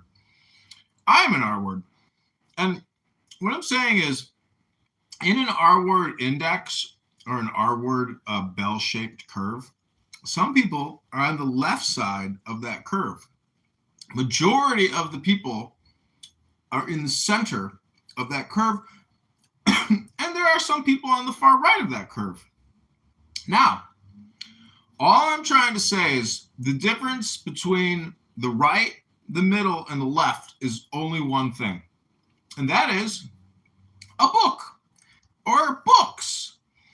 And so I have been reading Ayn Rand's The Virtue of Selfishness because of that stupid person on here, that R-word person, Simon. And it turns out that Simon is a horrible communicator. But Ayn Rand is a fucking genius. And she lays it all out about how R-worded out we are. Wait, are you being sincere? Yes. See my PTR? Do you see my PTR? Hello? It's like you with a nose. I'm holding up what's called a book. Now, I was in the room earlier talking about reparations, and this is what I brought up. Page 37 of the Objectivist Ethics, where Ayn Rand writes,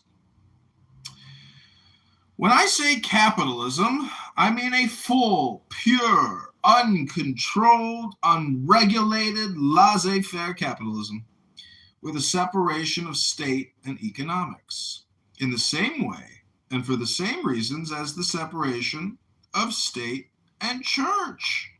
A pure system of capitalism has never yet existed, not even in America. Various degrees of government control have been undercutting and distorting it from the start. Capitalism is not the system of the past. It is the system of the future, if mankind is to have a future." So, you know, everybody's always talking about separation of church and state, but they never talk about separation of state and economics, meaning that the $40 trillion debt, like none of this would have been possible. COVID, all the wars, none of it. Medicare, Medicaid, all these bills, none of it would have been possible without the unity of economics and state. And so this is really the big takeaway, is that everybody here is on this app, even the Republican conservatives, they're all communist socialists. They all believe in state-controlled economics. And even reparations itself is the unity of economy and state. Without it, how else are they going to get it? So this app is a bunch of R words, my friend, completely and totally. No one here could actually run a pizza shop profitably. No one here could run a car dealership profitably. Because if you just ask the R words on this app, give me the formula for creating a profit, they wouldn't be able to tell you. Buy low, sell high, or cost of goods sold versus revenue equals, net profit, less all your other expenses, my friend. You see what I'm saying? We're dealing with R words that actually are just communists. They really just believe that the government, and this is why that guy Edward, who's also a horrible communicator and annoyingly long-winded, and he, please let me finish. No, let me keep going. It's like, wait, the Christian guy? Yeah, Black Christian Edward. Oh, I like that guy. You don't like him? You think I like him, but he's also R word. Everybody on this app is an R word? I told you he's at the higher end of the spectrum. He's less R-word than the severe left R-words. Still more R-worded than the. If you're on this app, by definition, you must be R-word. You wouldn't be here if you weren't R-word.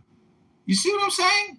Even the guy that invited me to this app, who's like a hardcore Democrat, and he did give me my money back because, I gave him $10K, and I said, if you don't give me my money back, this is what I'm gonna do. Wait, why did you give him that much money? Because I wanted to invest in a business with him, and he ended up doing nothing and just taking my money. So I said, give me my money back. He said, no. I said, all right, well, this is what I'm going to do if you don't give me my money back. And then he gave me my money back. Because he knew my threats weren't empty, and he knew there could be serious repercussions if he didn't give me my fucking money back. So he gave me my money back.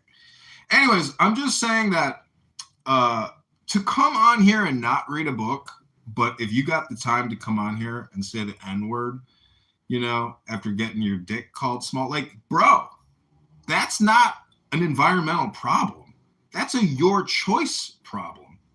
And so text me anytime and say, John, I've decided to open a room, and I'm in an office at a desk in my house on my couch, and I'm going to read a book. Would you I got to hear you, on my YouTube Live, which you could get my YouTube Live suspended saying that kind of shit. So I've asked you before, please, no hard R, just soft H, okay? Hello? That's true. I don't want to fuck your shit up.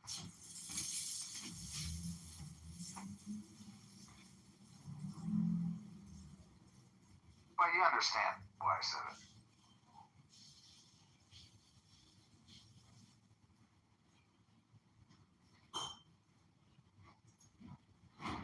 I also, if you're interested, I did put the link in the chat to my new license plate mockery video, which I posted yesterday, and it already has 12,000 views, and it has 1,700 likes.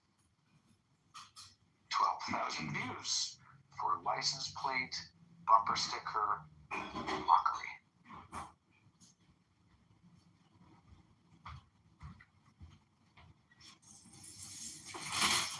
See, this is something I don't think you're getting, is that your time really matters.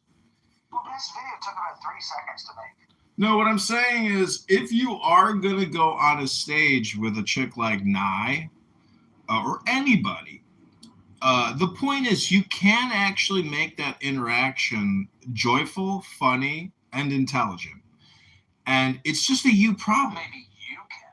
No, you can too. Just think about it from like the perspective that you're being hired by CBS, NBC, ABC to create family-friendly content. Because, having formerly worked at Google, and if you just do a survey of what is successful, it turns out that the family industry, it's the biggest industry, my friend. And so, again, like, do you actually want more abundance in your life, because you have that ability within you.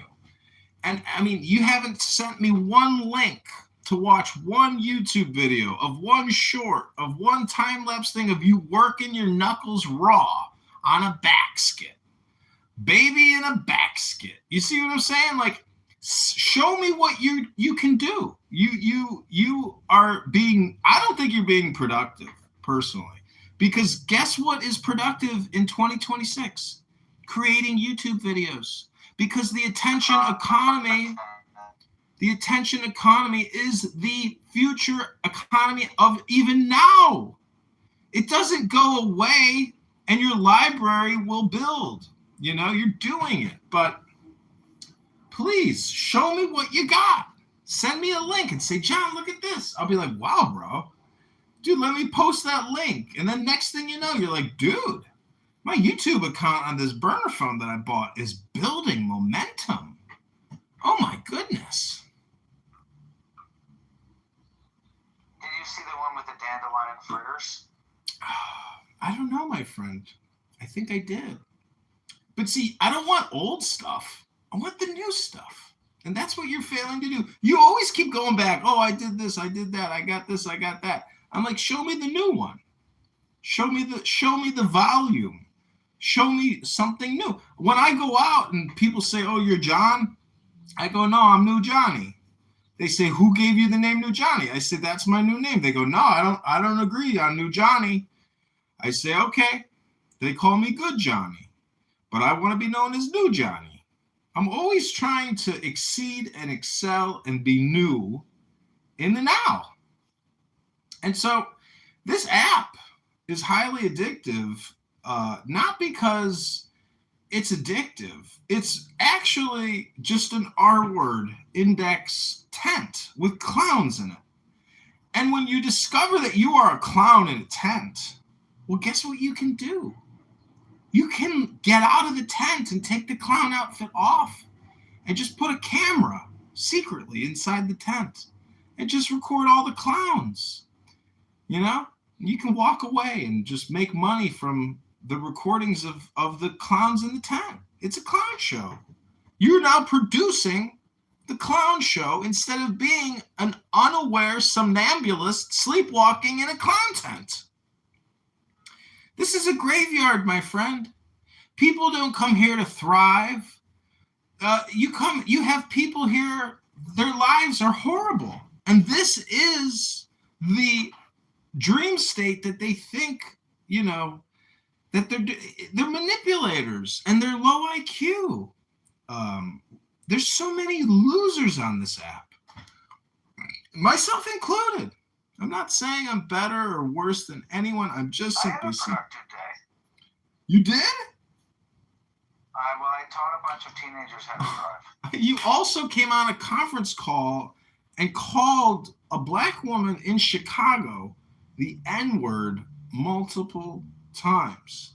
Now, I'm just worried about you, my friend, because in the real world, you know, maybe, I mean, your borderline personality, you know, are you going to inflame a situation by opening your mouth? Or are you going to remain silent and let the R word pass, you know, meaning like this too shall pass? So like if you were in a convenience store and an N word said something to you, like, hey, bitch, buy me this payday, bitch, and white boy, and whatever, you know?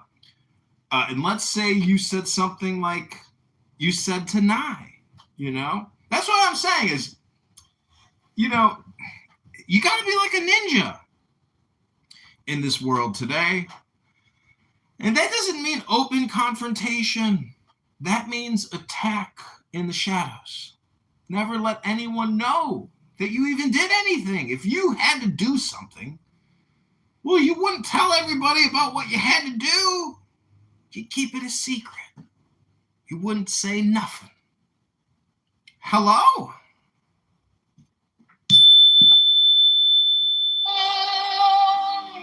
To see your joy.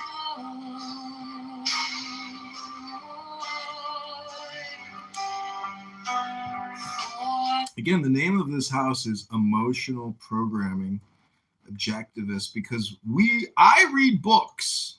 Unlike a lot of Jewish people I know, they don't read nothing anymore. I know this hot Jewish Israeli chick. She's like, oh, you should come to Hawaii with me, John. And I'm like, oh, have you read a book? She goes, no, not in 20 years. I'm not kidding. And I said, well, she says, do you have any book recommendations? I said, just pick up a book and take a picture of a book and confirm with me that you can even still fucking read. And she's like, ha ha ha, very funny, John. I'm like, no, it's for real. You are fucking R-worded out. Your brain is rotted. You know, this girl has 3 Siberian Huskies. She's spent the greater part of her life just picking up dog poop. And, you know, for some people, that system works just fine. And if you got a lot of money, great. But part of 12 hours a fucking day to run your fucking mouth, to listen to people, to debate people while you're supposedly working? My friend, read a fucking book.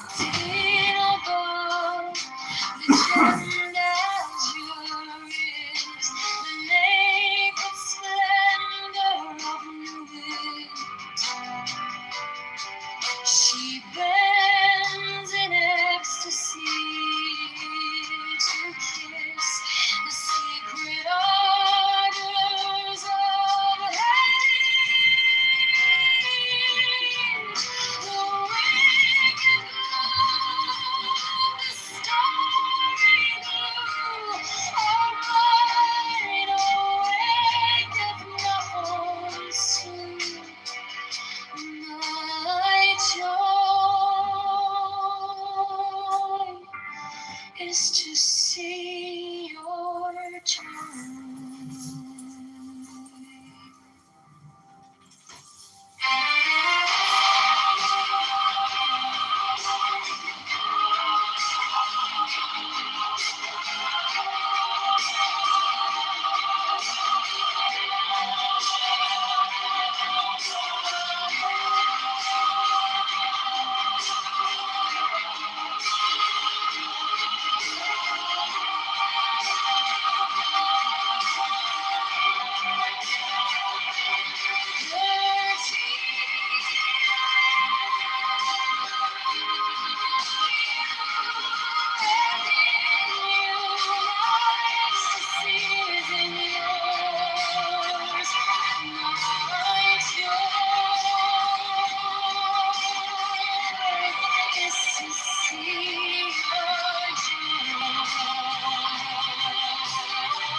She bends in ecstasy to kiss the secret ardors of her needs. The winged love, starry blue, her mind awaketh no soon. My joy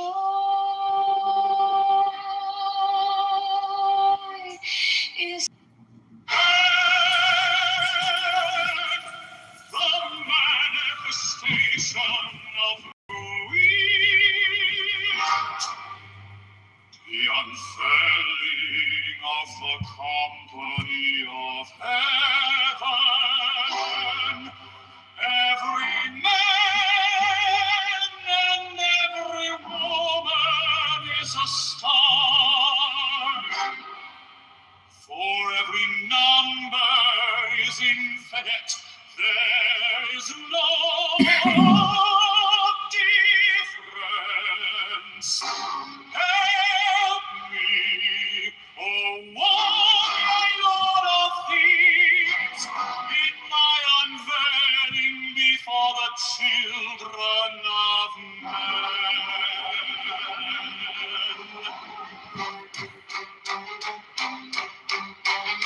6 feet deep, my secret center, my heart and my tongue. 7, behold, it is revealed by Iris, the minister of God. 8, the calves is in the pool, not the pool in the cups. 9, worship and the cups, and behold, my light shed over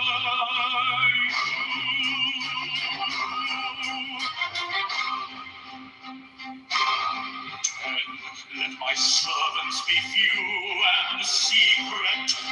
They shall rule the many and the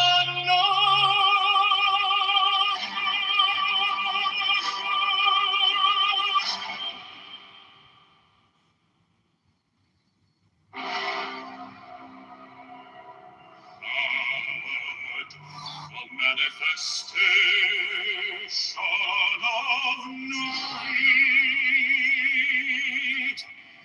to the unveiling of the company of heaven. Every man and every woman is a star.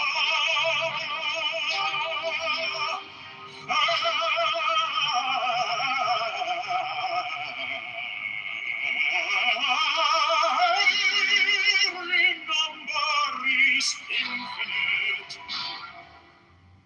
There is no difference. Five, help me, O warrior lord of deeds, in my unveiling before the children of men. My secret center, my heart and my power. Seven, behold, it is revealed by I was the minister of Portagna. Caps, and behold my light shed over you.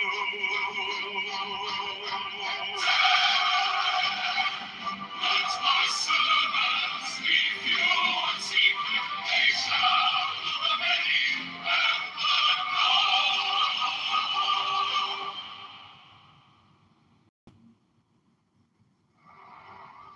Mine is the head of the man, and my insight is keen as the hawk's.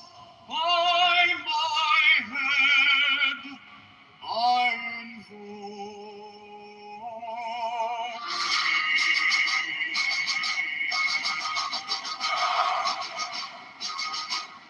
I am the only begotten child of my father and mother. My father is dead.